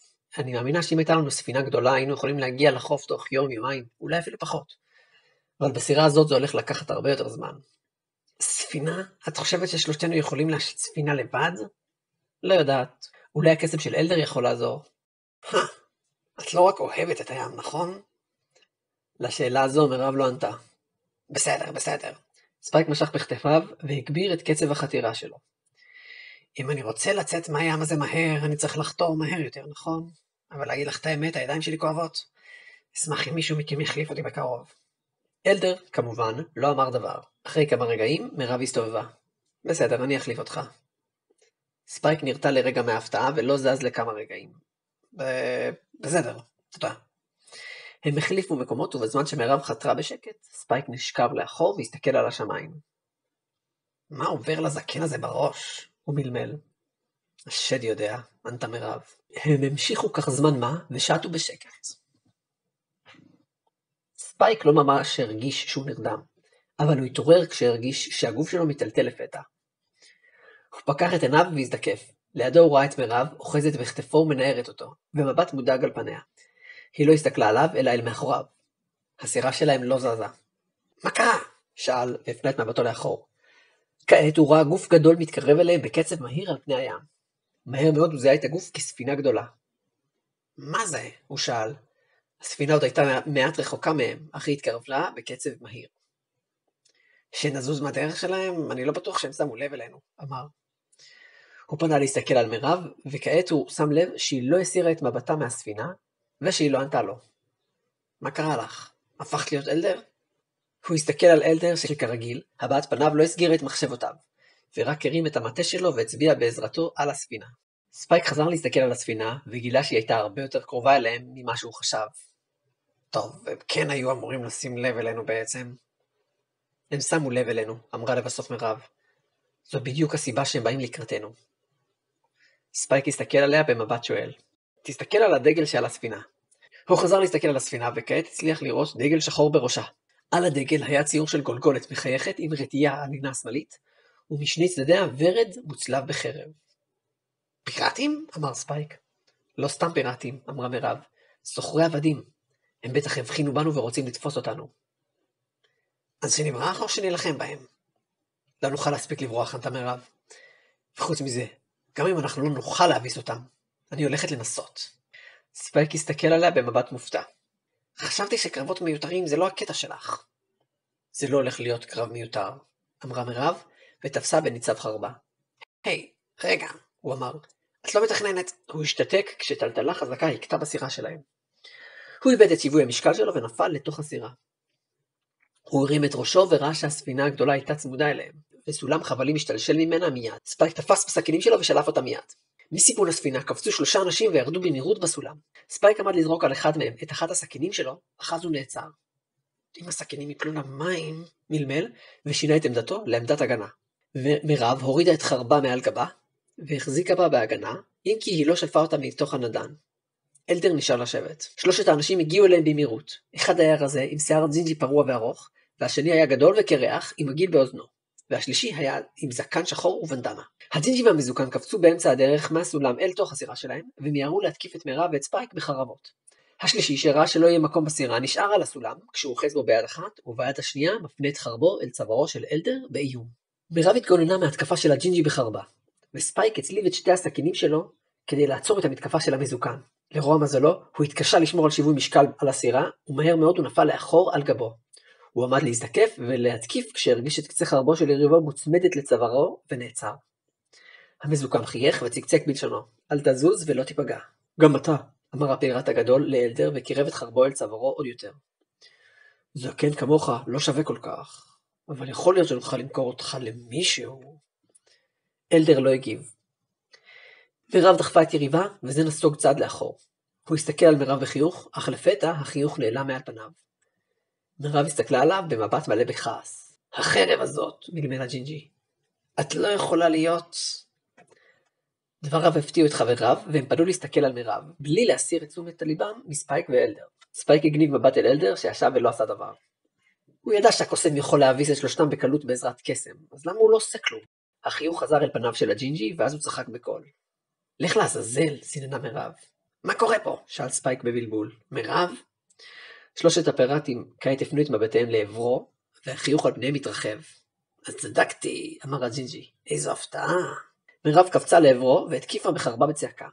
הג'ינג'י תפס בניצב חרבה וצקצק בלשונו. אם את רוצה להרוג אותנו, את חייבת לשלוף את החרב, מירב, אמר. זה מה שעשית בפעם שעברה, כשהרגת את הקפטן שלנו. לפני שספייק הספיק להקל את דבריו של הפיראט, זה הפנה את ראשו למעלה וצעק. קפטן, יש לי הפתעה בשבילך. על הסיפון, ספייק הצליח לראות קבוצה של עוד פיראטים מסתכלים לעברם בעניין. אחד מהם, שהיה לבוש בבגדים יותר מכובדים, הרכין את ראשו כדי להסתכל עליהם יותר טוב. זו הילדה הקטנה שהרגה את קפטן ג'קסון. מה? קרא האיש עם הבגדים המכובדים, וזינק מעבר למעקה הסיפון. הוא גלש לאורך הסולם ונעצר כשהוא היה ממש מעל הפיראט הגדול והקרח. זו את, אמר הקפטן בעיניים מופתעות. איזו הפתעה. טוב ג'ון, בוא נעלה אותם לסיפון. ספייק מיד ניסה להתנגד, אך כעת גם הפיראט המזוקן וגם הקרח הצמידו אליו את חרבותיהם לצוואר. הוא ידע שאם הוא היה על קרקע מוצקה הוא היה מסוגל להילחם מולם, אך בלב הים הוא התקשה לשמור על שיווי משקלו. הפיראט הג'ינג'י לקח את החרב מידה של מירב והפנה את תשומת ליבו אל אלדר, שנעמד בלי להראות שום התנגדות. הקפטן תפס בשתי ידיה של מירב ביד אחת וחייך לעברה. זה הולך להיות מעניין, הוא אמר. כעת ספייק הצליח לראות קעקוע בצורה של ורד על גב ידו של הקפטן. אז אתה הקפטן החדש, קיי וילהלם? סיננה מירב. זה לא מפתיע. אל תדברי כאילו את מכירה אותי, אמר הקפטן. בואו נזוז. כשהייתי צעירה, ההורים שלי היו מלאכים. בגלל שכל החיים שלי הייתי על אוניות, מהר מאוד התאהבתי בים. הייתי ילדה די קטנה, אבל כבר אז למדתי מההורים שלי איך לטפל בספינה. הם גם לימדו אותי להגן על עצמי, אני חושבת שהם ידעו שהחיים בים יכולים להיות מסוכנים. אני חושבת שהם היו מאוד גאים בי, למרות שאני לא יכולה להיות בטוחה. החיים שלי אז היו טובים מאוד. ואז הגיעו הפיראטים האלה. קיי וילהלם לא היה הקפטן אז, אבל הוא היה החובל הראשון, ויד ימינו של הקפטן המקורי שלהם. אז לא באמת הכרתי אותם, אבל נראה ששאר המלאכים בספינה וגם ההורים שלי זיהו אותם. כך שמעתי את השמות שלהם. הם ניסו לקחת מהספינה את כל מי שהם חשבו שיוכלו למכור לעבדים, והרגו את כל מי שהיה מיותר או שהתנגד עליהם. ההורים שלי ניסו להגן עליי, לוודא שהם לא ייקחו אותי או יפגעו בי, אבל השודדים רק הרגו אותם, מול העיניים שלי. כל מה שקרה אחר כך היה לי די מעורפל. אני זוכרת שלקחתי את החרב מהידיים של השודד שהרג אותם. זה בטח מאוד הפתיע אותו שילדה צעירה כמוני מתקיפה אותו. אני לא לגמרי זוכרת מה קרה מיד אחר כך, אבל אני זוכרת שאיכשהו הגעתי אל הקפטן של השודדים, והתקפתי אותו בחרב של השודד. דקרתי אותו בחרב והוא נפל למים. אני מניחה שזה היה הדבר שהכי הפתיע את השודדים. אני עמדתי שם ליד קצה הסיפון, אוחזת בחרב מלאה בדמו של הקפטן שלהם. אז קיי וילהלם הורה לשאר הפיראטים לסגת, כנראה הוא ממש פחד ממני. אני לא לגמרי יודעת למה, אולי התנהגתי בעצמי כמו משוגעת, והוא לא היה יכול להתקרב אליי. כשסוף סוף נרגעתי, הבנתי שאני על הספינה, וסביבי גופות של שודדים ושל מלאכים. אני חושבת שהיו עוד אנשים שניצלו, והם היו אלה שהשיתו את הספינה לחוף, אבל אני לא בטוחה. שוב, הכל כל כך מעורפל. כשהגענו לחוף הקרוב, נשבעתי שאני אנקום את מות הוריי, ואחסל את השודדים האלה. החרב שלהם עוד הייתה אצלי, ונשבעתי שלא אשלוף אותה מהנדן, כל עוד אני לא נלחמת מול הפיראטים שהרגו את ההורים שלי. מירב סיימה את הסיפור שלה, והסתכלה על אלדר ועל ספייק. אלדר כרגיל לא הראה שום הבעת פנים. ספייק לעומת זאת נראה כועס. זה הציק למירב. היא לא ציפתה שהסיפור שלה יעניין אותו, הוא הרי בן אדם אכזר ומעצבן. אבל למה הוא כועס עליה? למה הסיפור הטרגי שלה מכעיס אותו? השלושה ישבו על הרצפה בתוך אחד מתאי הספינה, כשידיהם ורגליהם קשורות זו לזו. הפיראטים קלו אותם בינתיים, וקיי וילהלם אמר שהוא ינסה לחשוב על דרך מעניינת להרוג את מירב. נראה היה שכמו שהיא רוצה לנקום בהם, הם רוצים לנקום בה על שהרגה את הקפטן הקודם שלהם. נראה שהם עדיין מעוניינים למכור את ספייק ואת אלדר לעבדים. מה הבעיה שלך? שאלה מירב את ספייק. כלום, הוא סינן, והפנה את מבטו לעבר הדלת. מעברה השני עמדו שני פיראטים, ושמרו עליהם לוודא שלא יברחו. כמובן, לא היו עליהם הנשקים שלהם, דבר שהפריע גם לספייק וגם למירב, אם כי לכל אחד מסיבות קצת שונות. אז מה אנחנו עושים? שאל ספייק לאחר כמה רגעים. את עדיין מתכננת לנקום בהם, נכון? כמובן, אמרה מירב בהחלטיות, אבל קודם כל אנחנו צריכים לצאת מהחדר הזה. אבל איך? אין לנו אפשרות לצאת מהחבלים האלה, סינן ספייק. ואיך נשיג את הנשקים שלנו? מירב הרכינה את מבטה, לא הייתה לה תשובה. אלדר נעמד.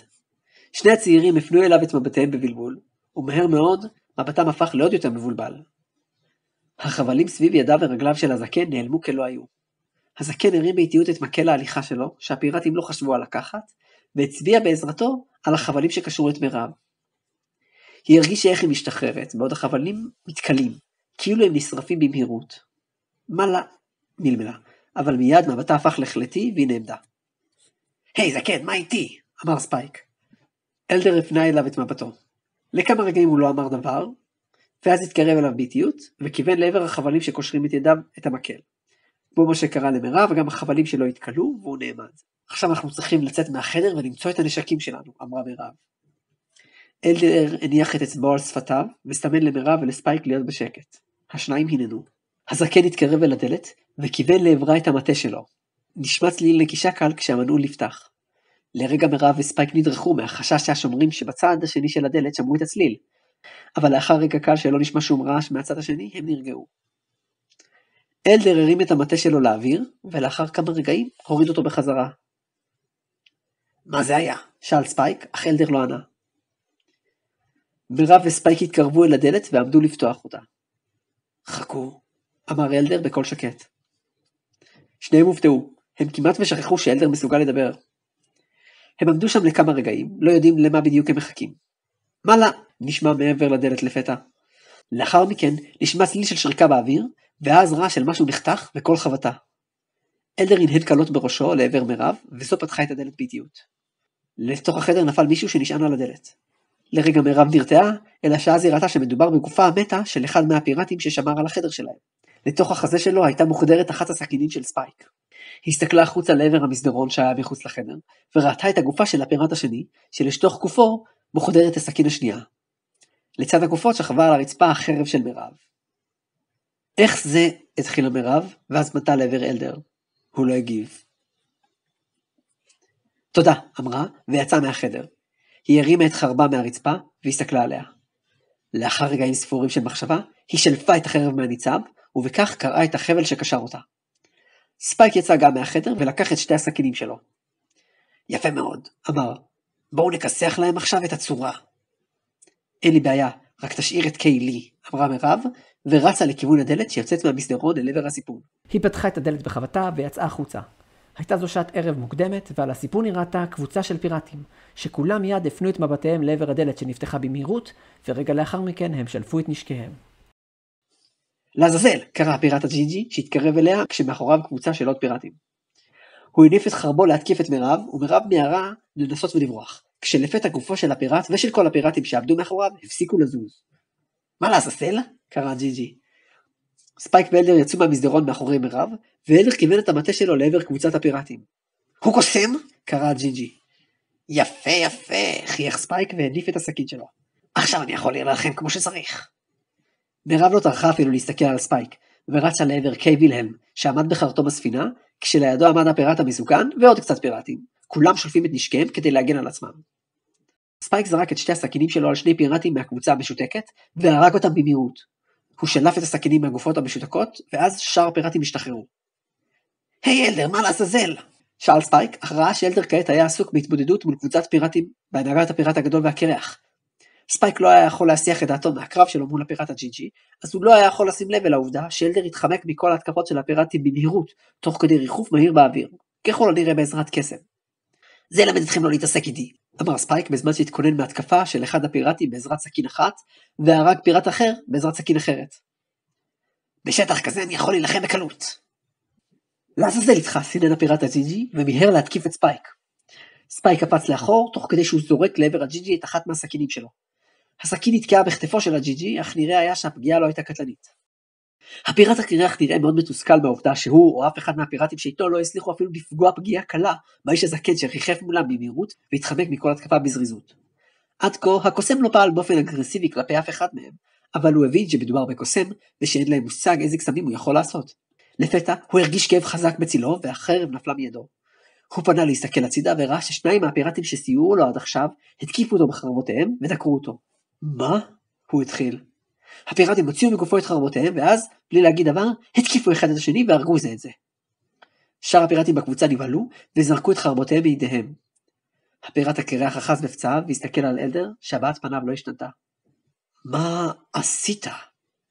במקום לענות, אלדר מיהר להסתובב, והפנה את מבטו לכיוון חרטום הספינה.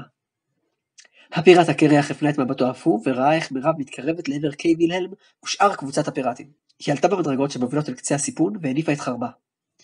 ספייק דרך על חזהו של הפיראט הג'י-ג'י, ששכב על גבו. הוא הניף את ידו ועמד לזרוק את הסכין לעבר החזהו של הפיראט. סביבם היו גופותיהם של הפיראטים שספייק הרג בינתיים, וביניהם גם כמה פיראטים שחיים, שזרקו את נשקיהם ונסוגו לאחור, בהם ספייק לא נגע. זה היה נחמד, אמר ספייק לג'י-ג'י. הרבה זמן לא יצא לי להילחם ככה. אבל מה אתה אומר? איך אני ארגיש אחרי שאני אהרוג אותך? הפיראט הג'י-ג'י לא ענה. אתה מבין, אני נהנה מהלחימה, אבל העניין של ההרג לא מושך אותי במיוחד, המשיך ספייק.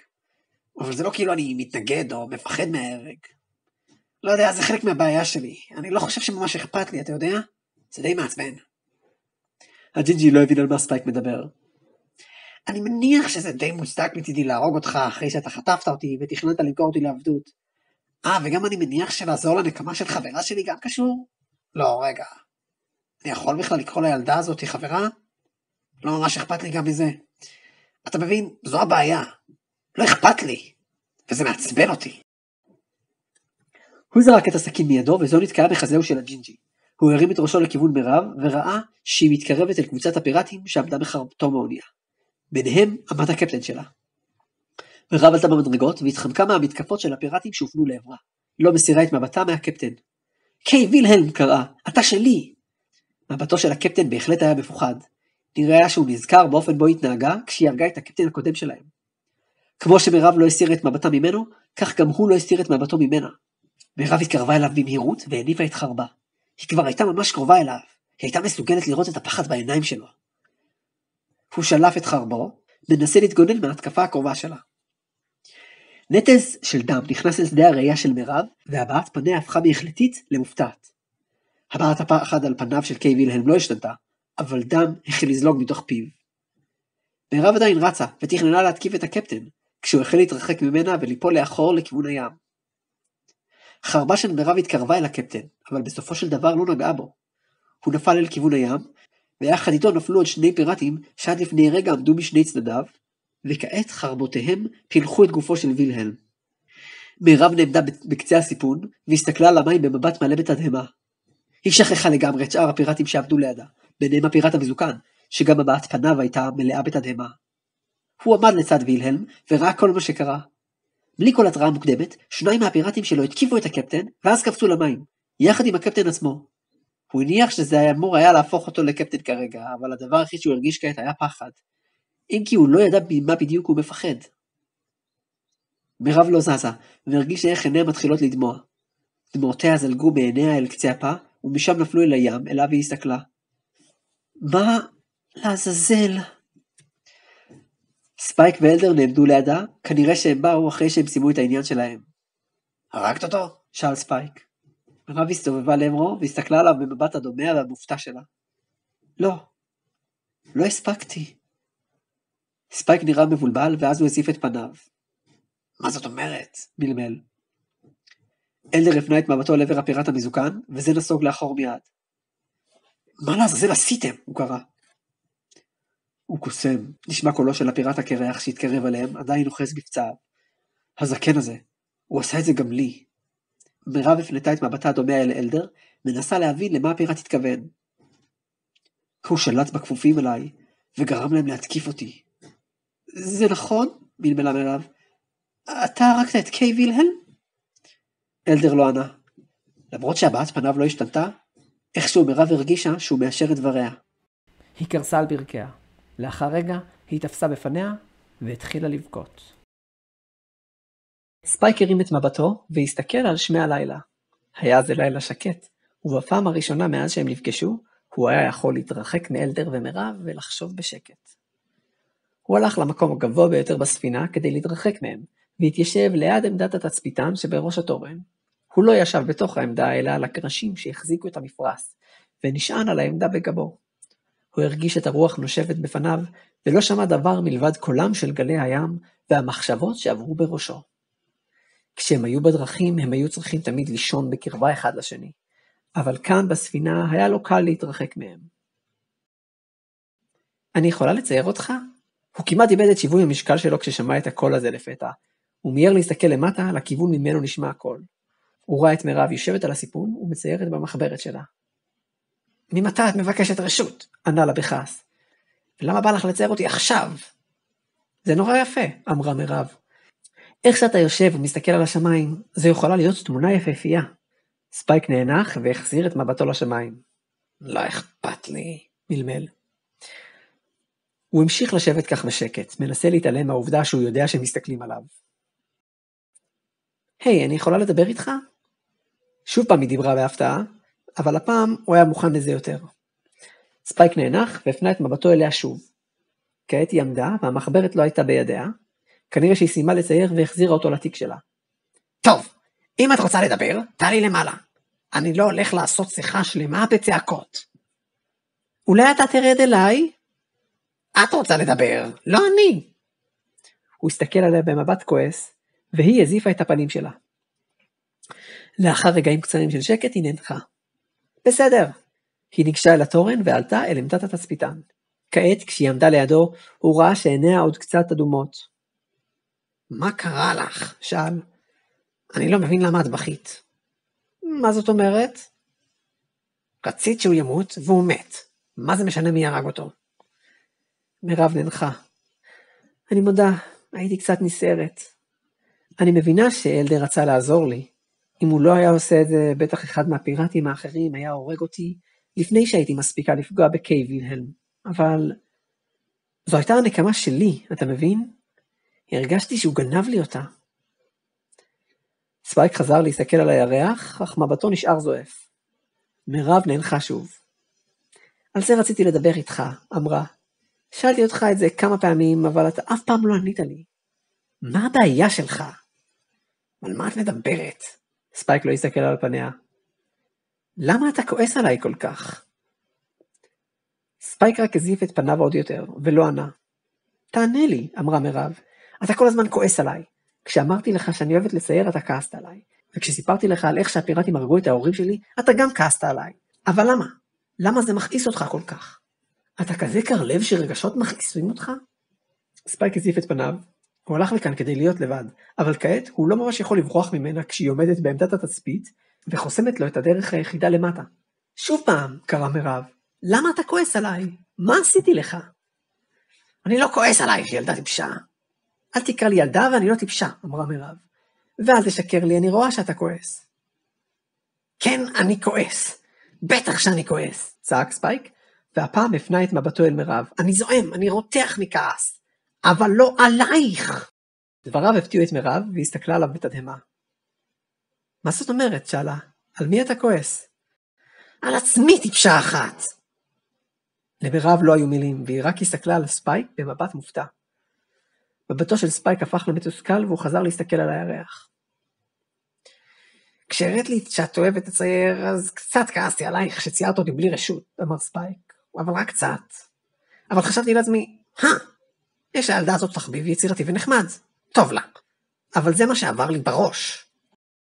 מירב לא הבינה מה הוא אומר, והרגישה קצת נבוכה כששמע שהוא חושב עליה משהו כזה נחמד. אני לא מסביר את עצמי טוב. תגידי, איך היית מגדירה את הסיפור שסיפרת לנו על ההורים שלך? מגדירה? לא יודעת. עצוב? מכעיס? אמרה מירב כשהיא מנסה להבין מה הוא רוצה להגיד לה. לא, לא מכעיס, אמר ספייק. כן עצוב, טרגי, זה נורא והיום. כשסיפרת את זה חשבתי לעצמי, עכשיו אני מבין למה היא רוצה להרוג את הפיראטים. עכשיו אני מבין למה הם הכירו אותה, למה היא ישר ידעה שהם סוחרי עבדים. עכשיו אני מבין למה היא יודעת כל כך הרבה על הים, ולמה היא אוהבת אותו כל כך. עכשיו אני יודע למה היא כל כך רצינית למרות הגיל שלה, ולמה היא מתעקשת שהיא לא ילדה קטנה. אני יודע שזה סיפור עצוב מאוד. אני חושב שזה לא דבר טוב שהוא קרה למישהו. מירב הקשיבה לדבריו ונסה למצוא את המסר שלו. הוא חזר להסתכל עליה כשמבטו חוזר להיות כועס. אבל אני לא מרגיש כלום, הוא אמר. אני לא מרגיש שזה נחמד שאת מציירת. אני לא מרגיש את הצער בסיפור שלך. אני לא מרגיש כלום. לא אכפת לי מכלום. זה מה שמעצבן אותי. אני הייתי אמור לבכות כששמעתי את הסיפור שלך, אבל לא הזלתי אפילו דמעה. וכשאת נכשלת בנקמה שלך, גם לא הרגשתי כלום. אבל זה לא קשור אלייך בכלל. ככה הייתי כל החיים שלי. אני אף פעם בחיים שלי לא בכיתי. זה מה שמרגיז אותי. זאת הבעיה שלי. כשהרגתי את הפיראט הג'ינג'י, גם לא הרגשתי כלום. רק עשיתי את מה שהייתי צריך לעשות כדי לשרוד.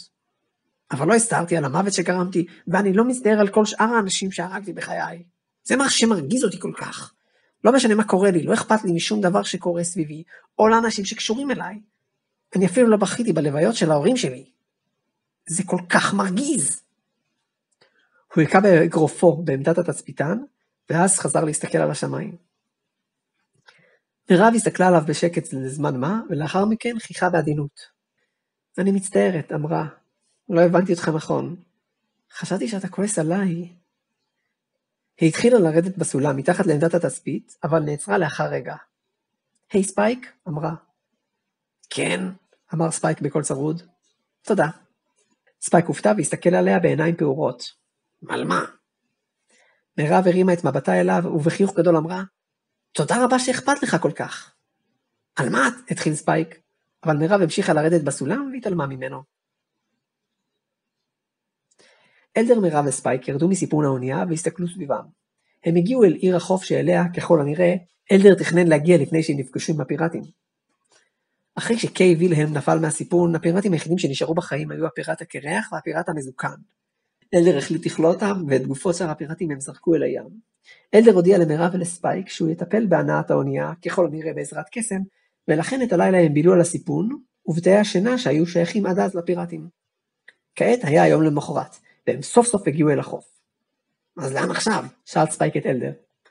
אלדר לא ענה, והתחיל ללכת. ספייק ומירב התחילו ללכת בעקבותיו, כשלפתע נשמעה קריאה מאחוריהם. אתם שם, עצרו! הם נעצרו והסתובבו. 4 אנשים התקרבו אליהם. 3 מהם היו לבושים במדים אחידים שנראו כמו בגדי משמר, וענדו בחגורותיהם חרבות, והשלישי אחז בידו בחתיכת קלף. 4 הגיעו אליהם, והאיש עם הקלף העביר את מבטו מאחד לשני ושאל, האם הספינה זו שלכם? הוא הראה בראשו אל הספינה שלהם, שעגנה לצידם. מירב וספייק לא ממש ידעו מה לענות. היא לא הייתה שייכת להם, והיא בוודאות הייתה שייכת לפיראטים. הם הפנו את מבטיהם אל אלדר, שהיה המנהיג של הצוות. אלדר הסתכל על האיש עם הקלף, ואז הנהן קלות. בסדר, אמר האיש, ומבטו נראה מתוסכל. אם תוכל רק להגיד לי מה שם הספינה, כדי שנוכל לרשום אותה אצלנו. סליחה, אמרה מירב, אבל מדוע נחוצים לך שומרים, על מנת לבצע את עבודת הרישום? כן, טוב, אמר האיש. תפקידי כאחראי המזח לוודא מי יוצא ומי נכנס. בדרך כלל אין צורך במשמר, אולם זה מקרה יוצא דופן. למה? שאל ספייק. ובכן התחיל האיש, אך אחד מאנשי המשמר נעמד לפניו וקטע את דבריו. שמועות אומרות שהספינה שייכת לפיראטים סוחרי עבדים, הוא אמר. אם אתם יודעים שמדובר בספינתכם, עלינו לצאת מנקודת הנחה שאתם הפיראטים. היי! קרא ספייק. זה רק שמועות, מירב קטעה אותו. אכן זוהי ספינת פיראטים, אמרה. כל אנשי המשמר נדרכו, וכל אחד אחז בניצב חרבו. הבעת פניו של האיש עם הקלף הפכה למפוחדת. אולם אנחנו איננו הפיראטים, אמרה מירב. נלכדנו על ידם ונלחמנו בהם על מנת להציל את נפשנו. בעוד היא מדברת, ספייק הסתכל עליה בהבעה מלאה בהפתעה. הוא לא ציפה שהיא תדבר בצורה כל כך מנומסת ומכובדת. הצלחנו להביס את כל הפיראטים, אך השארנו 2 מהם בחיים כראיה. הם נמצאים כלואים באחד מתאי הספינה. תכננו להסגירם לחוק אחרי שנמצא מי אחראי בעיר הזאת. השומר שדיבר הפנה את מבטו אל עבר שותפיו והנהן אל עברם. השניים מיד רצו ועלו על הספינה. אנחנו נבדוק את הסיפור שלכם, אמר השומר. הוא לא כל כך מסתדר לי. אמרו לי, מה מעשיכם בעיר? האם באתם רק כדי להסגיר את הפיראטים? לא, ענתה מירב. אנחנו מחפשים משהו. השומר הפנה את מבטו אל אלדר, שלא אמר דבר עדיין, והבעת פניו הראתה תסכול. האם אתה אחראי עליהם? שאל אותו. אלדר לא ענה, ולאחר כמה רגעים הנהן באיטיות. השומר נאנח והניח את ידו על מצחו. אז למה אני צריך להקשיב לדבריה של הילדה? כששמעה זאת, מירב הזעיפה את פניה, אך לא אמרה דבר.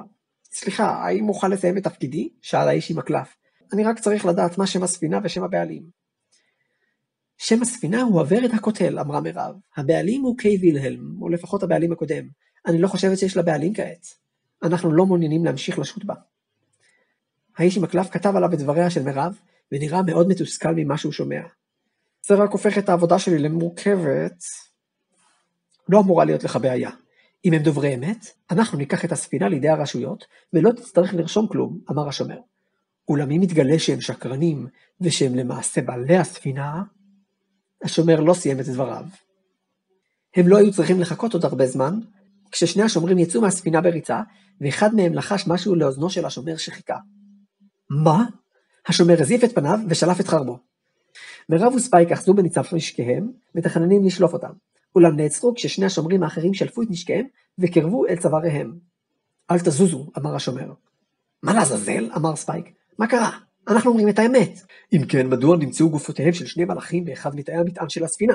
אמר השומר.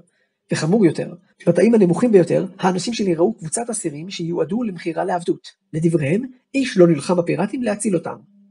דבריו הפתיעו את מירב ואת ספייק, וכרגיל, אלדר לא הגיב כלל. מה יש לכם להגיד להגנתכם? אין לי מושג, אמרה מירב, ולראשונה הפסיקה עם הדיבור המכובד. היא וספייק הפנו את מבטיהם אל אלדר, ואחד השומרים שם לב לזה. הוא פנה אל אלדר, כשחרבו עדיין לא זזה מצווארו של ספייק. אתה המנהיג, דבר. רגע, אמר השומר הראשון. ייתכן שיש מידע שאין בידיהם. צריך לחקור ולמצוא את הפתרון. סטיבנס, אמרתם שלא מצאתם אף זכר לפיראטים שהנערה הזכירה? כן, אמר השומר שחרבו עוד הייתה צמודה אל צווארו של ספייק. הדבר היחיד שמצאנו היה הגופות של המלאכים והעבדים הכלואים. כיצד נראו המלאכים? אחד חסון וקרח, השני בעל זקן שחור. הם לא היו מתים, קרא ספייק, אני נשבע. הוא נעצר כשהחרב התקרבה אל צווארו. מפקד השומרים אחז בסנדרו וחשב. כמו שאמרתי, צריך לחקור את הנושא לעומק, אמר. ואז פנה אל השומר השלישי. רובין, אתה אחראי על שחרור העבדים. כן, מפקד, ענה השומר. סטיבנס, אתה קח את 3 אל תא המעצר. פנה המפקד לשומר השני. הם יישארו שם עד שנדע מה לעשות איתם. כמובן, קח את הנשקים שלהם. הוא פנה כעת אל מירב, ספייק ואלדר.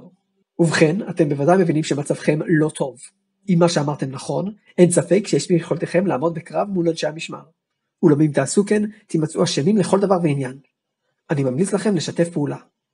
אני אדבר עם מפקד המשמר הראשי. אני מאמין שהוא ירצה לשפוט אתכם בהקדם האפשרי. עד אז, אתם במעצר. ספייק ניסה להתנגד, אך מירב עצרה אותו. הוא צודק, אמרה. אם נלחם בהם, הם יחשבו שאנחנו הפיראטים. אם ניתן להם לשפוט אותנו, הכל אמור להסתדר. היא הפנתה את מבטה לעבר אלדר. אני רק לא מבינה למה הפיראטים שקלנו מתים, ולמה לא ידענו על קיומם של העבדים שהיו כלואים בתחתית האונייה. זוזו, אמר השומר ששמו היה סטיבנס, ונעמד מאחוריהם. מפקד המשמר קרא בקול, ומהר מאוד הצטרפו אליו עוד כמה אנשי משמר. חלקם התלוו אל סטיבנס ללוות את הקבוצה לכיוון תא המעצר, בעוד חלקם התלוו אל רובין לכיוון הספינה. לעזאזל, אמר ספייק. אלדר, מה עובר בראש שלך? כרגיל, אלדר לא אמר מילה. מירב, אלדר וספייק ישבו בתוך תא מעצר, והיו בסך הכל די מתוסכלים. מחוץ לתא שלהם עמד שומר, ועל השולחן שלצידו היו הנשקים שלהם. החרב של מירב, הסכינים של ספייק, ואפילו מקל ההליכה של אלדר. שוב פעם כלואים, אז מה עושים עכשיו? שאל ספייק. מה אנחנו יכולים לעשות? אמרה מירב. לחכות עד שהחליטו לשפוט אותנו.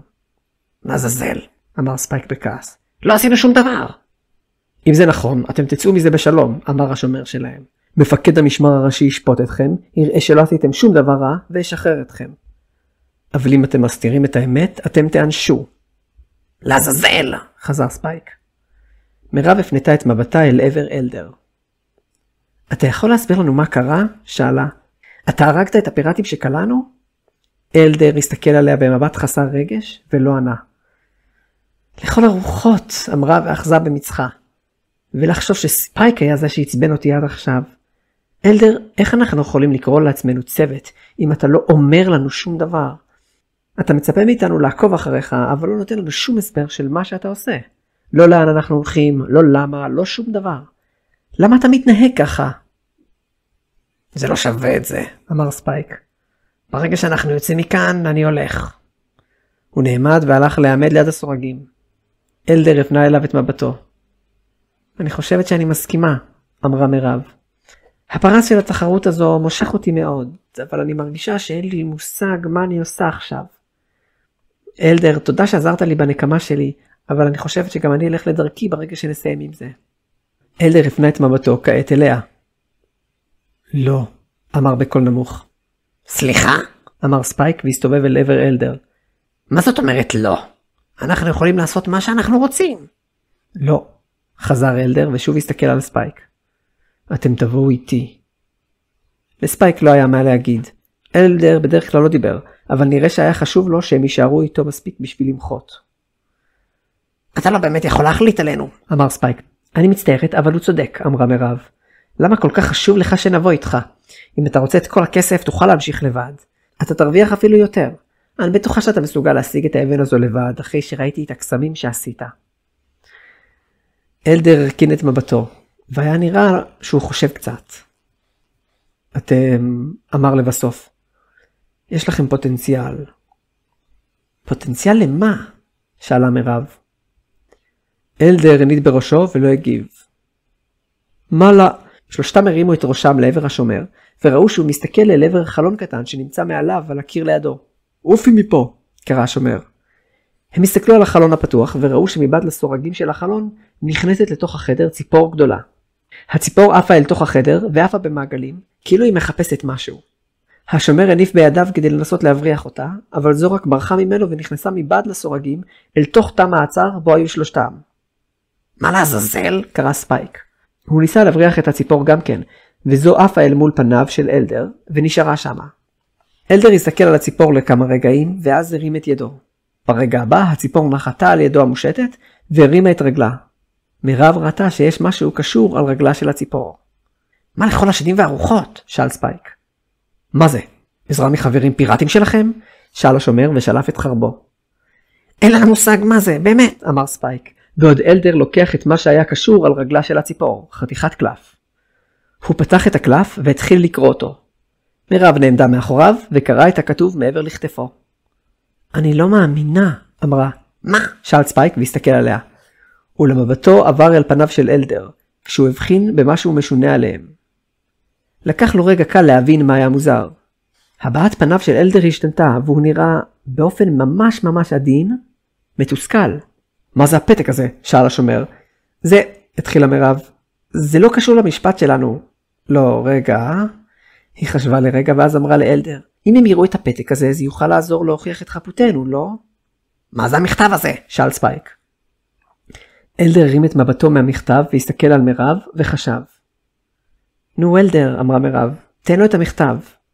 מה כתוב בו? שאל ספייק, ונראה שהוא קצת מתחיל לכעוס. אלדר לא זז לכמה רגעים, ואז התקרב אל הסורגים והביא את המכתב אל השומר. כשהוא עשה זאת, הציפור עפה מידו, והתחיל ללוף ברחבי החדר בסיבובים. השומר לקח את המכתב והתחיל לקרוא את הכתוב. אין לי מושג על מה זה מדבר, אמר השומר. אבל זה מתייחס עליכם, כן? כן, אמרה מירב. אז אני אביא את זה למשפט. אני מאמין שזה יעזור לשכנע את מפקד המשמר הראשי בחפותכם. מירב חיכה בהנחת רווחה. מה כתוב במכתב? שאל ספייק. אלדר, אמרה מירב ופנתה אל הזקן. אתה ידעת על זה? הציפור עפה מבעד לסורגים ואז הלכה לכיוון החלון ועפה משם. אלדר הסתכל על מירב וכרגיל לא אמר דבר. הבעת פניו חזרה להיות חסרת רגש. זו הסיבה שהבאת אותנו לכאן, אמרה מירב. מעיר הנמל הזו זה מקצר לנו את הדרך לשם מאוד. היי, ילדה מעצבנת, את יכולה להגיד לי מה כתוב במכתב הזה? קרא ספייק. אמרה מירב והסתכלה עליו. סליחה, במכתב הזה יש פרטים על המיקום של האבן. מה? קרא ספייק. רצינית? כן, וזה ממש לא רחוק מפה. גדול, אמר ספייק. אז אחרי שנזכה במשפט, אנחנו עפים מפה ישר לקבל את האבן. אבל, ממי המכתב? ולמה זה הגיע אלינו? מבטה של מירב נפל. לא הספקתי לקרוא את זה, אמרה. אבל זה באמת מחשיד. אולי זו הסחת דעת כלשהי מאחד הצוותים האחרים? היא ניגשה אל השומר. אפשר לקבל את המכתב בחזרה? לא, זו ראיה, אמר השומר. אני אחזיר לכם את זה אחרי ובמידה שתצאו זכאים במשפט. פרניה של מירב נפלו, ואז היא פנתה אל אלדר. אלדר, הספקת לקרוא את כל המכתב? אלדר הנהן קלות. אתה חושב שאפשר לסמוך עליו? אלדר הנהן שוב. בסדר, אמרה מירב. אז בואו נעשה את המיטב כדי שנזכה במשפט ונלך למצוא את האבן. בסדר, אמר ספייק, ונראה היה שגם הוא וגם מירב שכחו לגמרי שהם תכננו להיפרד מאלדר רגעים ספורים לפני כן. היה זה רק למחרת בבוקר, כשהמפקד שקלה אותם הגיע אל התא שלהם להוציא אותם מהמעצר. הוא ועוד כמה שומרים לקחו אותם כשידיהם קשורות מאחורי גבם אל מחוץ לתא והובילו אותם אל משרד קטן. הוא הורה לשומרים לשמור עליהם בזמן שהוא הלך אל חדר צדדי, כדי לקרוא אל מפקד המשמר הראשי שישפוט אותם. היי, המכתב עוד אצלך? שאל ספייק את השומר ששמר עליהם אתמול. כן, כן, אמר השומר. אני אביא את זה למפקד הראשי במשפט, אל תדאגו. רגעים ספורים לאחר מכן יצא המפקד יחד עם מפקד המשמר הראשי מהמשרד, תוך כדי שיחה. מפקד המשמר הראשי היה לבוש בבגדים זהים לאלה של שאר השומרים, אם כי לראשו לא הייתה קסדה. אמרת שהם הגיעו על סיפונה של הוורד הקוטל, נכון? אמר מפקד המשמר הראשי. אני חייב לראות את זה. הוא פנה להסתכל על שלושת העצורים שלו. הוא העביר את מבטו מאלדר אל ספייק ואמר, אלו הם העצורים? הם לא נראים כמו פיראטים. הוא השתתק לאט כשמבטו עבר מספייק אל מירב, והוא הסתכל עליה לכמה רגעים. ספייק העביר את מבטו מהמפקד אל מירב בבלבול. מבטה של מירב היה מבולבל גם כן, אבל רגעים ספורים לאחר מכן, מבטה השתנה לאט לאט למופתע. מפקד המשמר התקרב עליהם שוב, והסתכל על מירב מקרוב. במחשבה שנייה, הוא אמר, כשמניח את ידו על הסנטר. הוא הסתכל על פניו של אלדר, ואז על ספייק, ולבסוף שוב על מירב. אלדר כרגיל לא הביע שום רגש. ספייק נראה זועף, ומבטה של מירב החל להפוך ממופתע לכועס. לאחר מכן מפקד המשמר הראשי הסתובב, והתחיל ללכת לכיוון המפקד שתפס אותם. הוציאו אותם להורג, אמר. מה? קרא ספייק. אדוני? שאל המפקד המשני. הם אולי לא נראים כך, אבל כל הראיות מצביעות על כך שהם הפיראטים וסוחרי העבדים המסוכנים שהטרידו את המים שלנו מזה שנים, אמר מפקד המשמר הראשי. מגיע על כך רק עונש אחד. מוות. אבל לא עשינו כלום, אמר ספייק. אנחנו הבסנו את ג'קסון סקול. ספייק קטע את דבריו והסתכל על מירב, שצעקה במבט כועס על מפקד המשמר הראשי. מפקד המשמר הראשי נעצר והסתובב אליה בחזרה. אדוני? שאל המפקד המשני, ואז פנה אל עבר מירב. איך לעזאזל אתה עוד בחיים? קרא מירב. אני הרגתי אותך. ספייק פער את פיו, בעוד אנשי המשמר מסתכלים עליה במבטים מופתעים ומבולבלים. חלקם אוחזים בניצבות חרבותיהם, מתכוננים לשלוף אותן. מירב, על מה את מדברת? אמר ספייק בחשש. אם מירב תודה בכך שהיא הרגה מישהו, זה לא יהיה להם טוב. אדוני, חזר המפקד המשני, ופנה אל המפקד הראשי. אולם לפני שהוא המשיך לדבר, המפקד הראשי הרים את ידו והשתיק אותו. אני לא יודע על מה את מדברת, אמר. זו הפעם הראשונה שאני רואה אותך בחיי פיראטית, וכפי שאת רואה, אני לגמרי בחיים. אתה ג'קסון סקול, אתה לא מפקד של שום משמר, סיננה מירב. אני מזהה את הפנים של הקפטן שהיה אחראי על ההרג של ההורים שלי בקלות, גם אם עברו שנים. רגע, מירב, אמר ספייק, את לא רצינית. אתה אמור להיות מת, חזרה מירב. מפקד המשמר הראשי הזעיף את פניו. למה אתם מחכים? הוא אמר. נתתי לכם הוראה, הוציאו את סוחרי העבדים האלה להורג מיד. המכתב! תביא לו את המכתב! קרא ספייק אל השומר. כן, אמר השומר שהיה מאוד מבולבל, ואז פנה אל המפקד הראשי. המכתב הזה אולי יוכל להוכיח את חפותם. הוא הוציא את המכתב מכיסו, אך קטע את דבריו כשהמפקד הראשי התקרב אליו, והסתכל עליו במבט חמור סבר. אתה מפר הוראה ברורה של המפקד שלך? אמר. לא נשבעת שבועת אמונים כשהצטרפת לכוחות המשמר? כן, אדוני, אמר השומר, אבל לא מגיע להם משפט. הוא הרכין את ראשו, ואת סוף המשפט הזה הוא מלמל בקול שקט. אדוני המפקד, אמר מפקד המשמר המשני, הבטחנו להם שנשפוט ונחקור אותם לפני שיקבע גזר דינם. כך פעלנו כל השנים. האם אתה בטוח שאתה רוצה שהוציא אותם להורג בזה הרגע? אתה נותן לשקרים של הפיראטית הזו להשפיע עליך? אמר מפקד המשמר הראשי. איפה הנאמנות שלך? כן המפקד, אמר מפקד המשמר המשני, ושלף את חרבו. הוא התקרב אל שלושת העצורים. אעשה זאת אני. חכה, אמר ספייק. אין לי מושג מה קורה פה, אבל אני נשבע שאנחנו לא פיראטים. תקשיבו לנו, בבקשה. אני יכולה להוכיח, קרא מירב. אני יכולה להוכיח שאתה הקפטן המקורי של הוורד הקוטל. מפקד המשמר המשני לא נעצר, אבל הפנה את מבטו אליה. איך תעשי זאת? יש לו קעקוע, אמרה. הקפטן של הוורד הקוטל מקעקע את סמל הספינה על גב ידו. תורידו לו את הכפפה ותראו שהקעקוע זהה לוורד שנמצא על דגל הספינה. מפקד המשמר המשני נעמד על יד מירב והניף את חרבו. הרשי לי להבין, אמר. את הגעת לעיר שלנו בספינה של שודדים, ואת טוענת שמפקד המשמר הראשי שלנו הוא הקפטן של אותה הספינה? את מצפה שאני אאמין לזה? אני נשבעת. איך את יודעת את כל הפרטים האלה על השודדים? איך את יודעת אם זהו שמו של המפקד שלי, ואם הוא אכן הקפטן של ספינת השודדים? אמרתי לך, הם הרגו את ההורים שלי, אמרה מירב. אחרי שנלכדנו על ידי הפיראטים, ברחנו והרגנו אותם כחלק מהנקמה שלי. אבל השארנו 2 בחיים שאני לא יודעת איך הם מתו. אני רצינית, בבקשה תבדוק את הכפפה שלו. למה אתה מחכה? שאל מפקד המשמר הראשי, בזמן שחרבו של המפקד המשני עוד מונפת באוויר. סטיבנס, אמר המפקד המשני. כן, אמר אחד השומרים, שעמד קרוב אל המפקד הראשי. בבקשה, הורד את הכפפות מידיו של המפקד הראשי. מה? קרא המפקד המשמר הראשי. אדוני? שאל סטיבנס את המפקד המשני. בבקשה, חזר המפקד המשני. כן, אמר סטיבנס, וניגש אל המפקד הראשי. סלח לי. הוא הושיט את ידו כדי לאחוז בידיו של המפקד הראשי. ברגע הבא, המפקד תפס בכתפיו של אחד השומרים האחרים שעמדו לידו, והעמיד אותו במהירות בינו לבין סטיבנס, בניסיון להגן על עצמו. מירב הסתכלה על זה, ולפתע תמונה מהעבר הופיעה לנגד עיניה. היא הייתה על הספינה של הוריה, ומולה עמד הקפטן של השודדים. בידיה הייתה חרב, והייתה חדורה אל תוך גופו של הקפטן. לא. רגע. זה לא נכון. בינה לבין הקפטן עמד פיראט אחר, שהקפטן אחז בו, והחרב הייתה תקועה בתוך החזה שלו. רגעים ספורים לאחר מכן גם הפיראט המת וגם הקפטן נפלו מבעד למעקה אל תוך המים. היא הייתה ילדה והיא הייתה בסערת רגשות. לא פלא שהיא לא זכרה את זה טוב, אבל... לחשוב שהיא הייתה בטוחה שהיא הרגה את הקפטן, כשלמעשה הוא הקריב את אחד מהכפופים לו שימות במקומו. מבטה חזר אל ההווה, כשראתה שכעת השומר שהגן על המפקד הראשי מסטיבנס, הרים את ידיו ואחז בעצמו בכפפות שעל ידיו של מפקד המשמר הראשי. מצטער, המפקד, אמר, ומשך את הכפפות מעל ידיו.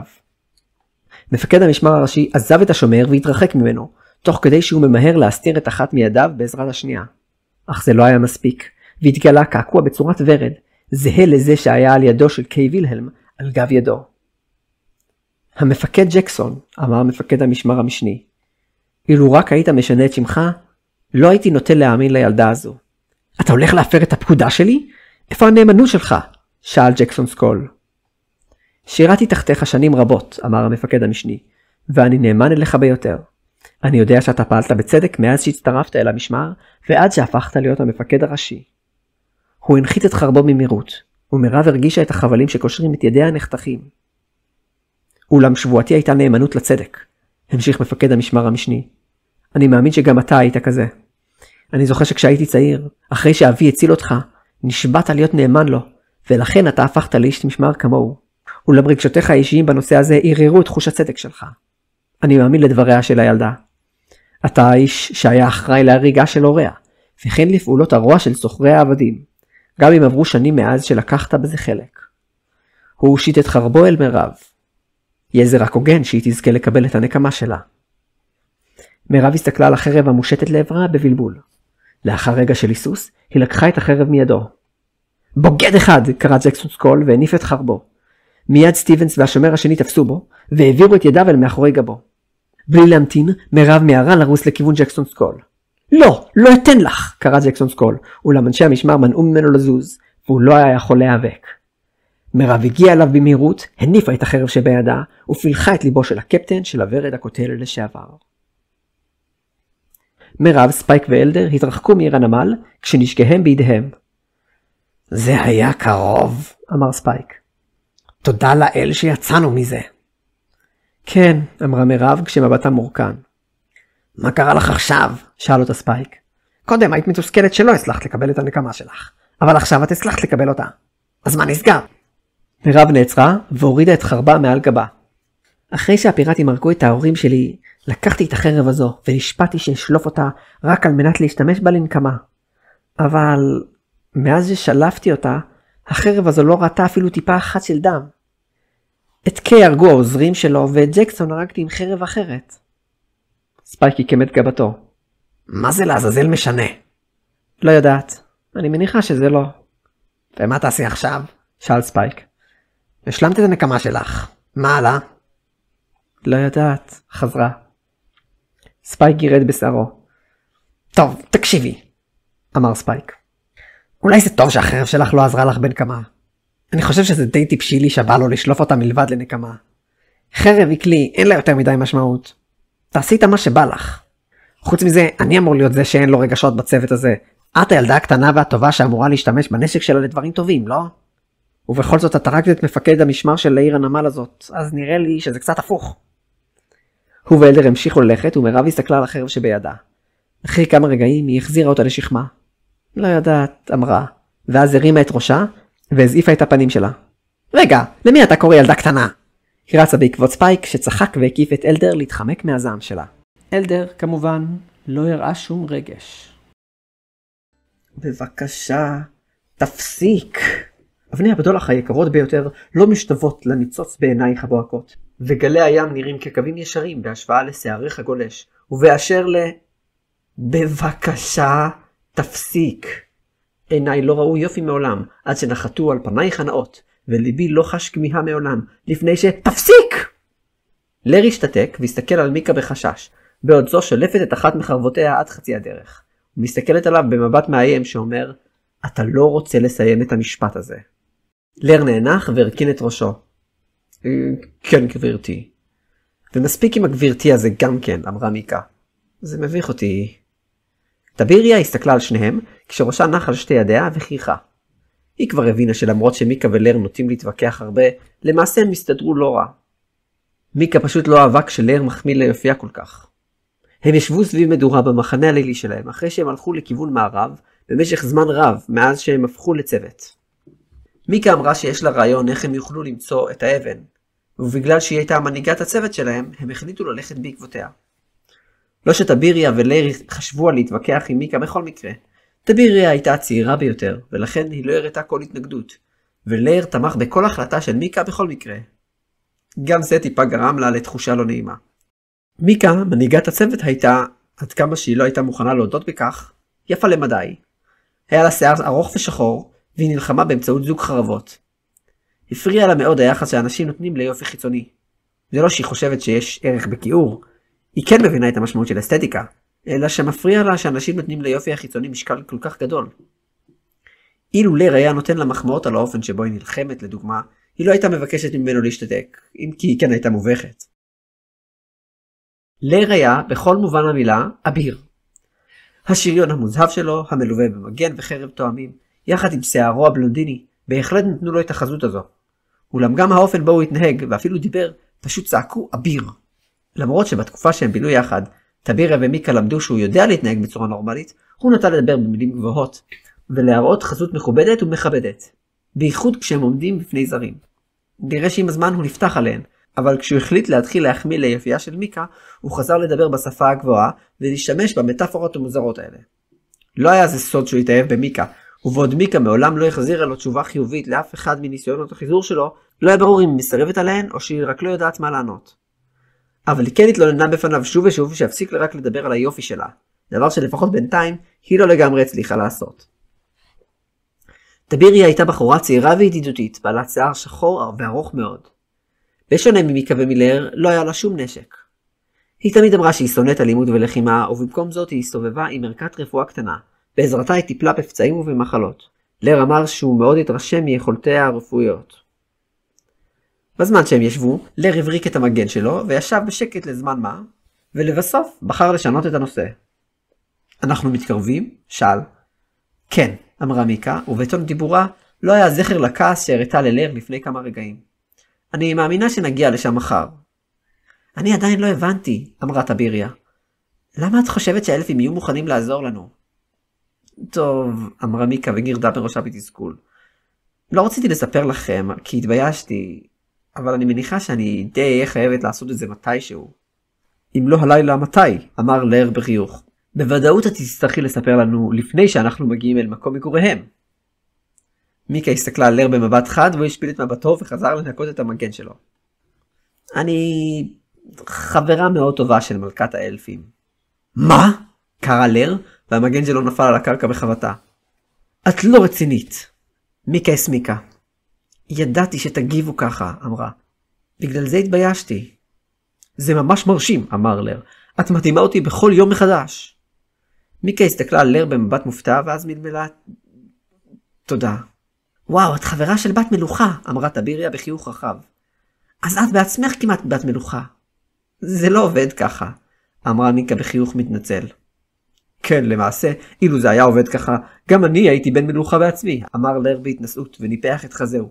אחרי הכל, את כלי קיבלתי כתודה לאחר שהצלתי. כן, אנחנו יודעים, אמרה טביריה. אבל להציל את חייו של המלך זה לא אותו דבר כמו להיות חבר של אחד. ועוד של מלכת האלפים. כן, חיכה מיקה והרימה את מבטה כשנזכרת בידידתה הטובה. היא הצילה את חיי אחרי שהלכתי לאיבוד ביער, ולימדה אותי הרבה ממה שאני יודעת.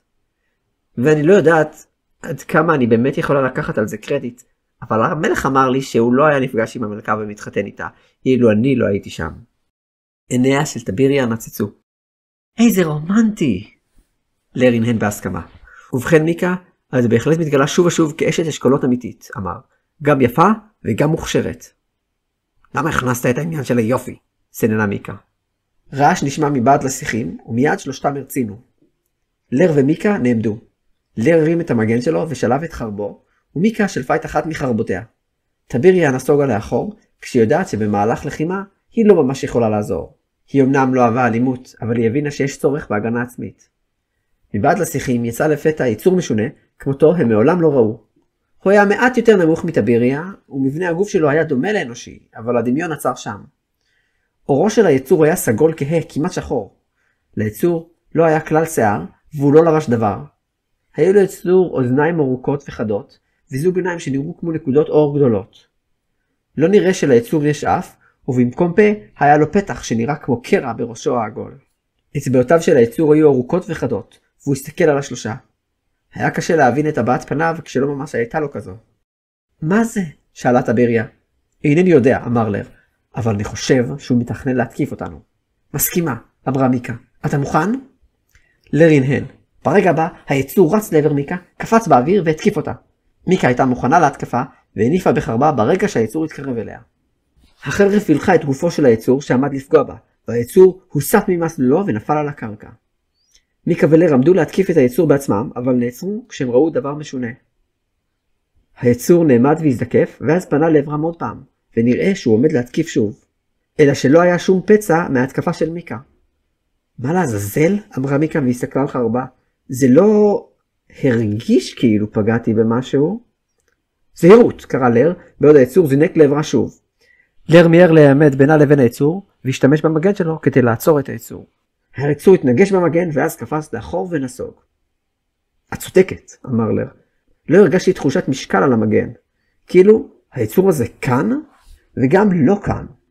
איזה מין יצור זה? שאלה טביריה בחשש.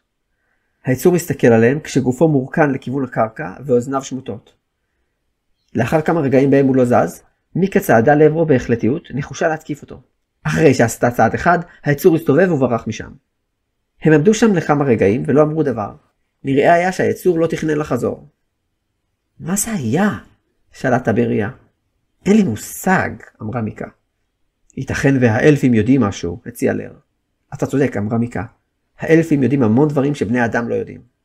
וזו בעצם הסיבה שאנחנו הולכים עליהם. בדיוק, אמרה מיקה. אחרי שהם הסתובבו קצת ביער בחיפושים, אחרי הצהריים החבורה ראתה גשר קטן שעובר מעל נחל, ומעברו השני היה שביל, שהוביל אל שטח עם קצת פחות עצים משאר היער. בשטח הזה היו לא מעט מבנים מעץ, חלקם על הקרקע וחלקם על העצים עצמם. מיקה חייכה והלכה לכיוון הגשר. הגענו, אמרה. הבתים האלה הם הבתים הראשונים בממלכת האלפים. באמת? אמרה טייבריה, וחייכה גם היא, והסתכלה סביבה. כמה גדולה הממלכה? שאל ליר. טוב, אני חושבת שטכנית, כל היער הזה הוא הממלכה שלהם, אמרה מיקה. וגם, אמנם קוראים לזה ממלכה, אבל זה טכנית בתוך השטח של הממלכה שלנו. ממלכת אלפי היער היא לא גדולה יותר מדי.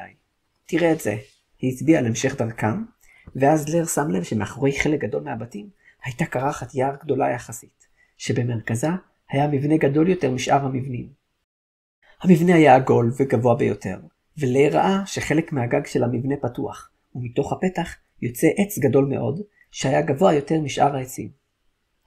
זה בית המלוכה, אמרה מיקה. שם נמצאים המלך והמלכה והבת שלהם. זה יפהפה, אמר ליר. מיקה הסתכלה לעבר טייבריה, בעוד שלושתם ממשיכים ללכת. אלפים חיים הרבה יותר זמן מבני אדם, אמרה מיקה. אבל הם מתבגרים בקצב דומה לשלנו, אז הנסיכה למעשה יותר צעירה ממך. אני מקווה שנסתדר יחד, חייכה טייבריה. אני בטוחה שכן. היי, בנות, אמר ליר ונעצר. חכו רגע. מיקה וטייבריה נעצרו אף הן. מה קרה? שאלה מיקה. הן עמדו כעת ליד כמה מהבתים, וליר הסתכל לצדדים. איפה כולם? למה אתה מתכוון? שאלה טייבריה.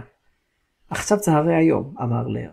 ואם אנחנו הגענו אל עיר האלפים, הייתי מצפה לראות אלפים מסתובבים ברחובות. אולם אין כאן איש מלבדנו. מיקה וטייבריה הסתכלו סביבן, ונוכחו לגלות שליר צדק. מוזר, אמרה מיקה. אולי אלפים לא אוהבים להסתובב? הציעה טייבריה. לא, זה בהחלט מוזר, אמרה מיקה. יכול להיות שקרה משהו? טוב, אני מניח שכל עוד זה לא נוגע אלינו, זה לא משנה, משך ליר בכתפיו. אבל כמובן, נשמח לעזור אם אוכל. כמובן, לא אם זה יסיט אותנו מהמטרה שלנו. כן, אמרה מיקה וחשבה. נראה לי שיהיה כדאי שנדבר עם המלכה. אם קרה משהו, היא אולי תוכל להסביר לנו. ועל כן, שלושתם הלכו לכיוון המבנה הגדול שהיה במרכז קרחת היער. לשמחתם, ליד פתח הכניסה עמד אלף. לפי בגדיו הוא היה סוג של שומר. הייתה לו קסדה והוא אחז בחנית בידו. עצרו, הוא אמר כשראה אותם מתקרבים. מה מעשיכם כאן? שמי מיקה, אמרה מיקה. אני ידידה טובה של המלכה. רציתי לשאול אם אוכל לפגוש אותה ולדבר איתה. אני רוצה לבקש ממנה עזרה. אתה יכול לשאול אותה לגביי, היא תגיד לך שאתה יכול לסמוך עליי. האלף נראה לרגע שהוא מתלבט, והוא עדיין היה דרוך. כשאת אומרת שאת חברה של המלכה, הוא שאל לבסוף. את מתכוונת למלכה קלריאל? דבריו קרמו למיקה לראות טיפה. מה זאת אומרת? היא שאלה. אני יכולה להתכוון למישהו אחר? הוא לא ענה והוא חשב לכמה רגעים. לאחר מכן הוא הסתובב ופתח את הדלת שמאחוריו. מבעד לדלת הם יכלו לראות אלף נוסף, גם הוא לבוש בבגדי משמר. האלפים דיברו בשקט, ולאחר רגע האלף השני הסתובב ורץ עמוק יותר אל תוך הבניין. באו אחריי, אמר השומר שעמד בחוץ ונכנס אל תוך הבניין. אחרי צעד אחד הוא נעצר והסתובב. הוא הסתכל על מיקה וכעת היא שמה לב שמבטו עצוב. אני מצטער. לפני שמיקה הייתה יכולה לשאול אותו על מה הוא מדבר, הוא הסתובב והתחיל ללכת. מיקה נשארה לעמוד מבולבלת. ליר עקף אותה ואמר לה, בואי, נתמודד עם זה ביחד. היא הננה ושלושתם נכנסו בעקבות האלף. האלף הוביל אותם בתוך הבניין במעלה מדרגות, ולבסוף הם מצאו את עצמם באולם גדול. באולם היו 100 אלפים, כולם לבושים בשריון דומה לשל זה שליווה אותם. בקצה העולם היה כס מלוכה, ועליו ישבה אלפית, ולידה עמד אלף נוסף. שניהם היו לבושים בגדים מכובדים ואצילים. האלף שליווה אותם מוביל את השלושה אל מול כס המלוכה, קד לאלפית שעל הכיסא, ואז הלך לכיוון היציאה מהחדר ויצא. מיקה ולר וטייבריה עמדו שם בשקט לכמה רגעים קלים, מסתכלים על האלפים שעומדים למולם. בעוד רוב האלפים שהם ראו היו בעלי שיער בלונדיני, לשני האלפים של מולם היה שיער שחור. הוא היה ארוך למדי, כמו שיערם של כל האלפים. האלף שעמד הסתכל על שלושתם במבט חמור סבר, ונראה היה שהוא בוחן אותם. חלק משערה של האלפית היה אסוף בקוקו קצר, בעוד שאר השיער גלש לאחור בצורה חלקה וישרה. פניה היו מאופרים בצורה בולטת במיוחד, והיא חייכה חיוך שלב. מי הם האנושים האלה? שאל לאחר כמה רגעים האלף את אחד השומרים. לר הופתע כששמע את דבריו, ואז פנה להסתכל על מיקה. כעת הוא שם לב שהיא לא הסירה את מבטה מהמלכה של האלפים. אדוני, אמר אחד מהאלפים השומרים, האישה הזו היא מיקה, ידידתה הטובה של המלכה קלריאל. היא ביקרה אותנו בעבר פעמים רבות, אני זוכר אותה ויכול להעיד על אישיותה. לאחר שהוא אמר זאת, החיוך מעל פניה של המלכה התכווץ מעט. האלף שעמד לצידה לא חשף את רגשותיו בפניו. הוא עבר להסתכל על לר, ואז שאל, ומה לגבי חבריה? אולם אז המלכה הרימה את ידה וסימנה לו לעצור. זה בסדר, סלדור, אמרה. אם היא הייתה ידידה של קלריאל, אפשר לסמוך על ידידיה. כאילו היא החשיבה את דבריה של המלכה כאישור לדבר, מיקה פתחה את פיה ושאלה, מי את? נראה היה שרק עכשיו טייבריה הבינה שהאלבית הזו לא הייתה המלכה עליה מיקה דיברה להם לפני כן. אני מצטערת, אמרה המלכה ונעמדה. הייתי ידידה טובה שלה, ואני אינני מכירה אותך, כך שאולי לא יהיה נעים לך לשמוע את החדשות האלו מפי. פניה היו מלאות צער, או לפחות מה שהיה אפשר לראות כצער מבעד לאיפור שעל פניה. ממלכת האלפים רק יוצאת מתקופת האבל כעת, אמרה המלכה. המלכה קלריאל איננה בין החיים עוד. מיקה פערה את פיה בתדהמה. שוב, אני מצטערת, אמרה המלכה, אך זוהי האמת. אכן, אלו הן חדשות קשות, אמר לר. ציפינו לבוא לכאן לבקש סיוע, אולם לשמוע על ידידה קרובה שעבדה מן העולם במקום זאת. האלף ששמו סלדור צקצק בלשונו, אך מלכת האלפים הרימה את ידה והוקד לה. אולם יש דבר מה שאינני מבין, אמר לר. מה לגבי המלך והנסיכה? מדוע אתם נמצאים כעת בשלטון, ועוד יש אנשים הקרובים יותר להיות בתפקיד המלוכה? אנא, אל תספרי לנו שגם שאר בני משפחת המלוכה הלכו לעולמם. דע את מקומך, אמר סלדור, אך שוב המלכה קטעה אותו. לרוע המזל, הנסיכה אינה מרגישה בטוב והיא מרותקת למיטתה. מה גם שבגילה ובצערה היא איננה כשירה עדיין לשלוט. לגבי המלך, נראה כי אינך יודע דבר על אופן פעולתם של האלפים. אלפים נוהגים להעביר את השלטון מהם לבת, ולבן זוגה של המלכה יש מעט מאוד סמכויות. מה זאת אומרת? שאלה מיקה. גם אם הוא לא בעל הסמכות, הוא עדיין המלך. את אינך בת למשפחת המלוכה, יש לו זכות לשלוט עד שביתו תגדל יותר ממך. בזמנים כתיקונם, את צודקת, אמרה מלכת האלפים ברוגע. אולם זהו מקרה יוצא דופן. למה? שאלה מיקה. מפני שטריון מנודה לעיר הפושעים, אמרה המלכה, כעונש על פשעו הנורא. טריון מנודה? שאלה מיקה. על מה? איזה פשע? היא השתתקה, כשהבאת פניה של המלכה שלפניה ענתה על השאלה שהיא עמדה לשאול. על הרצח של מלכת האלפים קלריאל, אמרה המלכה. מיקה צעדה צעד לאחור וכמעט נפלה. היא תפסה בראשה, והבעת פניה הייתה מלאה בתדהמה. לא יכול להיות. לר הסתכל על מיקה והניח את ידו על כתפה. את בסדר? שאל. מיקה, אמרה טייבריה. הוא אוהב אותה, אמרה מיקה. אני מתנצלת. אלו הן אכן חדשות קשות, אמרה המלכה, ואז פנתה אל אחד מהאלפים השומרים. אנא, סדרו לאורחים שלנו מקום לינה, ושמישהו יודיע למטבח להכין כמות גדולה של אוכל. אני חושבת שיהיה זה הוגן לדבר על כל הפרטים בזמן ארוחת הערב. כן, הוד מעלתך, אמר השומר. בואי, אמר לר למיקה, נלך לנוח ונרגע, בסדר? מיקה הנהנה והם הלכו בעקבות אחד השומרים שהוביל אותם אל חדר השינה. מיקה וטייבריה הלכו ראשונות, ולר נעמד ליד הדלת שיוצאת מהחדר, הסתכל על המלכה ועל סלדור, ובמבט רציני קד להם ואמר, תודה רבה על האירוח. הוא הזדקף, וראה שחיוך קטן חזר אל פניה של המלכה. סלדור עדיין לא שינה את הבעת פניו החמורה. כמה אבירים מצדך, אמרה המלכה ללר. הוא הנהן, הסתובב ויצא מהחדר. מיקה ישבה על המיטה וחשבה. טייבריה ישבה לידה והסתכלה עליה בדאגה, ולר נשען על הקיר. זה לא מסתדר, אמרה מיקה. מה? שאלה טיבריה. מי הם בכלל? הסבירה מיקה. מעולם לא פגשתי אותה או את האלף שהיה לידה. אז, שאל ליאיר, את רוצה להגיד לי שהכרת את כל האלפים בממלכה? לא. אבל בכל זאת, הייתי מצפה שלפחות תזהה את הפנים של מי שיחליף את המלכה, לא? ליאיר לא ענה ונאנח. מיקה הנידה בראשה והרכינה את מבטה. טריון, לא יכול להיות שהוא רצח את קלריאל. זה פשוט לא אפשרי. אנו נשמע את כל הפרטים בארוחת הערב, אמר ליאיר. אבל אני חייב לומר שאני מסכים ממך. טיבריה ומיקה הפנו את מבטן אליו. הן נראו שהן מופתעות, ומאחורי הבעת פניהן היה גם קצת ספק. אני לא ממש יכול להסביר את התחושה שלי.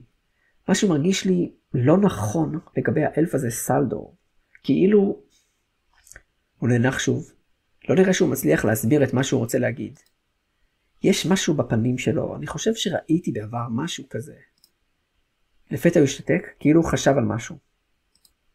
הוא נזהר שלא לחשוף את רגשותיו בפנינו, אמר. אבל... האם גם אתן הרגשתן שהוא ממקד יותר תשומת לב בי מאשר בכן? לא שמתי לב לכך, אמרה טיבריה.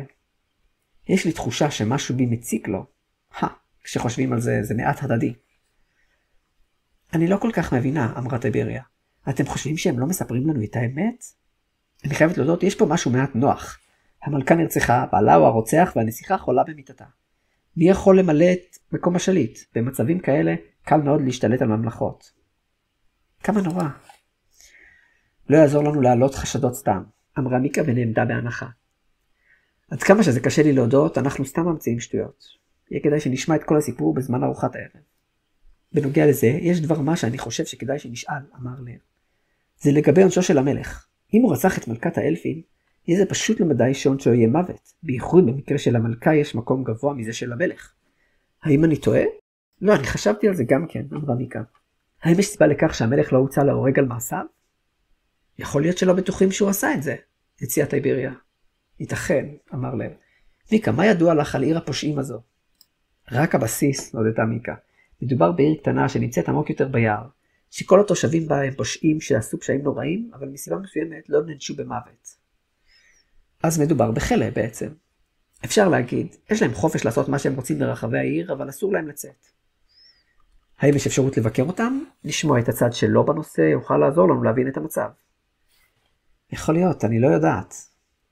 לאחר רגע קל נשמעה דפיקה בדלת. אורחים יקרים, ארוחת הערב עומדת להתחיל, נשמע מבעד לדלת. האם אתם מוכנים? מיקה, ליאיר וטיבריה הסתכלו אחד על השני, ולאחר מכן פתחו את הדלת ויצאו. החבורה ישבה על ארוחת ערב עם המלכה. סלדור עמד לצידה, מבטו עדיין חתום. לפני שנתחיל, אנא הרשו לי להציג את עצמי. שמי הירוסה, ברוכים הבאים לממלכתי, אמרה המלכה, כשחיוך עדין על פניה. סלחי לי הוד מעלתך, אמרה מיקה, שבינתיים הצליחה להירגע וליישב את דעתה. אבל באמת רציתי לשאול אותך בנושא הזה. אני הייתי חברה קרובה של קלריאל. אך אותך ואת סלדור אינני מכירה. איך קרה שהפכת להיות המלכה שלו בממלכה? כמובן, זו שאלה לגיטימית לגמרי. אני הייתי המלכה של ממלכת אלפי הרים שחיו במקום מרוחק מכאן. אסון פקד את ממלכתנו ורק אני וסלדור שרדנו. באנו הנה לקבל מקלט והתקבלנו בברכה. הוד מעלתה קלריאל ואני התיידדנו במהרה אחרי שטריון ביצע את פשעו, מוניתי למחליפה זמנית, עד שהנסיכה תצא מאבלה ותגיע לבגרות. האלפים כאן ידעו על הניסיון שלי כמלכת אלפי הערים, ולכן לא הייתה לאיש בעיה שאני אמלא את מקומה של הנסיכה. מיקה, ליר וטיבריה אכלו בעודם מקשיבים לדבריה של המלכה. ליר השתדל לא להסיר את תשומת ליבו מסלדור, כשהוא מנסה לקרוא אותו, אבל סלדור לא שינה את הבעתו החתומה לרגע. אחרי שהמלכה סיימה לדבר, מיקה חשבה מעט על דבריה, ואז עברה לי שאלתה הבאה. עוד מעלתך, תהינו האם תוכלי לשפוך לנו מעט מידע על מה שקרה לקלריאל. מה קרה עם טריון? למה הוא נמצא בעיר הפושעים? פניה של המלכה נפלו. כמובן. יהיה זה רק הוגן שידידתה של קלריאל תדע את הכל, אמרה. לא הרבה ידוע, למעשה. טריון דקר את קלריאל בחדרם, אולם הוא טוען שאין לו כל זיכרון למאורע. הפעולה הזו באה באופן כל כך מפתיע, והוחלט שלא להוציא אותו להורג, אלא רק לנדות אותו, עד שהתבררו עוד פרטים. אוי ואבוי, אמרה טיבריה והרכינה את מבטה. יש עוד דבר שברצוננו לשאול, התחיל לייר, כשלפתע הדלת לחדר נפתחה. אל החדר נכנס אלף לבוש במה שנראה כמו חלוק לבן וארוך מעל בגדיו הרגילים. הוא התקדם במהירות לכיוון המלכה, ובאמצע הדרך הוא העביר את מבטו אל מיקה, לייר וטייבריה, והוא נראה מעט מופתע. לייר הסתכל עליו בהפתעה גם כן. סילחו על עברתי, המלכה היא רוסה. האלף ניגש אל המלכה, והוציא מכיסו חתיכת קלף. הוא והמלכה דיברו קצת בשקט, כך שלייר, מיקה וטייבריה לא הצליחו לשמוע את דבריהם, והאלף הביא את הקלף אל המלכה. המלכה עינה בדף, הננה ואמרה לאלף, כמובן סמן, אני אשלח אותם לחדרה מיד אחרי הארוחה. האלף קד הסתובב והלך לכיוון הדלת, כשמבטו עובר שוב ושוב אל מיקה וחבריה. מצטערת, אמרה המלכה לאחר שהאלף יצא. סמן עובד קשה למצוא תרופה למחלתה של הנסיכה, וביקש ממני כמה מצרכים. סמן הוא איש רפואה? שאל לייר. כן, סמן הוא הרופא המלכותי מזה שנים רבות, אמרה המלכה. הוא רופא מוכשר ביותר, אבל אפילו הוא מתקשה עם המחלה הפתאומית שצצה לנסיכה. אולי אני אוכל לעזור לו. אני גם קצת מבינה ברפואה, הציעה טייבריה. אנו נעריך זאת מאוד, אמרה המלכה בחיוך. אם כי קשה לי להאמין שאנושית צעירה כל כך תוכל לסייע לאלף מרפא, מיומן ובעל ניסיון. טייבריה הרכינה את פניה והיא נמנה בישנות. בנושא זה רציתי לשאול אותך עוד מעלתך, אמר לייר. האם אפשר לשמוע פרטים על מצבה הרפואי של הנסיכה? ובכן, המחלה הזו הגיעה בפתאומיות גמורה. יש לה חום גבוה ושיעולים חזקים. אם תרצו לשמוע פרטים נוספים, תוכלו לדבר עם סמן.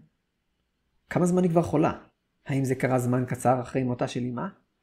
או לא, אמרה היא רוסה. למעשה, המחלה הופיעה רק היום בבוקר, שעות ספורות לפני הגעתכם הנה. דבריה הפתיעו את בני החבורה. אני הבנתי מדברייך שהמחלה הייתה הסיבה העיקרית לכך שהיא לא המלכה, אמרה מיקה. לא, כנראה לא הייתי מספיק ברורה. הסיבה העיקרית הוא גילה ומצבה הנפשי, אמרה המלכה. היא לא קשירה להנהיג כשליבה מלא באבל ובצער, לא בגילה הצעיר. מיקה הנהנה. הייתי רוצה לראות אותה. ואת מוזמנת לעשות זאת, אמרה המלכה. כעת הרשו לי לשאול אתכם שאלה. הזכרתם שהסיבה שבאתם הייתה כי רציתם לבקש עזרה. האם אוכל לדעת במה מדובר? אולי אני אוכל לעזור. מיקה, לייר וטייבריה הסתכלו אחד על השני, שוקלים מה לעשות. לבסוף מיקה הנהנה ולייר פנה אל המלכה.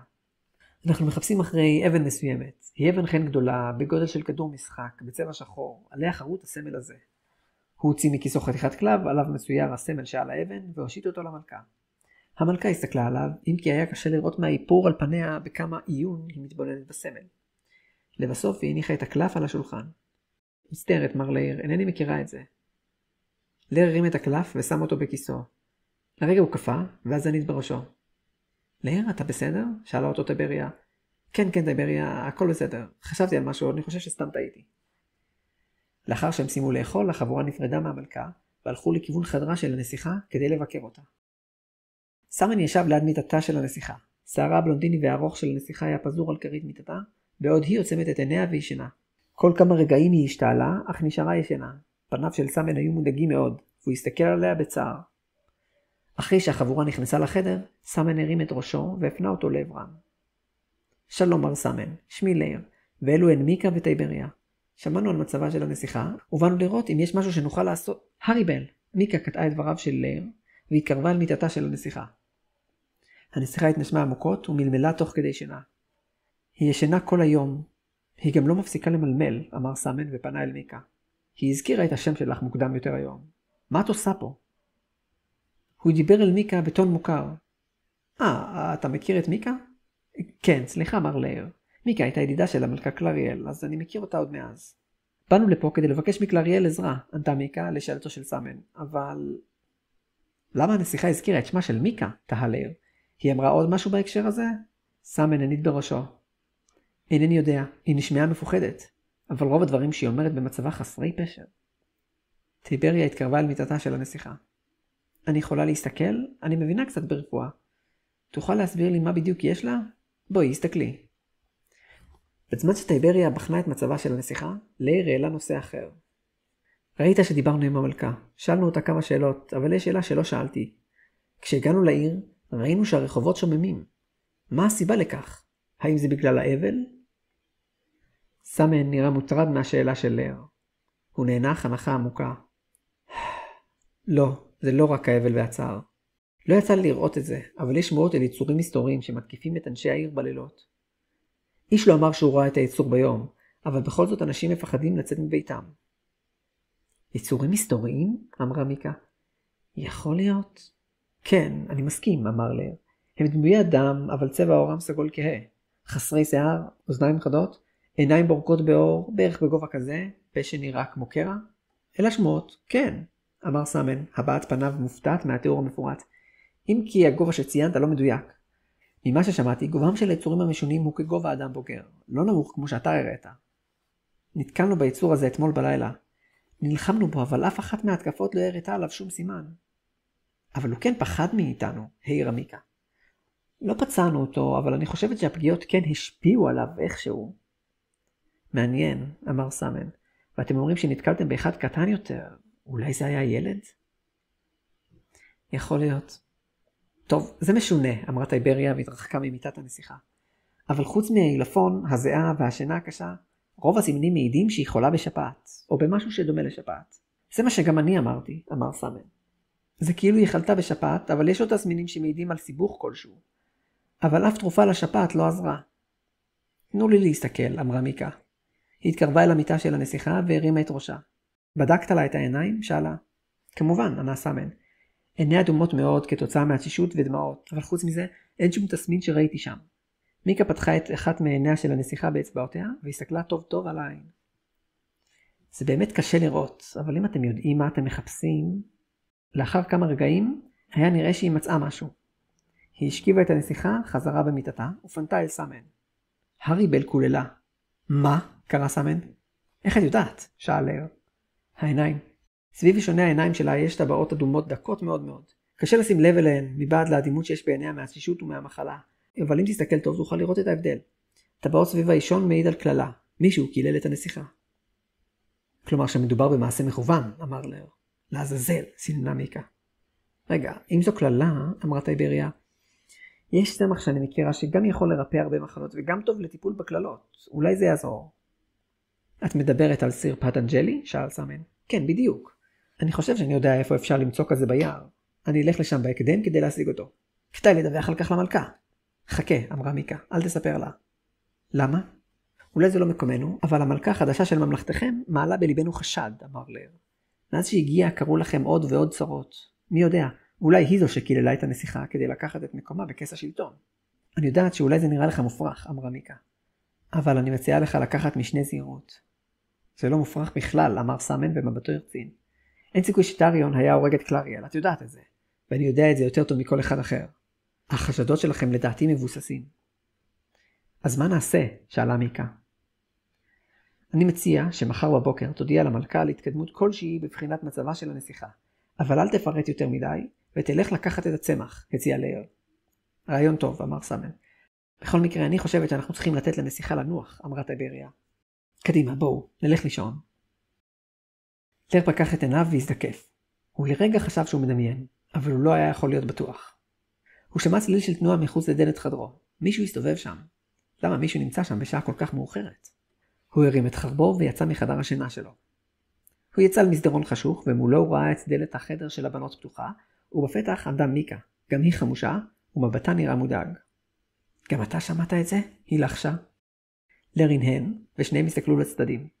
בהתחלה הם לא ראו כלום, אבל אז נשמעו צעדים מתרחקים מהם, ולר ראה מעט אור מעומעם מתרחק מהם. הוא הצביע על הכיוון, ושניהם הלכו במהירות בעקבות האור, מנסים שלא להשמיע אף צליל. הם עברו מעבר לפינה, והסתכלו לראות מי הולך שם. מולם הם ראו את הירוסה מתרחקת מהם, ובידה אוחזת בנר. מה היא עושה בשעה כזו מאוחרת? שאלה מיקה בלחישה. הירוסה נעצרה, והפנתה לעברם את מבטה. חוד מעלתך, אמרה מיקה, שהופתעה מכך שהמלכה שמעה אותם.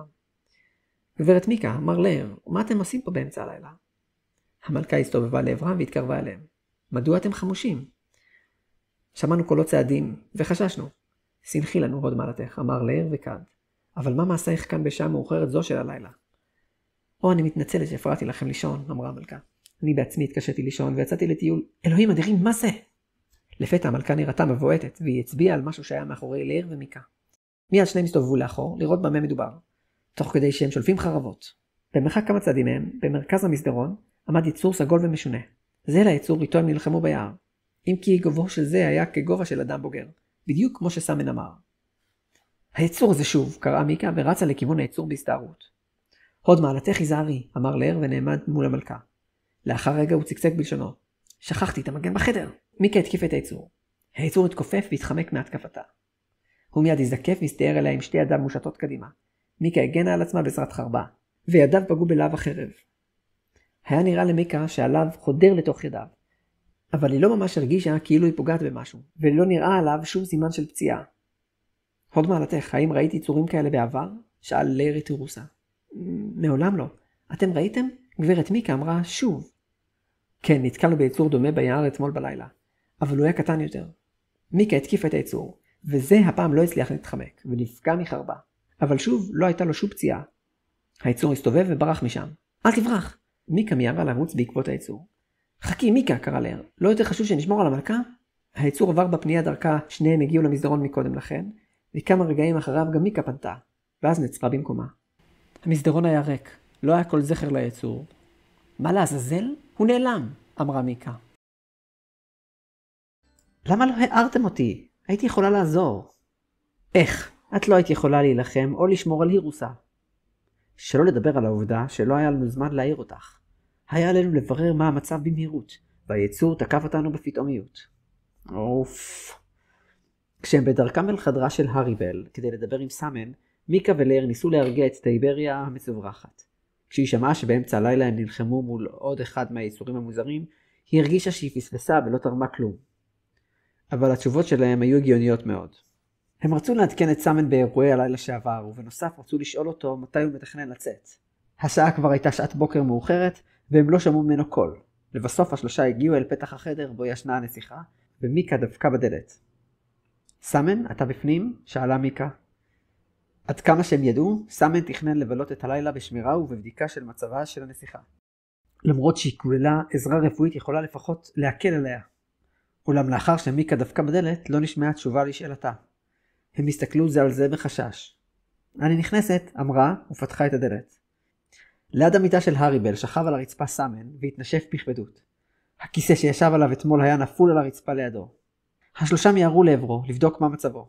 סאמן, מה קרה לך? שאלה מיקה. סאמן פקח את עיניו והסתכל עליה.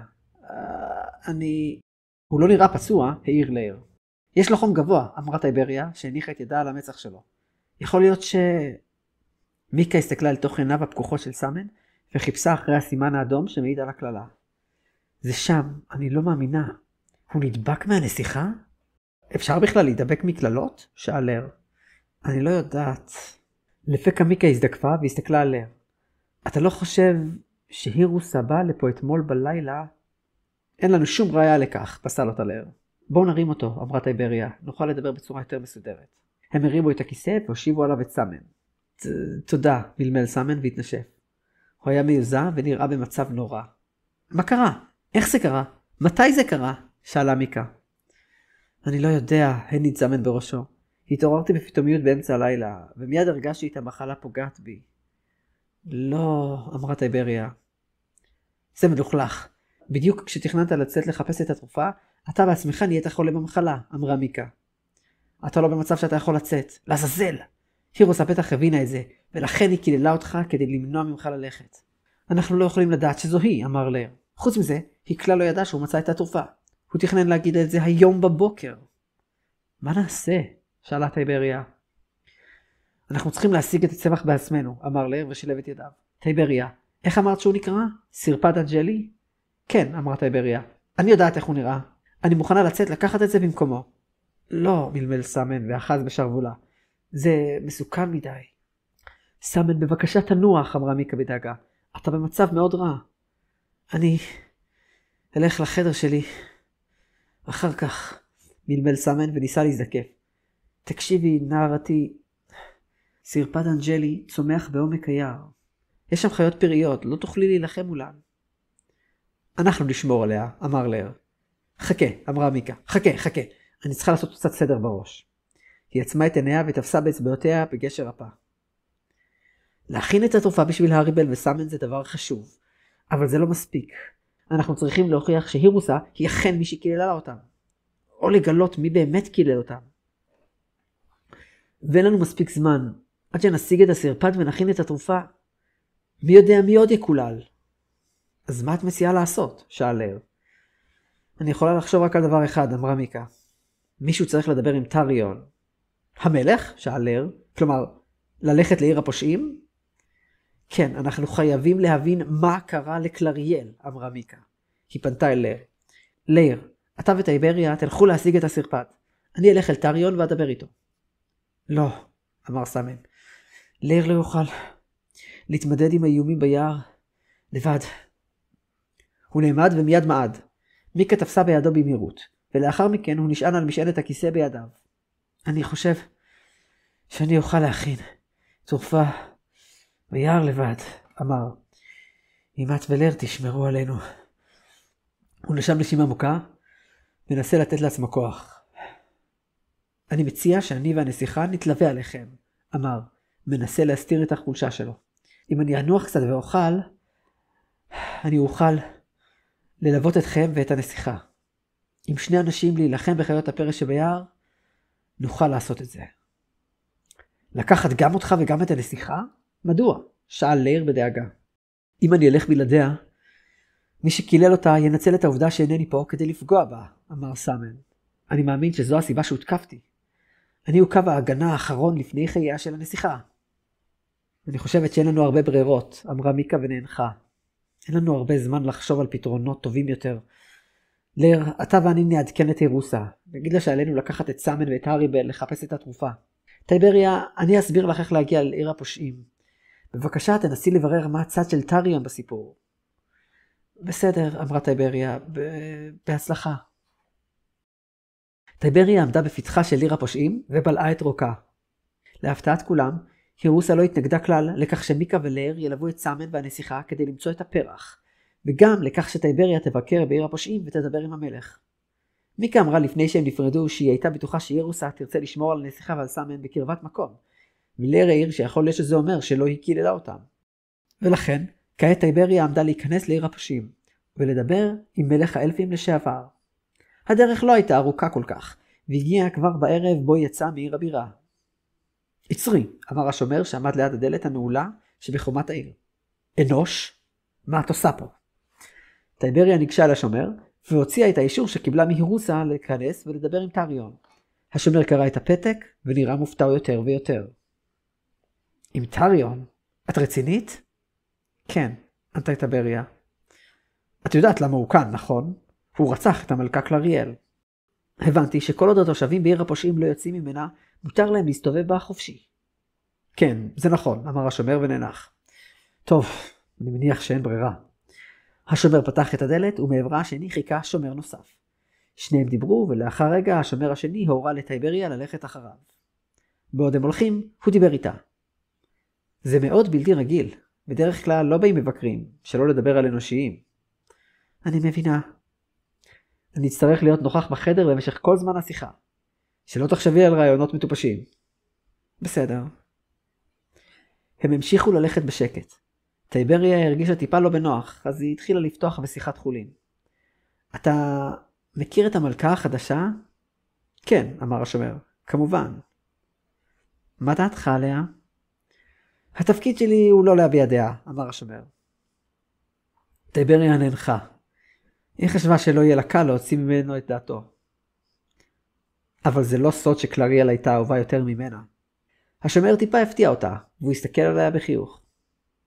אישית, אני לא יכול לחכות עד שהאריבל תגדל ותעלה לכס המלוכה שמגיעה לה בצדק. זה אולי שמע קצת מתנשא, אבל משהו באלפי הערים האלה לא יושב לי טוב כל כך בלב. טייבריה לא ענתה, ורק הסתכלה על השומר במבט מופתע. לאחר מכן היא עברה לשאלה אחרת. ומה דעתך על המלך? מלך? השומר נשמע מבולבל. אמרת שקלריאל הייתה אהובה. מה עם המלך? טריון. לא הבנתי על מה את מדברת, כרגע אין לנו מלך. סלדור הוא רק היועץ של המלכה. הסביר השומר את חוסר הבנה, ואז ענה לי שאלתה. בשיא הכנות, מבלבל מאוד. בתור מלך הוא היה אהוב על כולם. כמובן שרוב הסמכות אצלנו הייתה אצל קלריאל, אבל הוא היה בעל תומך ושליט אדיב. הוא אהב אותה. מאוד. מבטו של השומר נפל. ואז הוא הרג אותה. והחלק הכי מוזר? הוא טוען שהוא לא זוכר דבר מהאירוע. הוא בא לכאן בעצמו, לבדו, בלי שום התנגדות. הוא רואה במעשיו כפשע שאין לסלוח עליו, ומוכן להישאר בעיר הפושעים עד סוף ימיו. זו לא התנהגות שהיית מצפה מרוצח, לא? השומר נעצר ליד כניסה של בניין, ואז דפק על הדלת. טריון, פתח, יש לך מבקרת.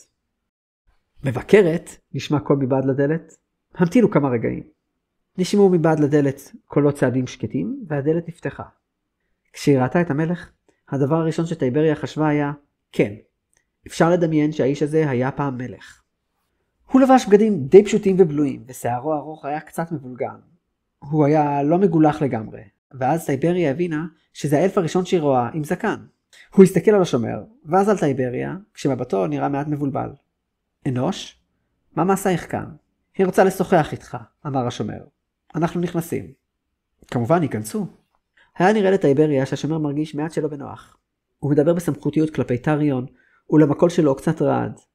כנראה שזה היה לו מוזר להתנסה ככה, מעל מי שעד לא מזמן היה המלך שלו. החדר אליו נכנסו לא היה חדר מלכים, אבל הוא גם לא נראה לטייבריה כמקום מוזנח. היה שם שולחן קטן ולידו 3 כיסאות. טריון התיישב על אחד והורה על 2 האחרים. טייבריה התיישבה על אחד, אך השומר הרים את ידו לסירוב. אני אעמוד. הוא נשאר לעמוד ליד הדלת והתבונן עליהם בדריכות. בסדר, אמר טריון ופנה אל טייבריה. במה אוכל לעזור לך, נערתי? טייבריה התבוננה בפניו של המלך והסתכלה אל תוך עיניו. אני... לאחר רגע היא השפילה את עיניה ונראתה מעט מובכת. כאילו הסיבה לשמה היא באה לכאן נשכחה ממנה לגמרי. האם אתה יודע מה קורה מחוץ לעיר? קרה משהו? שאל טריון בדאגה. טייבריה הנידה בראשה. לא, רגע. קודם כל אני רוצה לשאול אותך כמה שאלות, אמרה והרימה את ראשה שוב. תגיד לי בשיא הכנות, האם אתה רצחת את קלריאל? גם השומר וגם טריון נראו מופתעים הן מהשאלה והן מהישירות שבה טייבריה שאלה אותה. אני מניח שאת יודעת מה הסיפור, אמר טריון. אני לא מבין מה... אנא ענה לי, קטעה אותו טייבריה. האם אתה רצחת את קלריאל? טריון הרקים את מבטו. האם הייתי נמצא פה לולא כן? אתה זוכר שעשית את זה? טריון הניד בראשו. אין לי כל זיכרון מהאירוע. היינו בחדרנו, ידי אחזה בסכין המדממת שהייתה בתוך גופה של קלריאל. הזיכרון שלי מלפני כן מעורפל מאוד, אבל יש עד ראייה שראה שעשיתי זאת בעצמי. הוא אמר שהתנהגתי כמו חיה פראית. עם ידי ראייה אי אפשר להתנגד, העיר השומר. סלח לי שאני שואלת אותך עוד שאלה קשה, אמרה טייבריה. האם אתה מוכן להגיד לי מי היה עד הראייה? רגע אחד, אמר השומר, מה את מנסה לעשות? טייבריה הפנתה לעברו את מבטה. אני מצטערת, באתי הנה כדי לברר את האמת. ואחרי שדיברתי עם טריון, אני חייבת להגיד שאני ממש לא מאמינה שהוא רוצח. איך את יכולה להגיד את זה? את בכלל לא מכירה אותו. את חושבת שאחרי מפגש כזה קצר את יכולה... אנא חכה, אמר טריון, מנסה להרגיע את השומר הכועס. ואז פנה אל טייבריה. אנא, בוא נענה לשאלותיה של... סלחי לי, לא אמרת לי את שמך. כמובן, אמרה טייבריה והסמיקה. היא לא התכוונה להרגיז אף אחד. שמי טייבריה, אדוני. ובכן, אמר המלך, בנוגע לשאלתך, האם את מכירה את האלף בשם סלדור? היועץ של המלכה? אמרה טייבריה והיא זקפה. אני משער שירוסה אכן בחרה בו כיועץ. זו בחירה הגיונית. כן, אלף הערים שבא יחד איתה. הוא היה עד הראייה שראה את הרצח. כשהיא שמעה את דבריו, מבטה של טייבריה נהיה דרוך. אם כן, אני עוד יותר משוכנע שאתה לא הרוצח. מה? שאל טריון. את רומזת שסלדור שיקר? שאל השומר. להפתעתה של טייבריה, השומר לא נראה כועס כמו מקודם. אדוני, הרשה לי בבקשה לחזור על השאלה הראשונה שלי, אמרה טייבריה לטריון. האם אתה יודע מה קורה מחוץ לעיר? טריון נראה מעט מבולבל משינוי הנושא הזה, והניד בראשו. מה קורה? מישהו קילל את הנסיכה הריבל, אמרה טייבריה. היא חולה במצב קשה, ואחרי שמיקה בדקה אותה, היא אמרה שהיא קוללה. בזמן קצר אחר כך, גם סאמן נפל למחלה. מיקה? אמר טריון. את מכירה אותה? רגע, תחזרי רגע אחורה. את אומרת שהריבל וסאמן חולים במחלה קשה?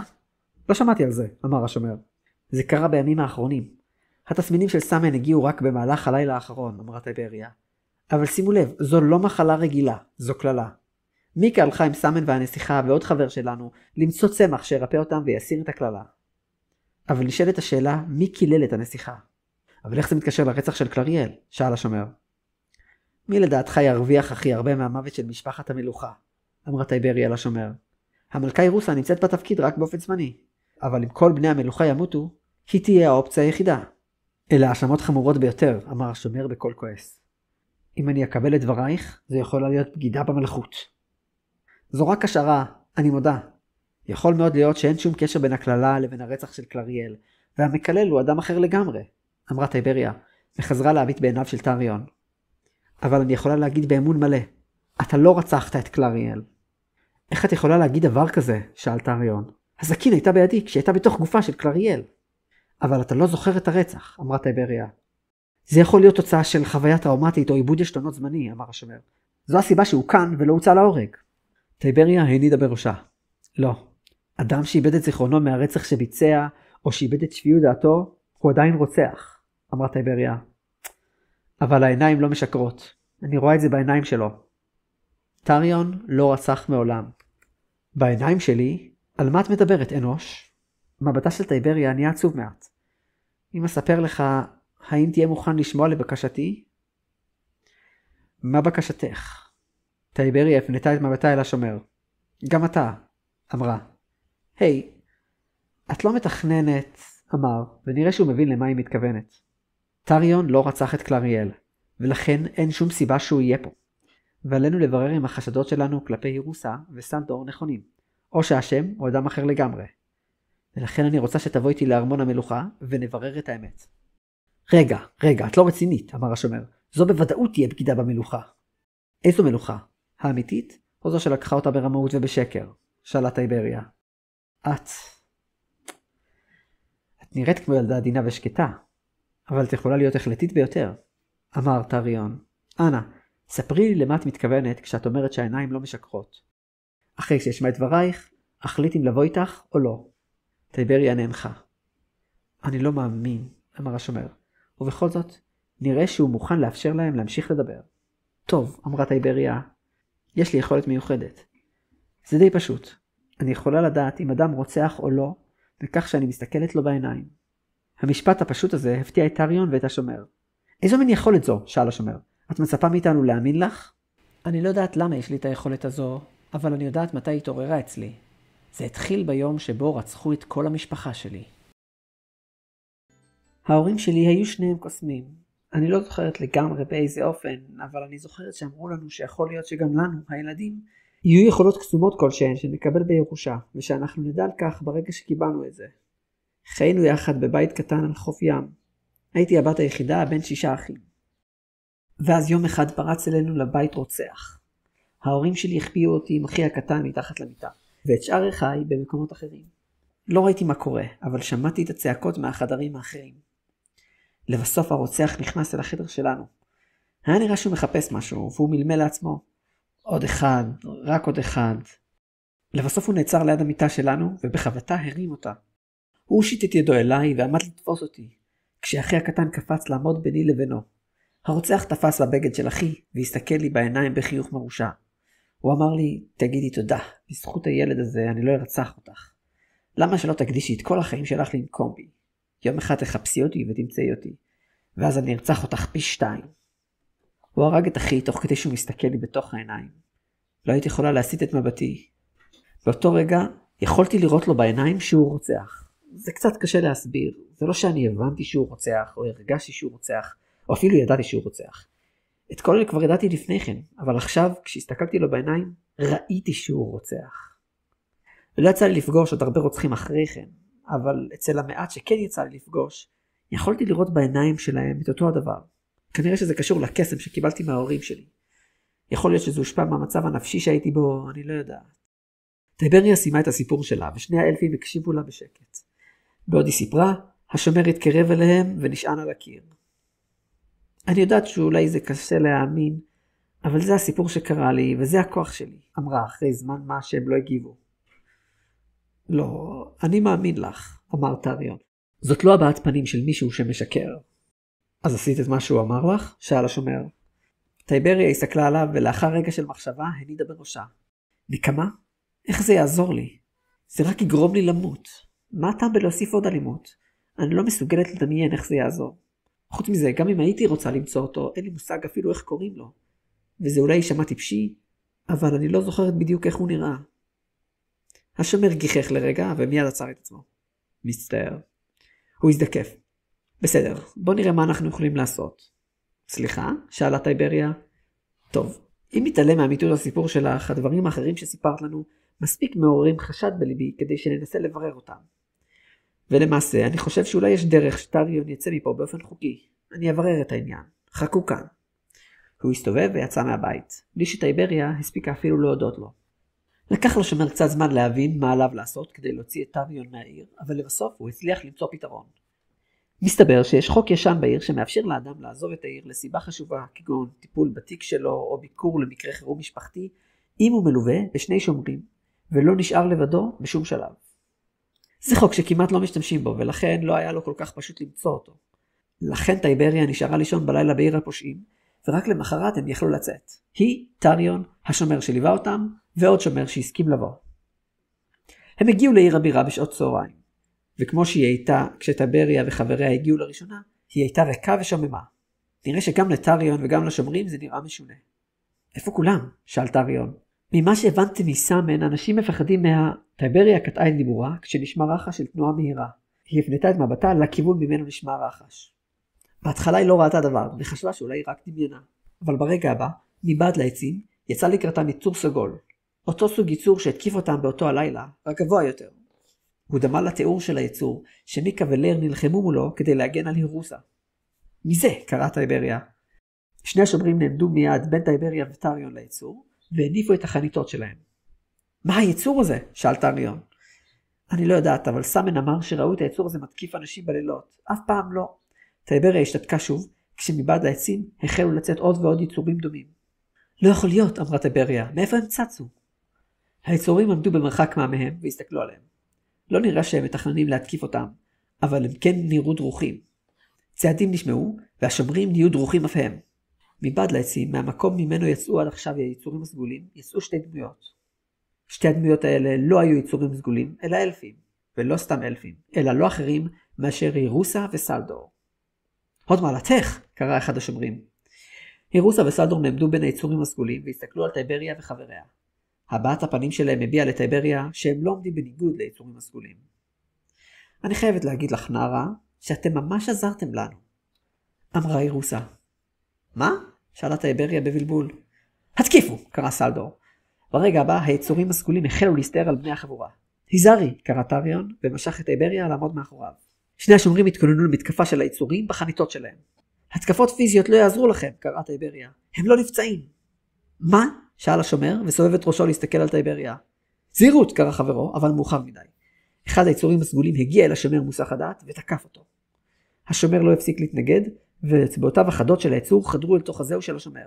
לא, קרא טייבריה. לרגע לא קרה כלום. השומר עמד שם ולא זז, כאילו משותק. לא זלג דם מפצעיו. למעשה, בעוד האצבעות של היצור עוד נמצאות בתוך החזה של השומר, לא נראה שיש לו פצע כלל. אבל ברגע הבא, דבר משונה התחיל לקרות. מתוך ידו של היצור החל לצאת משהו סגול, שהתחיל להתפשט סביב גופו של השומר המותקף. השומר עזב את החנית מידו, ופניו הביעו אימה או כאב. הדבר הסגול הגיע אל פניו, והחל להתפשט סביב ראשו. היצור הסגול התרחק מהשומר, שנראה פחות ופחות כמו שומר. לבסוף, הדבר הסגול הקיף את כל גופו של השומר, וטייבריה בלעה את רוקה כשהבינה מה קרה. השומר הפך להיות אחד מהיצורים הסגולים בעצמו. הוא עמד שם לכמה רגעים, ולאחר מכן הסתובב, והסתער על חברו השומר בהתקפה. לכל הרוחות קרא השומר שנשאר והתחמק מההתקפה שלו. הוא מיהר להעמד ליד טריון וטייבריה, ולשמור שהיצורים לא יגיעו אליהם. כדאי שנשאר ביחד, אמר. אני לא מבינה, היצורים האלה, הם כולם אלפים? בדיוק, מחאה הירוסה כפיים, כשחיוך רחב על פניה. לקח לנו זמן לגרום לכך שהכללה תשפיע גם ביום, אבל סוף סוף הצלחנו. ואת הבאת אלינו את טריון, כדי שנוכל להשתלט גם עליו. את לא מפסיקה לעזור לנו, ילדה קטנה. נראה שלפחות כרגע היצורים הסגולים לא זזים. כנראה שהם פשוט מחכים לפקודה.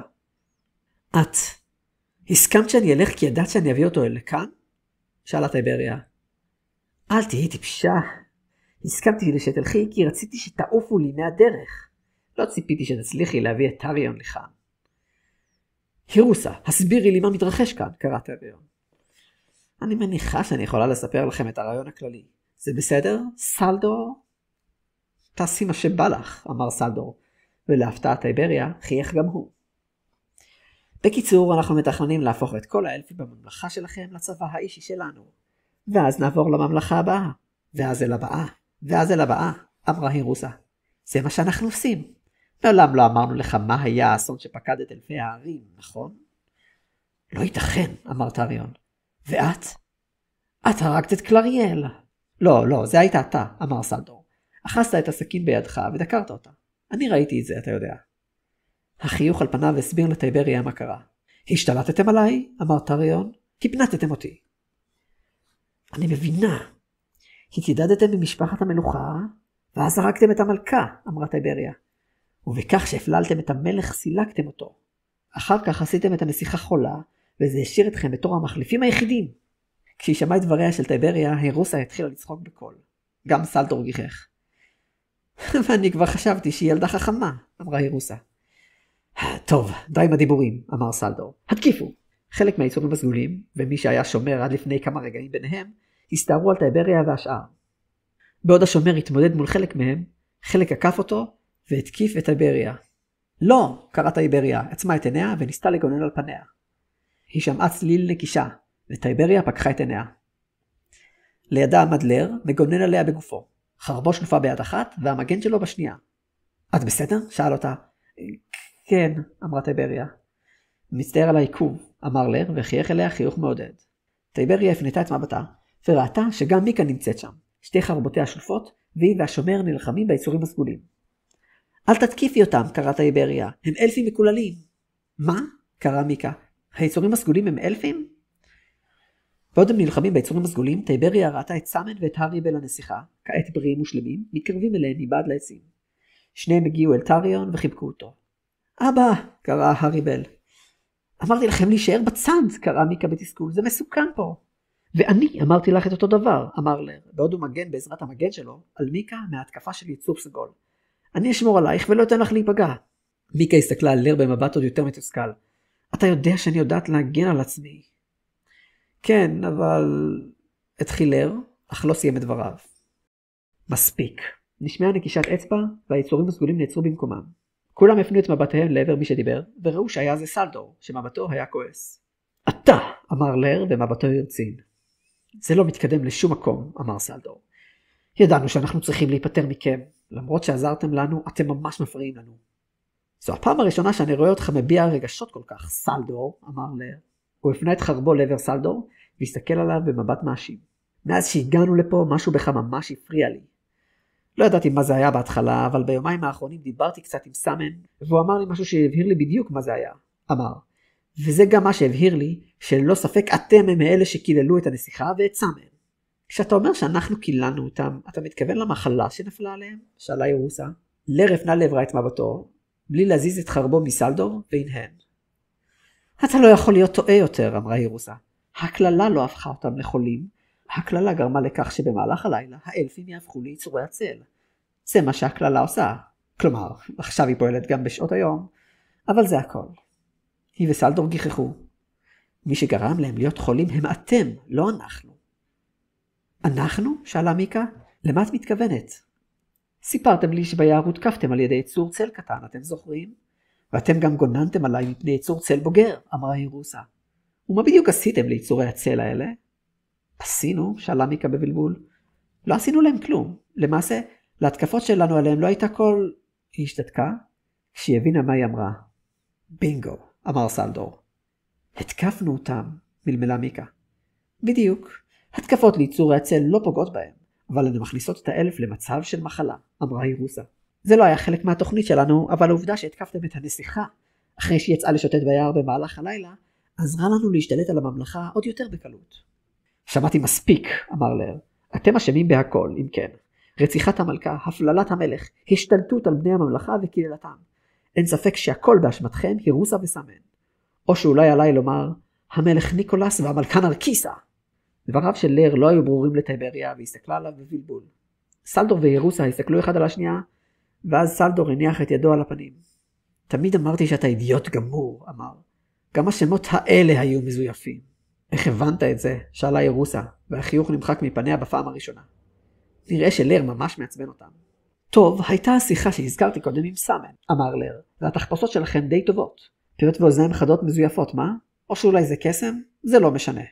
אבל הדבר הראשון שגרם לי לחשוב עליכם היה, אתם יודעים מה? אני אתחיל בשאלה. איך קוראים לה? הוא הורה בעזרת מגנו על טייבריה, אם כי החרב שלו עדיין הייתה מופנית אל סלדור.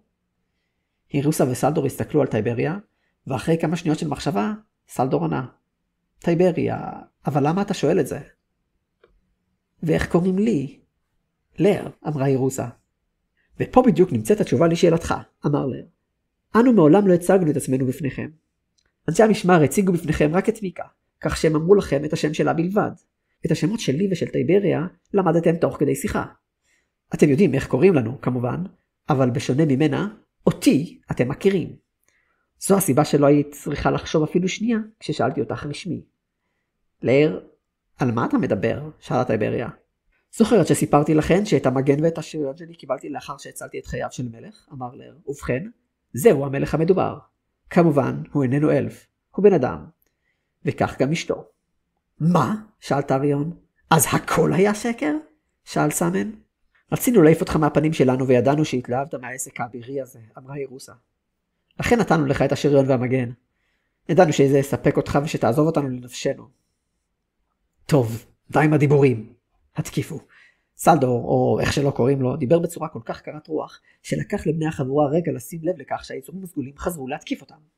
לעזאזל, קראה מיקה, וחזרה להתגונן מפני היצורים. ואנחנו לא יכולים להתקיף אותם. זה בסדר, קרא סמן והתקרב אליה. יש לנו מספיק תרופות. אם ניתן את זה לכולם, זה ישחרר אותם מהכלל. בעוד הוא התקרב אליה, אחד היצורים הסגולים הסתער עליו מאחורה, ודקר אותו בגבו.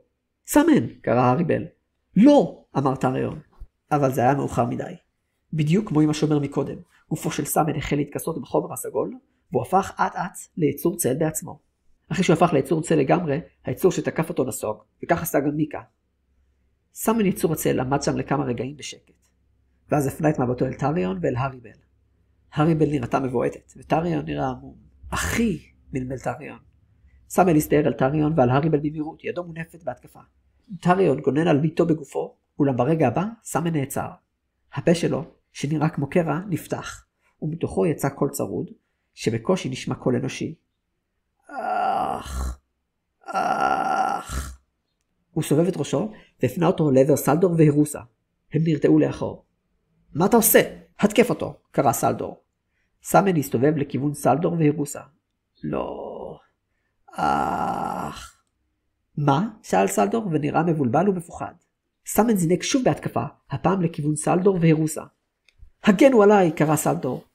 שאר יצורי הצל נעמדו בין סמן לסלדור והירוסה, אבל סמן היכה בהם וסילק אותם מדרכו. תוך כדי ריצה, סמן הרים את החנית שהשומר הראשון הפיל, ואחז בה בשתי ידיו. מה קורה פה? שאל השומר. אין לי מושג, אבל זו ההזדמנות שלנו, קראה מיקה, והצטרפה בריצה אל סמן. סמן הגיע אל סלדור וזינק עליו. משפחה. לא. לא יכול להיות. סמן הוא האח של טריון? אמרה הירוסה במבט המום. אין לך זמן להסיח את דעתך, קראה מיקה בקול חנוק. והניפה בחרבה. זה בשביל קלריאל. לא. בדיוק כשמיקה הגיעה להירוסה והתקיפה אותה בחרבה, סמן יצור הצל תקף את סלדור בעזרת החנית. לשניים לא היה נשק כלל, ולא נראה שהם היו מוכנים להתגונן מפניהם. שתי המתקפות היו קטלניות, ושתי הגופות נפלו על הקרקע. רגע אחרי ששני המתחזים נפלו על הקרקע, כל יצורי הצל הפסיקו לזוז. הם פשוט עמדו שם, ולא עשו דבר. היחיד שעוד זז היה סמן, שרק הסתובב והסתכל על טריון והריבל. מה קרה? שאלה טייבריה בבלבול. אני חושב שבלי הוראות מהאדונים שלהם, ליצורים האלו אין מוטיבציה לפעול, אמר לר. האם אנחנו יכולים להחזיר אותם בחזרה לאלפים? שאל השומר. אני מאמין שכן, אמר לר. סמן הכין תרופה שגם מרפאת אלפים מהמחלה וגם מהכללה. אם ניתן להם אותה, זה אמור להחזיר אותם לעצמם. כשהם שמעו דבריו, גם טריון וגם השומר נאנחו הנחת רווחה. מיקה ולר ניגשו אל טייבריה, לראות מה שלומה. את בסדר? שאלה מיקה. כן, תודה, אמרה טייבריה, תוך כדי שהיא מתנשמת עמוק כדי להרגיע את עצמה. זה היה קצת מפחיד. אז מה קורה עכשיו? שאלה מיקה. ובכן, אני מאמין שאת חפותו של טריון לא יהיה קשה להוכיח, אחרי שהפושעים האמיתיים יתוודו, אמר לר. הוא יחזור למלוך עד שביתו תגיע לפרקה ותהפוך בעצמה למלכה, לא? לר, אמרת שסמן עזר לך להבין את הזהות של האלפים המתחזים. מה הוא אמר לך? שאלה טייבריה. כן, אמר לר והצביע על המגן שלו. אחרי שהוא התרפא, הוא שאל אותי על הסמל הזה. הוא אמר שיש למלכה אירוסה שרשרת עם סמל זהה. מכיוון שקיבלתי את המגן הזה מהמלך ניקולס, הקשר בין הסמל הזה לאירוסה התחבר לתחושה הלא נעימה שסלדור גרם לי להרגיש, וכך הבנתי מי הם. טוב, עכשיו כשזה נגמר, אנחנו יכולים לחזור לסיבה לשמה באנו, לא? אמרה טיבריה. מה אתם אומרים, שנשאל את טריון אם הוא יודע משהו על המיקום של האבן? מיקה ולר הסתכלו זה על זו, ואז החזירו לטיבריה מבט מתנצל. טוב, זה לא יהיה נחוץ, אמר לר. אנחנו יודעים לאן עלינו ללכת עכשיו. או לפחות חושבים שאנחנו יודעים, אמרה מיקה. מה? על מה אתם מדברים? טיבריה הייתה מבולבלת מאוד. טוב, אז כשהיינו בדרך בעקבות הסרפד האנג'לי, הופיע לנו מול העיניים איזו ציפור משונה, אמרה מיקה. היא ניגשה עליי והיה קשור לה לרגל מכתב שהיה ממוען אליי. אני אראה לך אותו אחר כך, אבל בעיקרון היה כתוב שם מידע על המיקום של האבן. מה? אוף, למה אני תמיד מפספסת את הדברים הכי חשובים? טיבריה הייתה מתוסכלת. זה בסדר, חיכה מיקה, והניחה את ידה על כתפה של טיבריה. את עשית את הדבר הכי חשוב, הבאת לכאן את טריון. אני חושבת שבלעדיו, סאמן לא היה מצליח לצאת מההשתלטות שלהם. בהחלט, אמר לר. מיקה מיד הפנתה את מבטה לעברו והפכה לכועסת. ותגיד, מה נסגר איתך? מה זאת אומרת שאתה תגן עליי? מה הבעיה? זהו תפקידו של אביר להגן על העלמה היפה, אמר לר במגננה. חששתי שההתקפה של יצורי צל רבים כל כך תהיה מסוכנת מדי, ולא תוכלי להתמודד מול זה. לחשוב שאישה יפה כמותך תהפוך להיות יצור סגול מכוער שכזה, ותפסיק לדבר על היופי שלי, זה מתחיל להרגיז אותי. איימקס הרגישה שמאז שהם יצאו למסע הזה, היה להם די הרבה מזל. קודם כל, למרות שהיא נוטה להתרגז מאנשים אחרים, ואין לה סבלנות לסבול אותם, הצוות שנמצא תחת השליטה שלה יחסית בסדר. הראשון מבין חברי הצוות שלה היה סנדי. הוא היה האדם הנוח יותר מבין השניים. הוא היה אדם חסון וטוב לב, אם כי יש לו נטייה להתרגז בקלות. הוא נלחם בעזרת פטיש, שלפי מה שהוא סיפר לה היה בעבר פטיש הנפחות שלו. אחרי המוות של אשתו הוא החליט להפוך להיות הרפתקן. כשהוא היה רגוע, הוא היה נוטה להיות יחסית בשקט, דבר שעשה לאיימקס חיים נוחים. האדם השני שהיה בצוות שלה היה קצת פחות סימפטי. שמו היה דייב, ואיימקס מצא אותו קצת מוזר. קודם כל, לא היה לו כל נשק, מלבד מקל הליכה. היה לו שיער בלונדיני משומן, והוא היה נוטה להתלהב מעצמו הרבה יותר מדי. וזה היה הדבר שהכי הרגיז את איימקס. אבל למרות האגו הגדול שלו, הוא היה די מנומס. שני חבריה לא פקפקו בהחלטות שלה כלל. אבל חברי הצוות לא היו הסיבה היחידה למזל הרב שלהם. המזל הגיע זמן לא ארוך אחרי שהם יצאו לדרך בחיפוש אחרי האבן. במהלך שהייה שלהם בפונדק, דייב התנגש באיזה זקן, ואחרי שיחה קצרה הסתבר לו שהזקן הזה יודע על המיקום של האבן.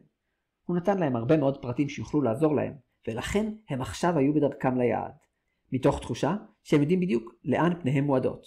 זה שימח את איימקס, שלא הייתה מוכנה לקבל את העובדה שאף אחד אחר יגיע לאבן לפניה, בוודאות לא אחיה, נורון. רק המחשבה הזו הרגיזה אותה. על פי דברי הזקן, עליהם ללכת צפונה. הם אמורים להגיע להר שנקרא הר המוות הזמני. ההר אמור להיות בלב יער, ומחוץ ליער, בדרומית אליו, נמצא כפר בשם פיס הייבן. שם הם יוכלו לנוח לפני שיכנסו ליער, או להשיג מידע על הדרך הטובה ביותר לעלות לראש ההר.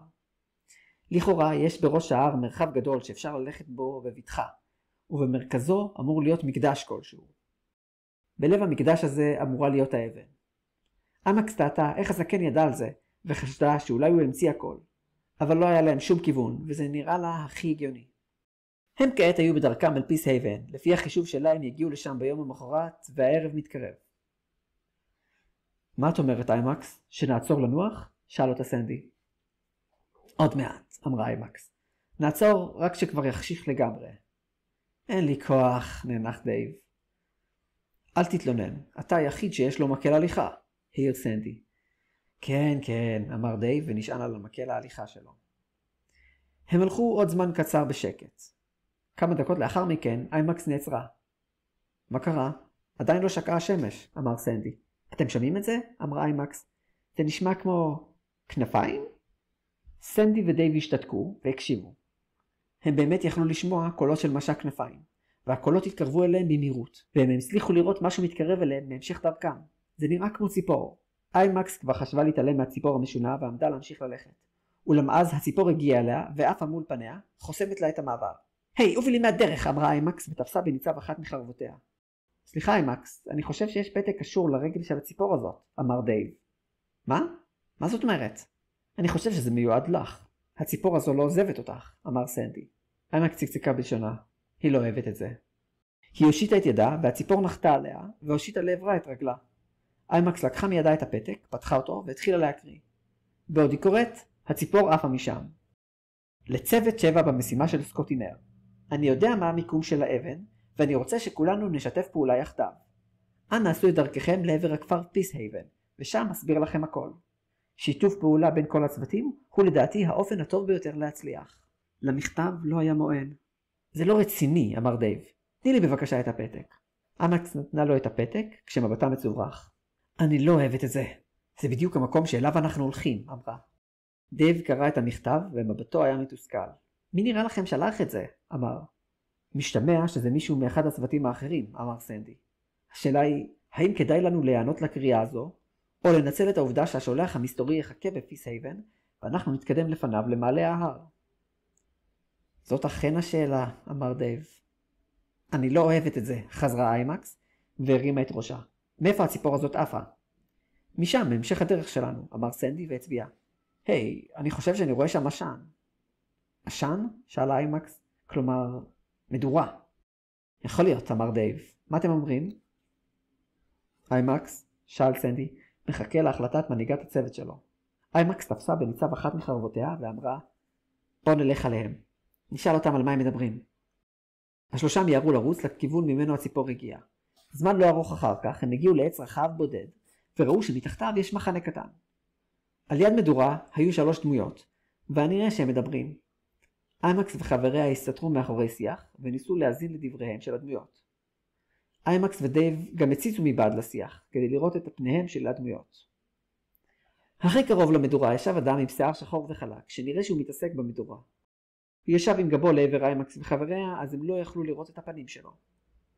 בעבר השני של האש ישבו בחור ובחורה. לבחורה היה שיער בלונדיני ארוך, והיא חייכה חיוך רחב.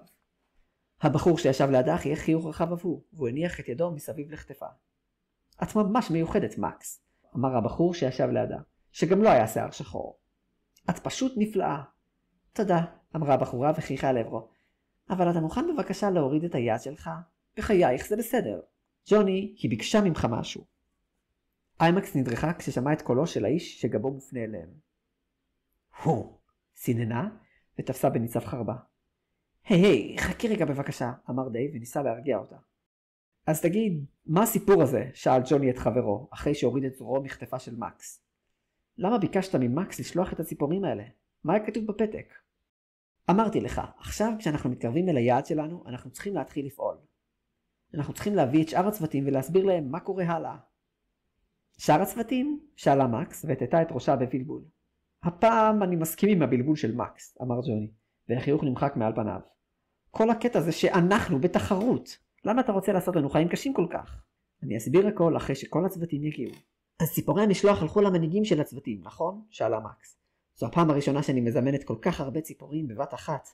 אני מדהימה אפילו את עצמי. את אלופה, אמר האיש. גם יפה וגם קוסמת, אמר ג'וני. ממש זכיתי בג'קפוט. ג'קפוט? מה זה? ג'וני, זה לא יפה להתנהג ככה. בטח לא לפני אורחים. לקח לאיימקס חצי שנייה להבין את המשמעות של מה שהאיש אמר.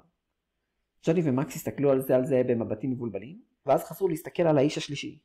איזה אורחים? האיש נעמד, והסתובב להסתכל על השיח מאחוריו הסתתרו איימקס וחבריה. עכשיו איימקס ראתה שהוא לבש ברדס שהסתיר את כל גופו.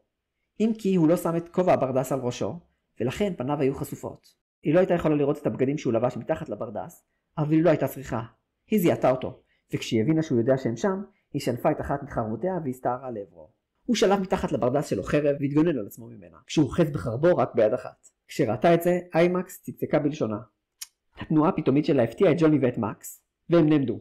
מי זאת? שאל ג'וני. את, אמר האיש עם הברדס. אני מבין. זה מאוחר מדי להגיד שאני מצטער. אמרתי לך, זאת הייתה בדיחה. מה, זו חברה שלך? שאלה מקס. מקס, את לא זוכרת? שאל ג'וני, שנראה שכעת זיהה את איימקס. היא אחת מחברי הצוות האחרים. שניהם נלחמו ביום שבו סקוטי-מר ביקש מאיתנו לחפש את האבן. זמן קצר לפני שסקוטי-מר הגיע.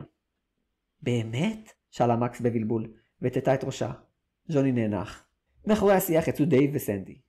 איימקס, תרגי. למה את מתקיפה אותו? שאל סנדי. כי הוא מעצבן אותי. הוא מזלזל בי, חושב שאני לא יכולה לעשות כלום. אמרתי לך, זאת הייתה רק בדיחה, אני רואה שאת מיומנת בלחימה. אז למה אתה אוחז בחרב רק ביד אחת? אתה ממשיך לזלזל בי. בעוד איימקס והאיש מחליפים מהלומות, דייב הפנה את מבטו אל ג'וני ואל מקס. אני מאוד מצטער. היא נוטה להתרגז מאוד בקלות. זה בסדר, אמר ג'וני. הוא נוטה לעצבן אנשים בקלות. היי, זה לא היה נחמד, אמר חברו והסיט את מבטו להסתכל על ג'וני, בלי להפסיק את ההגנות שלו מאיימקס. אחרי כמה רגעים איימקס נסוגה, והפנתה את חרבה לעבר האיש. אני מניחה שאתה כתבת את המכתב הזה, אמרה. ספר לנו עכשיו, במה מדובר? למה התכוונת כשאמרת מה קורה הלאה?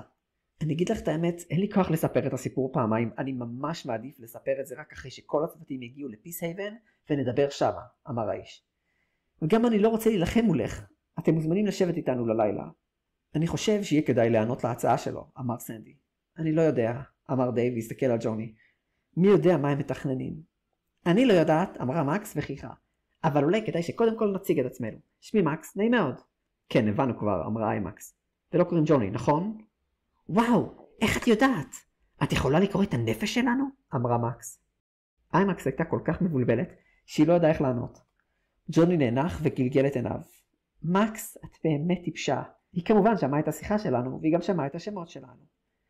כמובן, אמרה מקס בחיוך מתנצל. איזו טיפשה אני. התגובה התבוסתנית שלה הציקה לאיימקס. אז שמעתם את השמות שלנו, אמר האיש עם הברדס. ולך הוא קרא איימקס. מה איתכם? סנדי, אמר סנדי.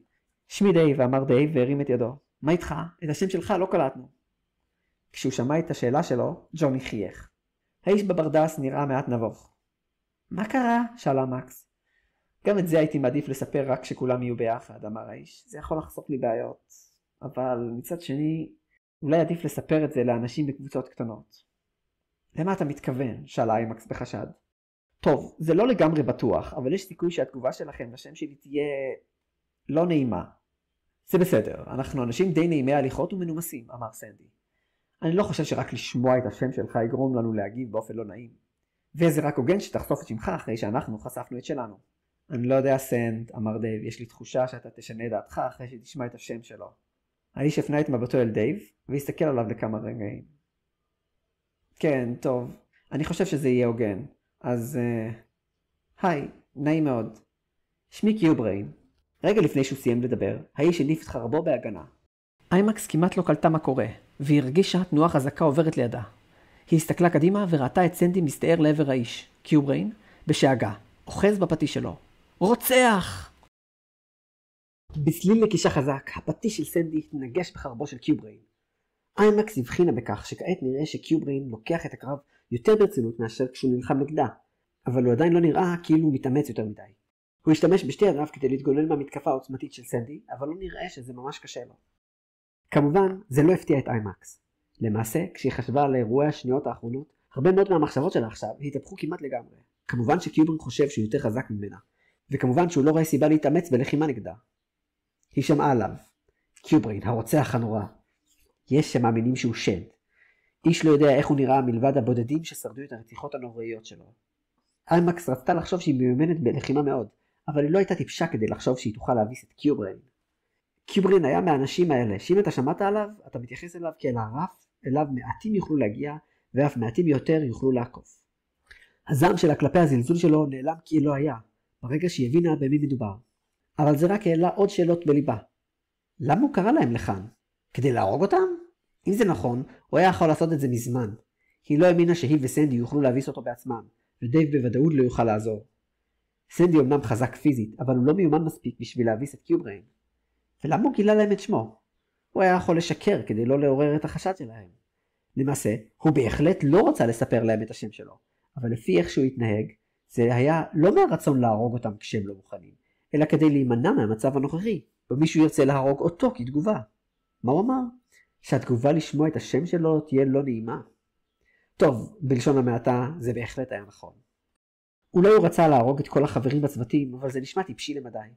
קשה לה להאמין שאם 20 אנשים ילחמו בקיובריין, הוא יצליח להביס את כולם. והיא מעריכה שכך חושב גם קיובריין. כל הראיות האלה מובילות לדבר אחד. הוא באמת ובתמים רוצה להגיד להם משהו. משהו חשוב שקשור למשימה שלהם. וזה נשמע הזוי, אבל אחרי שהיא הבינה שמדובר בקיובריין הרוצח, הרצון של איימקס להקשיב לו רק עלה. ההתנהגות שלו הייתה מוזרה.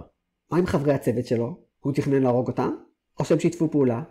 הם בוודאי יודעים את השם שלו, אבל נראה היה שהם מסתדרים לא רע. היא לא יודעת מה לגבי ג'וני, אבל היה לאיימקס קשה להאמין שמקס אוהבת את העובדה שהיא מלווה רוצח. בעוד מחשבותיה ומבטה מופנה לעבר חברי הצוות של קיובריין, היא ראתה את הבעת פניה של מקס. מקס נראתה מבולבלת ומפוחדת, והיא הסיטה את מבטה אנה ואנה. ג'וני, מה קורה פה? למה הם פתאום נלחמים? את לא מבינה? את כל כך טיפשה. קיובריין רצח מישהו שסנדי מכיר, זה הדבר הכי ברור. ענה ג'וני. מה? למה? אמרתי לך 1000 פעם, אמר ג'וני ונאנח. מנהיג הצוות שלנו הוא רוצח מפורסם. לא, אמרה מקס בהכחשה והנידה בראשה. אני לא מאמינה לך. זה ענה לשאלתה של איימקס. מקס לא מוכנה להאמין שמדובר ברוצח המפורסם, אבל מה לגבי ג'וני? הוא ידע הכל, אבל לא נראה שהפריע לו להסתובב איתו. קיובריין הדף את סנדי לאחור ובעצמו צעד לאחור כדי להתרחק ממנו. מי? שאל קיובריין והסתכל על סנדי במבט רציני. סנדי לא ענה בהתחלה. הוא אחז בפטיש שלו בשתי ידיו מול חזהו והסתכל על קיובריין במבט זוהם. נראה שהוא התכונן להתקפה נוספת, אבל בסוף הוא ענה. אשתי. קיובריין צקצק בלשונו, ואיימקס הייתה בטוחה שלשנייה הוא נראה מתוסכל. ולמיד הוא השאיר את מבטו אל עיניו של סנדי. אתה לא תאמין לי, אבל מה שאני אומר לך עכשיו זה אמת לאמיתה, אמר. מעולם לא הרגתי אדם שלא הגיע לו למות. איך אתה מעז? סנדי הניף את ידיו מעל ראשו והתחיל להסתער לעבר קיובריין. סנדי, עצור, קרא איימקס. היא ודייב, שנראה שחשב בדיוק על מה שהיא חשבה, הסתערו לעבר סנדי ותפסו בגופו, מונעים ממנו להתקיף את קיובריין שוב. קיובריין עדיין היה דרוך, והוא הסתכל על שלושתם. שחררו אותי, שאג סנדי. סנד, תרגע, אמר דייב. אתה לא תוכל לנצח את קיובריין, אתה לא יודע כלום? הסיבה שלקחתי את הפטיש הזה, היא כי רציתי למעוך לרוצח הזה את הפנים, קרא סנדי בקול חנוק. ואתה אומר לי להירגע? כדאי שתקשיב לחבר שלך, אמר קיובריין. תאמין לי או לא, אבל מה שאמרתי קודם זו האמת. אני נשבע.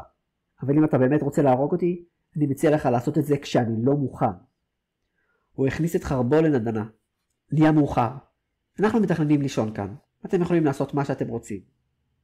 היי, תגיד, אמרה איימקס, עדיין אוחזת בגופו של סנדי, אם כי ההתנגדות שלו נחלשה.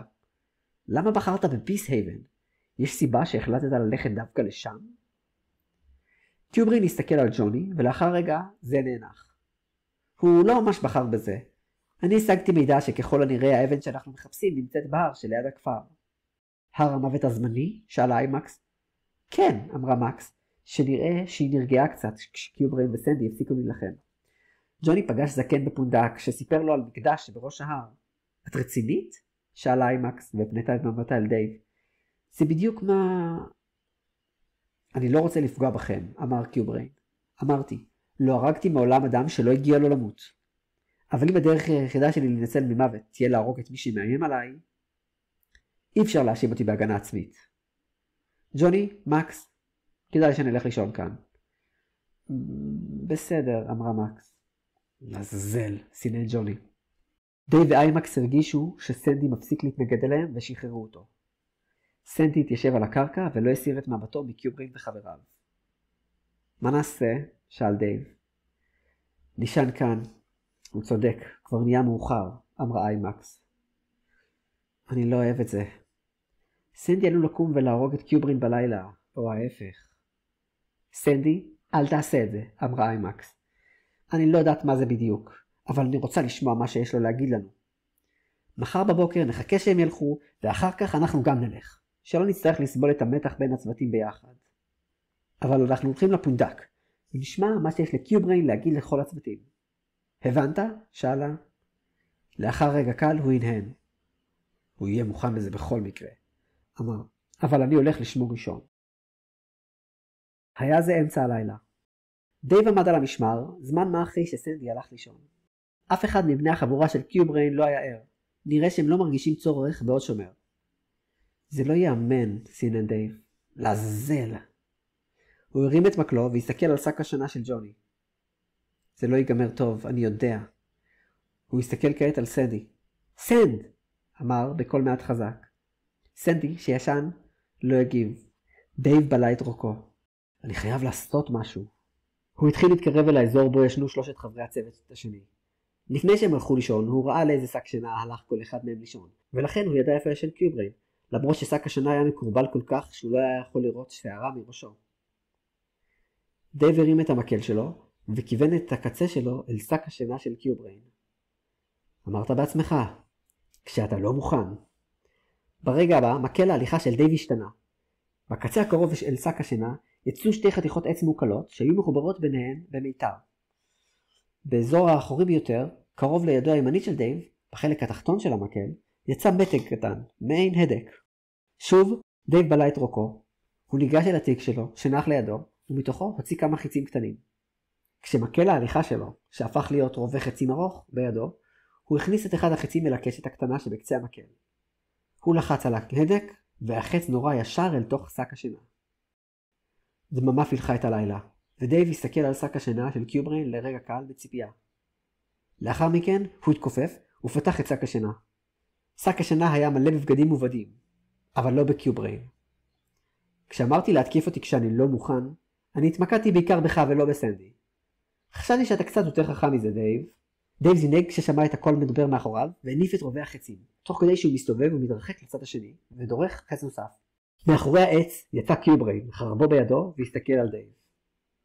אמרתי לכם, אם בהגנה עצמית אני אצטרך להרוג מישהו, אין עם זה בעיה, אמר קיובריין. תפסיק עם הבדיחות שלך, אמר דייב בחיוך. אתה רצית להרוג אותי מהרגע הראשון. למה? אמר קיובריין. הבעת פניו הייתה חתומה, והחיוך נמחק מעל פניו של דייב. דייב קילל. הייתי צריך לדעת. אז אני פחדתי לחינם? הוא ירה את החץ. קיובריין מתחמק במהירות, ואז רץ לעבר דייב. דייב נסוג ולחץ על כפתור נסתר במקל שלו, וזה מיד השתנה בחזרה למקל. בעזרת המקל, דייב התגונן מפני ההתקפה של קיובריין במיומנות. אתה מסתיר מפני חברי הצוות שלך את היכולות שלך, אמר קיובריין. למה? דייב נסוג, מתנשף ומתנשף. רגע, לא, אמר. תפסיק לנסות לבלבל אותי. אתה זוכר הכל. קיובריין לא ענה לו. דייב שוב סינד קללה. טוב, גם אם אתה זוכר וגם אם לא, אני חושב שאני חייב להרוג אותך, אמר דייב. גם אם אתה לא... הוא השתתק כשקיובריין הסתער לעברו שוב. דייב זינג לאחור והמקל שלו השתנה שוב לרובה חצים. הוא מיד דרך חץ נוסף וירה. קיובריין שוב ניסה להתחמק, אבל הפעם החץ פגע בכתפו. הוא סינן בכאב, אבל המשיך לרוץ.